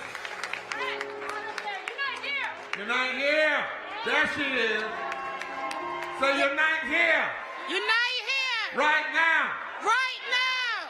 Good afternoon. My name is Nicole Hunt, International President of Unite Here and President of Local 634. Yes. I represent the cafeteria workers of the School District of Philadelphia, and we say enough is enough. Enough. Enough of more work, less pay. Enough of employees undervaluing our work. Enough of poverty wages. Enough of us having to figure out whether to pay our bills or put food on the table. We pay bills and have families to support, just like the bosses. And we are here to say, pay us our worth. Say it with me, pay us our worth. Pay us our worth. Without us, there would be no hotels clean, no children fed, no deliveries being made. We are here to let them know we can shut them down. Yes, shut them down. Our union brothers and sisters in Atlantic City said they will shut them down with that strike vote on Wednesday. 96% of Atlantic City casino workers voted to strike in early July. If we don't get the wages they deserve, casino workers workers need a raise. Now is our time because we say enough is enough because it's power of the workers and the power of the workers don't stop. I now want to introduce my union brother, Timothy Freeman from Unite Here Local 274. Brother Freeman, thank you. Hello. Good afternoon, everybody. And I'm just going to add on for my sister Nicole just to say, we shouldn't have to feel this way. We shouldn't have to live this way during these times and everything. We feel like we're suffocated, where we can't breathe with ease. And at this time, we got to continue to do what we're doing every day, demanding what we need. Winning unions everywhere. We got to start by getting up in their faces. Don't stop till they hear it. Don't stop till they hear our voices heard. And don't stop till we can't breathe freely. When we fight, we win. When we fight, we win. And when we vote, we win. Yes, sir. Yes, sir, brother. Now, we don't often think about flight attendants being among poor and low-wage workers. But the president of the flight attendants is here, and to introduce someone today. My name is Sarah Nelson, president of the Association of Flight Attendants, CWA. Now they say a rising tide lifts all boats. But as my friend shared with me recently, do not focus on the individual boats. We are the rising tide. Welcome everyone into the tide. The billionaires didn't earn that money, they stole it from us. They're stealing our productivity, our time, our democracy, our future. And as you'll hear from my brother in a minute, they're stealing from us by defining our value as less than what we all should be because it's a different business model. We won't beat the capitalists in Washington until we beat them in the workplace. So if you want to see change, build your union. Unions are for everyone. If you're done with poverty, build your union. If you believe a woman should have dominion over her body, build your union. If you want for someone else what you want for yourself, even if they are different from you, build your union. Now let's hear from Derek McDaniel, a 22-year Air Wisconsin flight attendant, who's going to tell us that poverty doesn't fly. My sister said, come back, sister. This is my dear sister here. Come here. We stand together. Listen, those of you in the back, I want you to start making your way. We've got something we got to do to show the nation. And if you're in the back, I see you at 7th Street, 8th Street, 9th Street. Come back this way. I declare the buses won't leave. But we got to finish like we started, together. And there's no better way that you could have spent 4 hours today. Am I right? In fact, it needs to be 24 hours, 7 days a week. Hear what we got to say. And change America. Come on, my brother. Sarah. Hey, DC. I came here to talk to you today because I have a big mouth. The truth is, I've never been quiet about it. I came to get into the good trouble, start some good trouble. Who told us that? I'm here to talk about an unfair business practice that's causing poverty in the airline industry, that's pitting the regional flight attendants against the major flight attendants, and it's unfair. When you buy a ticket on United Airlines, you might actually be flying on an Air Wisconsin flight. There is no difference between the pain of United Express, United, American Eagle, American Delta, Delta Connection, regional flight attendants are making 65% less than our major counterparts. We do the same job, we want the same pay. Talk to me, DC, because I came here to cause some good trouble. Do you feel me? I'm here to talk about an unfair business practice that's creating poverty. That's right. I'm here to tell you that most of the majority of flight attendants are still women and getting underpaid, which that means that's discrimination in 2022. That's right. Talk to me, DC, if you hear me. What are we going to do about it? We go forward together. Not one step back.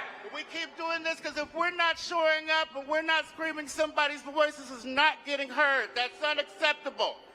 Talk to me, DC. That's right. We are the Association of Flight Attendants. We are your brothers and sisters, and we stand with you. Look at somebody and say, I stand with you. You stand with me. And we can change this thing. As the unions take their leave of the stage, give them a big hand. Somebody say, which side are you on? I'm on the freedom side. How many of y'all on the freedom side? And on the justice side? Again, those of you that are on 8th Street and 9th Street, come on this way so we can end together. Now you notice something today. Have you noticed that nobody came today to speak for people?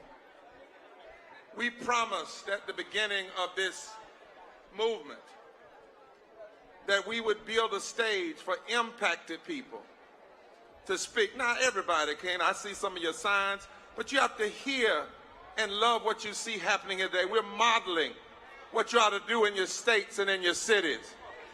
Too often, people who have been like an organizational head, it's good to hear the head, but we need to hear the people. And that's why today nobody came to speak for people.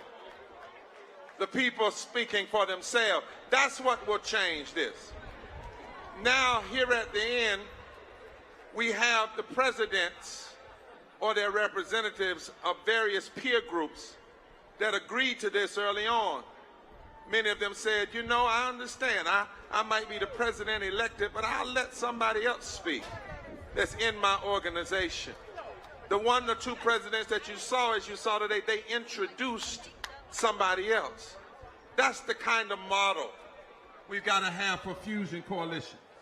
So I'm going to invite these presidents now. These are the peer organizations. And I want them to come.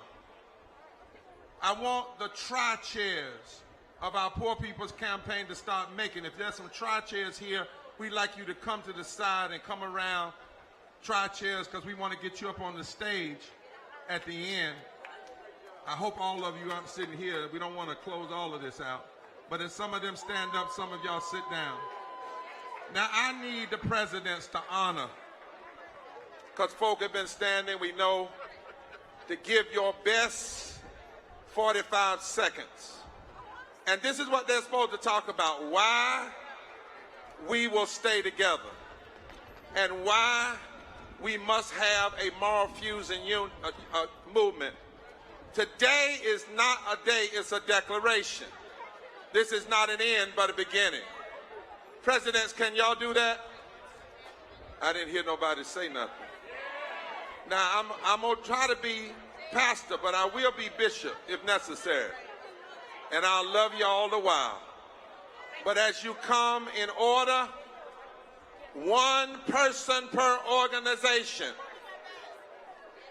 Don't come up here with two, one.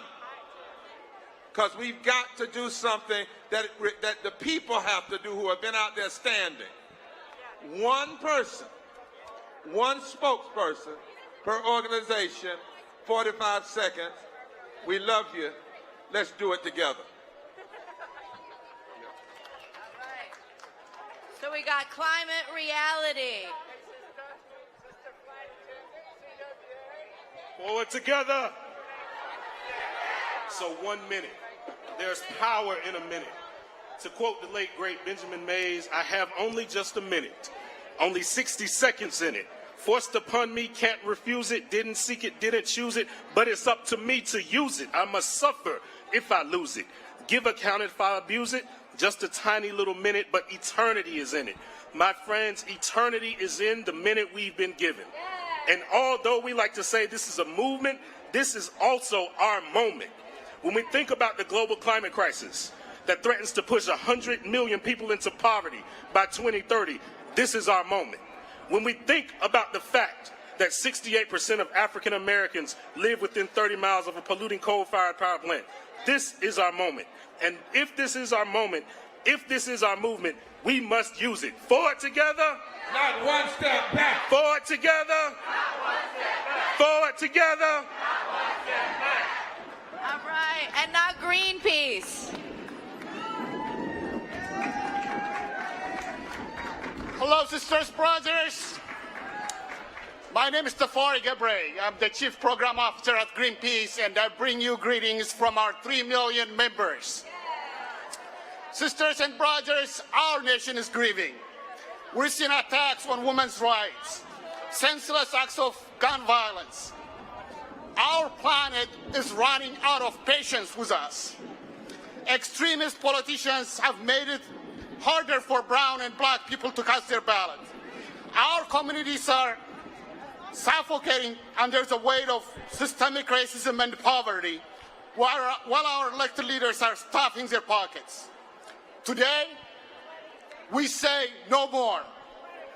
Today, we come here to fight back. Today, we say all of us or none of us. Can you say it with me? All of us or none of us. All of us or none of us. Power to all of us. Power to all of us.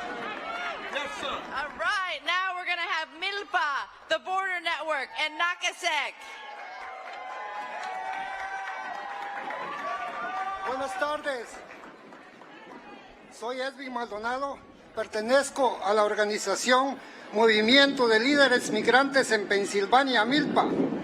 En nuestro estado estamos luchando por el derecho a la movilidad con una licencia de conducir para todos. Y a nivel nacional estamos exigiéndole al gobierno una reforma integral para los más de 11 millones de personas indocumentadas en el país. Hoy quiero hablarles de la importancia de la unidad. Nosotros debemos ser como las hormigas, que son las más pequeñas en el mundo, pero dice la Biblia que en el verano trabajamos unidas almacenando comidas. Así como ellas, nosotros debemos mantenernos unidos, unidos hasta la victoria, juntos, ni un adelante, ni un paso atrás.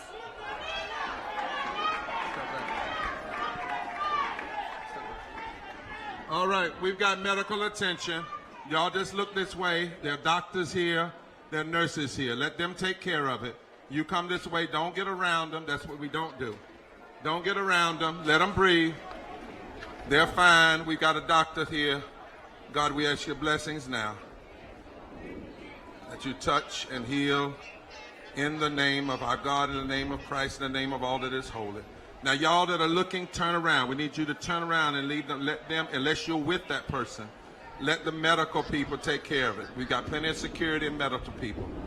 All right. Now, you presidents, because we have somebody there, I want you to honor that, okay? Let's come up. You're talking about why we must stay together. Come on.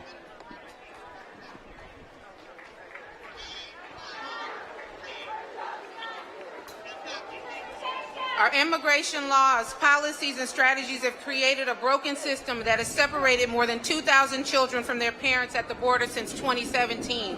It has rejected and expelled almost 1.5 million refugees and asylum seekers in the last 2 years.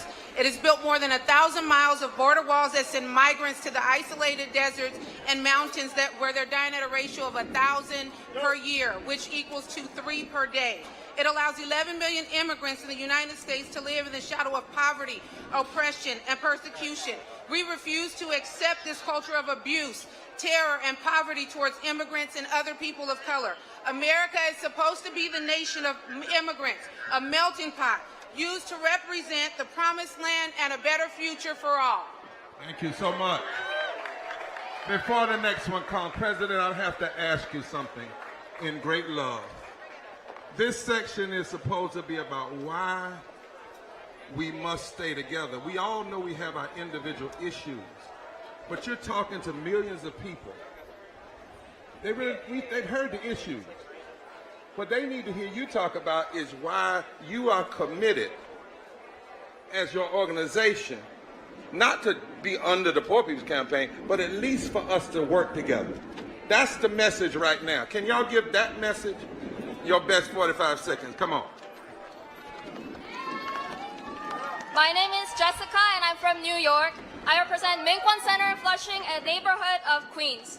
We are a part of the Nakasek network where we serve and organize Korean and Asian American immigrants. There's a significant portion of the community who are low income and undocumented, and I am one of them.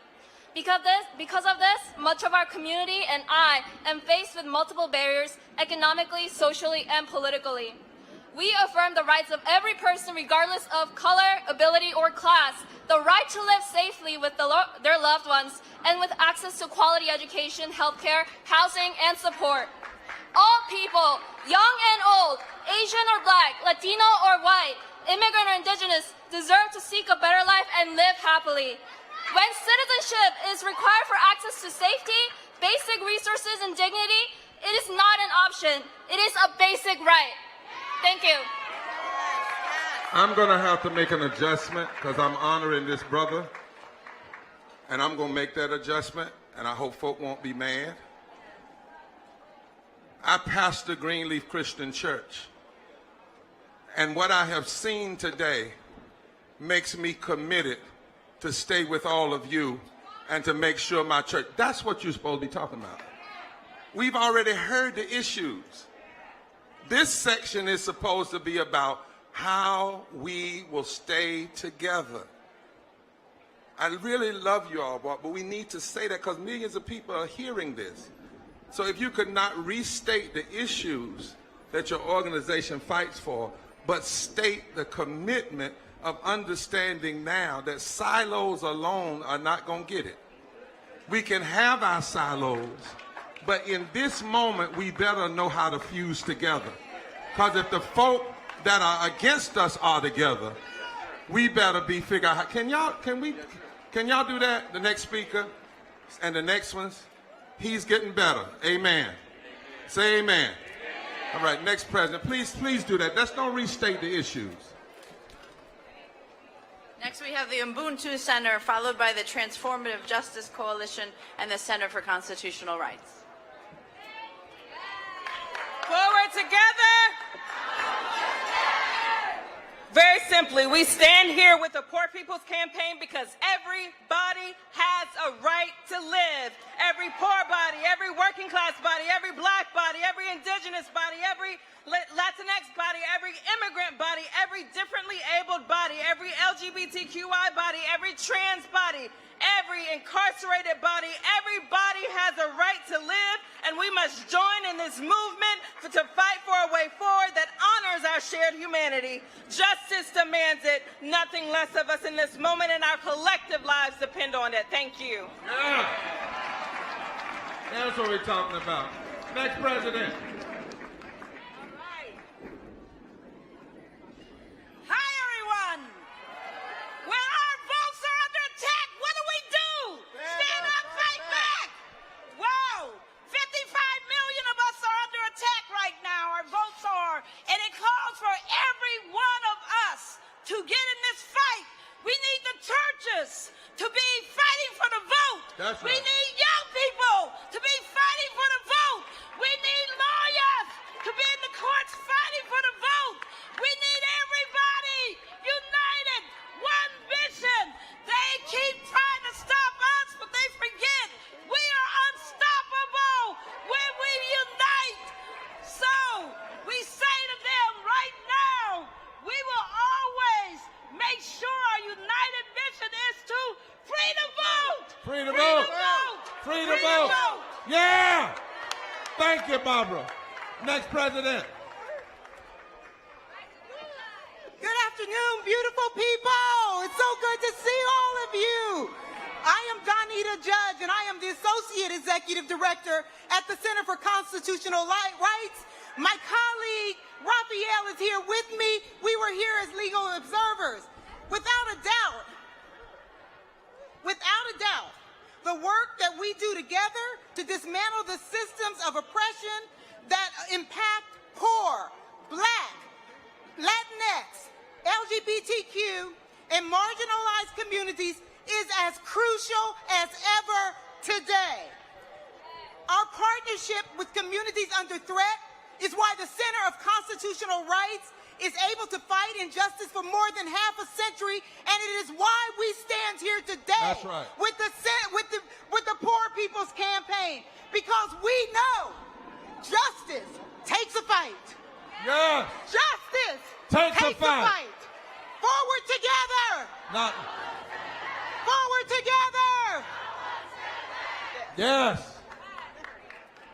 All right, next we have the Freedom Center for Social Justice, the National Center for Lesbian Rights. That's right. And the Center for Community Change. That's right. Come on up together.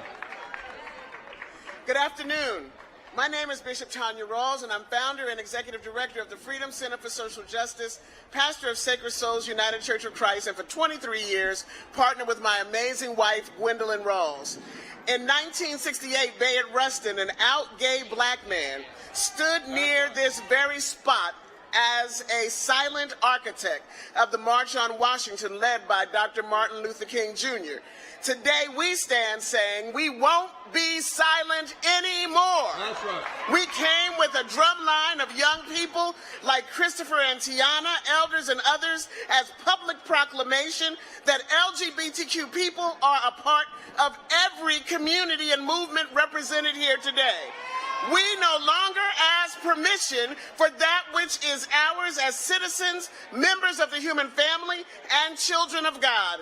Black trans women, LGBTQ people, and others need us to stand together, and we will do that until victory is won for all. Forward together. Not one step back. Forward together.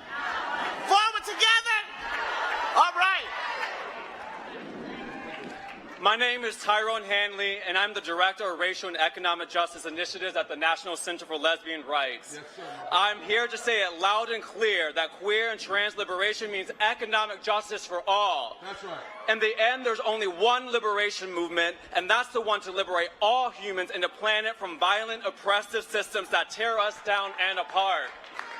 Growing up as a black queer kid in a poor multiracial community, I felt so ashamed about who I was. But now I know that the source of my shame is the source of my pride. Because I understand it's not us who are the problems, it's those systems that tell us that we are unworthy of love. Know that you are loved and that you are worthy of this moment and the movement that we are building. We will cultivate a new world together because our hearts demand it. I love you. We cannot be silent anymore. Love you. Love you. Love you. Hey. Whose street? Our street. Whose street? Our street. I would be remiss in not acknowledging the black blood that was spilled in the building and the design of these various streets that we stand on today. My name is Dewan Wash. I'm a senior organizer with Community Change. Yes, we are a national organization that organizes with over 100 groups around the country. We are here today to uplift that it is us, the voices of the unheard and those that are directly impacted that must lead. Too often, our focus is shifted to those with verified Twitter profiles and advanced degrees for the answers to our community's problems. But it is us, those of us who are here today and those who organize when the cameras aren't around, that will cause and create the change that we need. I want to encourage folks who organize on a day-to-day basis, young, old, black, white, and every creed in between, to not be discouraged and to keep up the fight because we are with you. All power to the people. Somebody shout community change right now. Bring 3 more. All right, we got the Center for Popular Democracy, the National Welfare Rights Union, and the National Coalition for the Homeless. That is. My sister, give it up for the National Welfare Rights Union, the first that called for a Poor People's Campaign. Today, I'm going to say very few words for Annie, who had to leave. I work with the National Welfare Rights Union, and we have jumped on the Poor People's Campaign 20 minutes after Reverend Liz and Reverend Barbara said, this is what we're going to do. That's right. So we've been here a long time waiting for some of y'all, okay? All right? If you think you're poor because you're white or because you're black or because you're Latino or because you're gay or because you chose the wrong neighborhood, or you chose the wrong career, or you chose the wrong college, you chose the wrong boyfriend, you chose the wrong drug, or you chose the wrong liquor, all that's wrong. You didn't do this. system hates us because we're poor. That's all right. Reverend Barbara, Reverend Lynn said we're supposed to love people. We're going to love them as we walk over their behind to get back what they took from us. This is welfare rights. You ain't got nothing else to do. Call welfare rights, and we will show you how to see the world. Hallelujah. I like that kind of walking, because these are rights. We ain't big, and these are our rights. How y'all doing? My name is Demario Cooper. I'm the co-executive director of the Center of Popular Democracy with Anna Lilia Mahayan. And I'm here on Juneteenth because I know that Juneteenth signifies the day that people who were enslaved were found out that they were free. Something that was impossible for them to even imagine at the time. Right? And then 10 years later, for the next 10 years, we had a time called Reconstruction when the federal government invested in black lives. They created the Freedom Bureau. They created free schools. And then after that, conservatives and Confederates who had power came back and took that democracy from them. They stole it from them. Today, we are at the end of a time when black people and brown people's political power have rose, and we seeing those same Confederates reform to try to steal our democracy. And we here because we know we need all of y'all to protect it. All of us to protect it. That's right. All of us.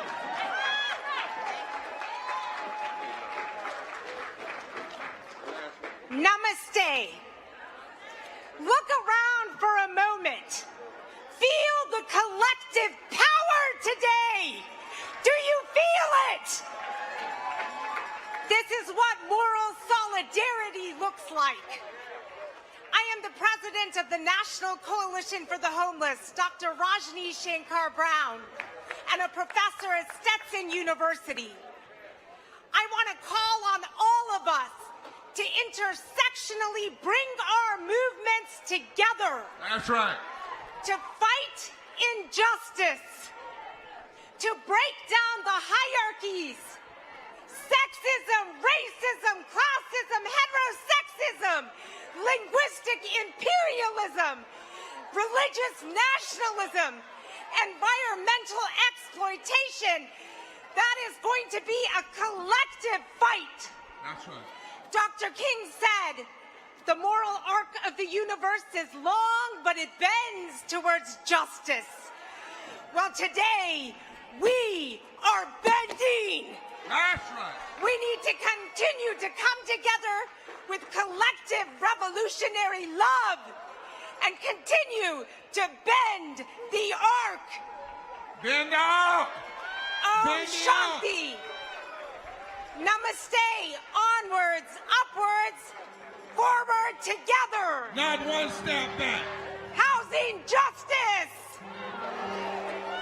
Got 3 more groups. All right, Common Defense, Code Pink, Legal Defense Fund, and Community First Solutions. Tell people to stop coming in close. You're still here. Come on in. All right, good afternoon, everybody. My name is Kyle Bibby. I'm a former Marine Corps infantry captain, an Afghanistan war veteran, and I'm the National Campaigns Manager for Common Defense. We're the nation's largest grassroots veterans organization. And I'm here in solidarity with all of you today and the Poor People's Campaign, demanding that we end our endless wars around the world and reinvest in our communities, a job that we can only do if we work in solidarity with one another. I've witnessed firsthand how our national priorities have left millions behind. Over 20 years, we spent over $21 trillion militarizing our nation internationally and domestically. Despite the trillions that we spent, everyday veterans in our communities do not see that benefit. For years, we've been told that 22 veterans commit suicide a day. That pain that leads to that sort of torment does not appear out of thin air. Much of it comes from the same wars that we overfunded. And that's why we have to unite as working people in this movement, because every dollar that we spend on endless wars does not go to our communities. It goes to destroy communities overseas.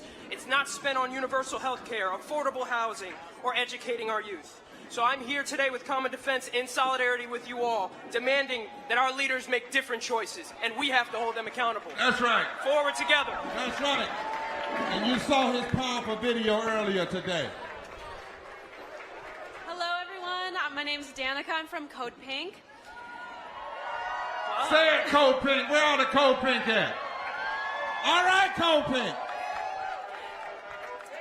We're here because I know that we all deserve better, and Code Pink is here because we know that winning our fight means you all winning yours. Last year, we gave $800 billion to the military. $800 billion for the military, and we have nothing even close to universal health care. $800 billion for the military, and Flint, Michigan still doesn't have clean water. $800 billion, and we get crumbs. We get less than crumbs. I see every one of your faces, and I know you deserve more. I know we deserve better. As Code Pink, as someone who is a part of the anti-war movement, I know that my efforts to tear down the war machine are directly linked to the fights for unions, universal health care, abolition, reparations, a free Palestine, climate justice, and everything that we represent here today. We greatly outnumber the oligarchs that think it's them that get to decide our future. But we'll win because the power is with us, not them. That's right. Wait a minute. Say that. Come back, my sister. You can't drop that in here and not repeat it. Say the power. The power. Rests with us. Rests with us. And not them. And not them. The power. The power. Rests with us. Rests with us. And not them. And not them. Thank you, my sister. This is the brand new baddest sister on the block. The new president. You ain't the new president. She needs to be the president. But she representing the president of the legal NAACP Legal Defense Fund. The president couldn't be here, but she sent this sister, and we're glad to have you. Hello. Good afternoon, everyone. Good afternoon. Hello. I am Cece Huddleston with the Legal Defense Fund, and I also have Caitlin Swain with me from Forward Justice. And I want to make sure we give honor to Justice Thurgood Marshall, who founded my organization, and again, our new president and director counsel, Janae Nelson. So there are so many familiar faces because just back in 2020, Poor People's Campaign, LDF, and Forward Justice ignited 1,300 volunteer poll monitors in states like Mississippi, Alabama, my home state of Detroit, Michigan. What's up? And we ignited all these volunteers to report on voter suppression, voter intimidation, because our goal is and will always be to expand access to the ballot. So I challenge you and I encourage everyone to vote in every level, local, county, prosecutor, school board election, because they are trying to take our voice away from us, and we won't do that, right? Because one step forward, oh, Jesus Christ. That's all right. That's okay. Forward together. One Forward step together. Not one step back. Forward together. Not one step back. Forward together. Not one step back. And that begins with our power to vote, because voting is the preservative of all rights. Thank you all so much. You can. We pick up stuff around here. Say voting rights. Voting rights are the preservative. Are the preservative of all other rights. Of all of the rights. Give it up. Give it up. Thank you. Our last organization. This is a new organization.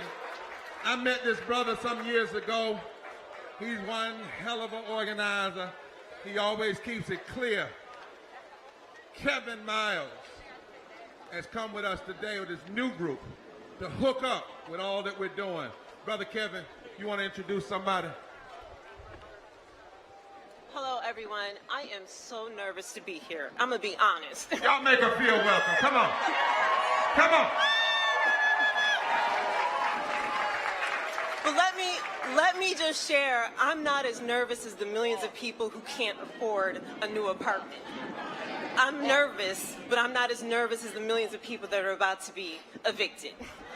My name is Kadada Esmera Gray, and I am here on behalf of Community First Solutions, and we are movement strategists. The Reverend has asked us to say, why do we need to stand together?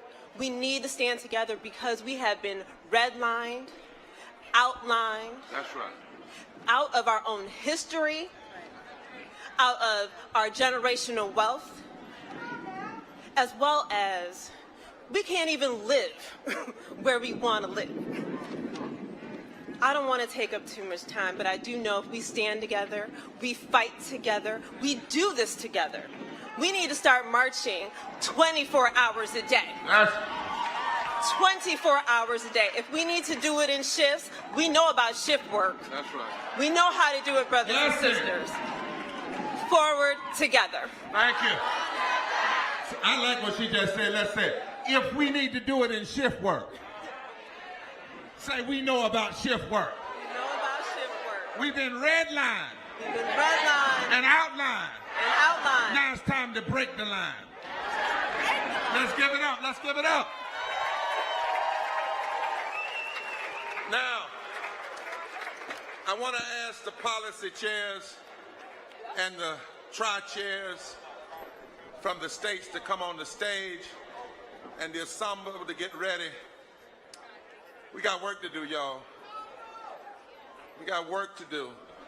That's what this day is, a declaration.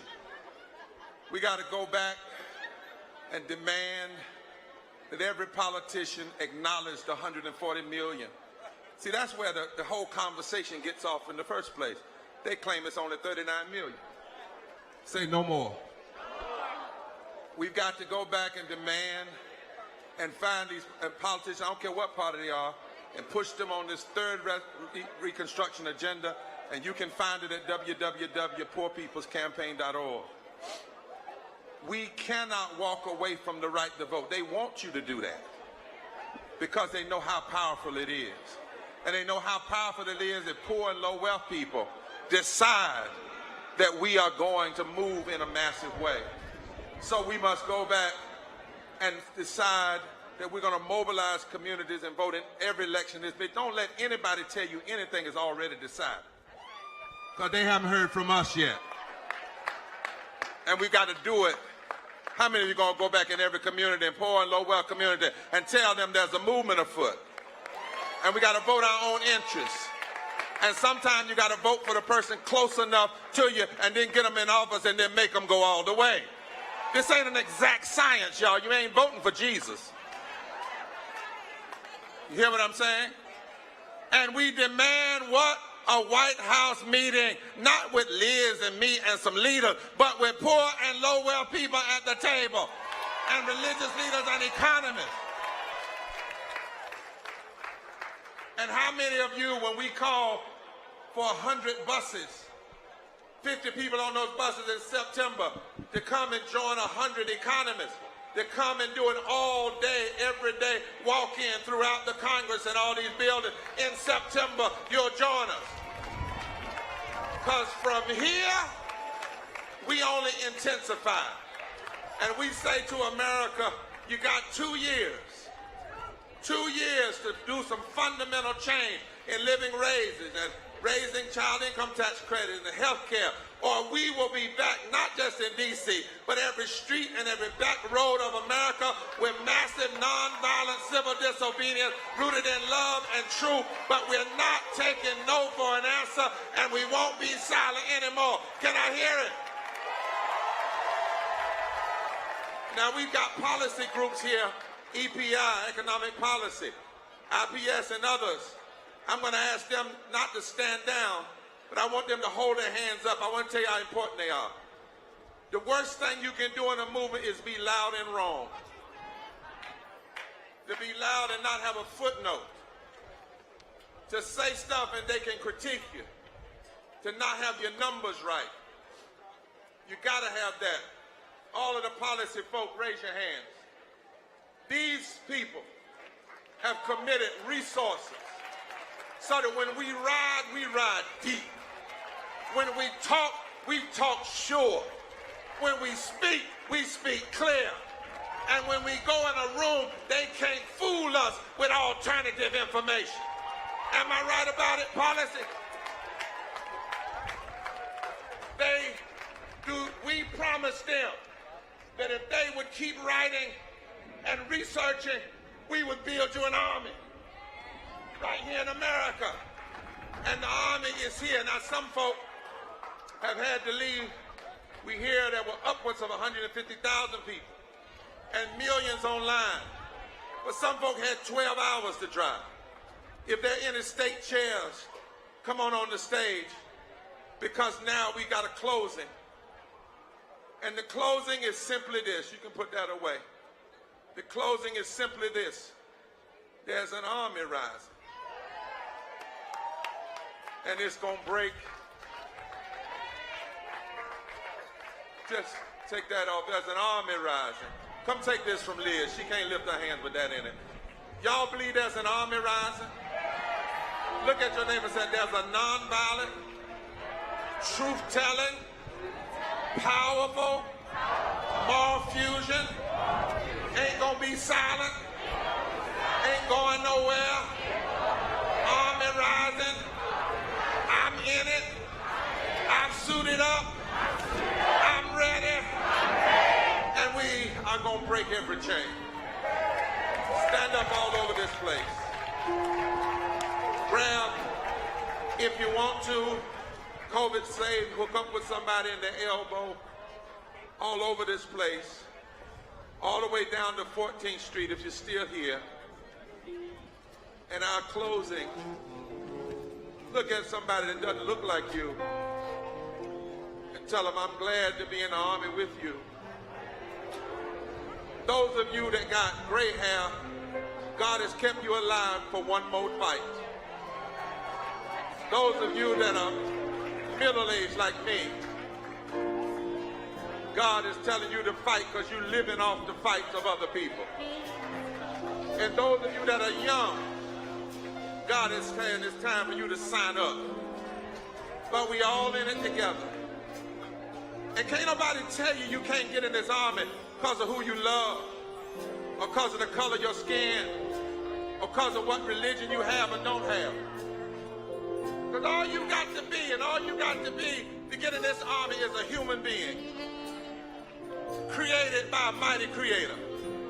All you got to be is somebody that wants to do justice and drive the land to repentance so we can have reconstruction and revolution and revival. Are you in the army? And how many of you will promise, if some of us fall, you'll keep marching? If some of us go down, you know I've been wrestling with death a lot. Because during the pandemic, I have a immune deficiency, and I had one family lost 12 members in my church, and one young lady lost 25 members of her family in this movement in a 30-mile radius. And one day, Erica, I got like Howard Thurman. It was messing with me bad. And I went walking, and I started musing, and I said, God, why am I still here? Because I have immune deficiency. I know I've been around COVID. The people that die aren't worse than me. I'm not better than them. And I struggled with that, the guilt of it. And then another day, the Spirit said to me, wrong question. The question is never, why are you still here? Because the day you were born, somebody died. That very day, you could have died that day. You faced death, danger seen and unseen. But the question is, what are you going to do since you're still here? And if we have not found out anything during COVID, we should have found out that air and breathing is a commodity. And you ain't got but 6 minutes before death. Everybody out here that I'm looking at, if you stop breathing for 6 minutes, most of us, that's it. But maybe the question is not how long we've got to breathe, but what we're going to do while we're still breathing. Whether we got 6 minutes, or 6 hours, Liz, or 6 days, or 6 weeks, or 6 months, or 6 years, or 60 years. How many of you will look at your neighbor and say, as long as I got to breathe, I'm going to use my breath to breathe a little more justice and more love and more truth in this society. It is not a happenstance. I speak to you now prophetically because we didn't know how hot it was going to be. We didn't know if it was going to rain. But it is not a happenstance that the wind has been blowing all day long. Because I read a Bible that says, when they got together, oh hallelujah, on one accord, a mighty rushing wind came. And with all of us breathing, we are a fresh air. We are like a glorious powerful hurricane. And with our breaths, we can reshape everything unjust in this world and in this society and breathe with God's help into existence a new reality.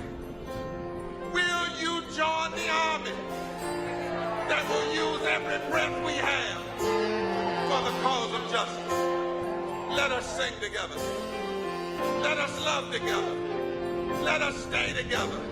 If you're online, text that number right there and join the movement. We are black.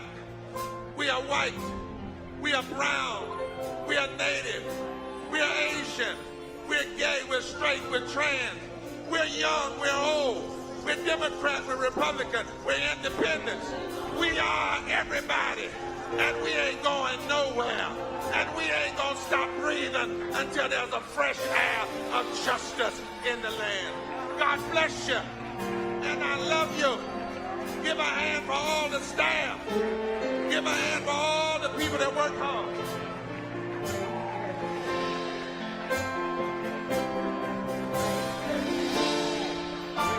Hold on one second.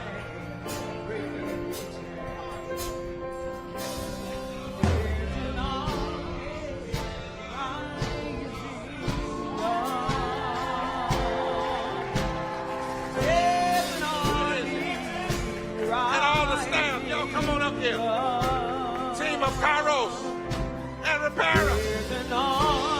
They're watching y'all on C-SPAN. They're watching all over. Lift your hands in the air. Wave them. Let the wind blow. Let the army march. It's our time. Sing it.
Thank you.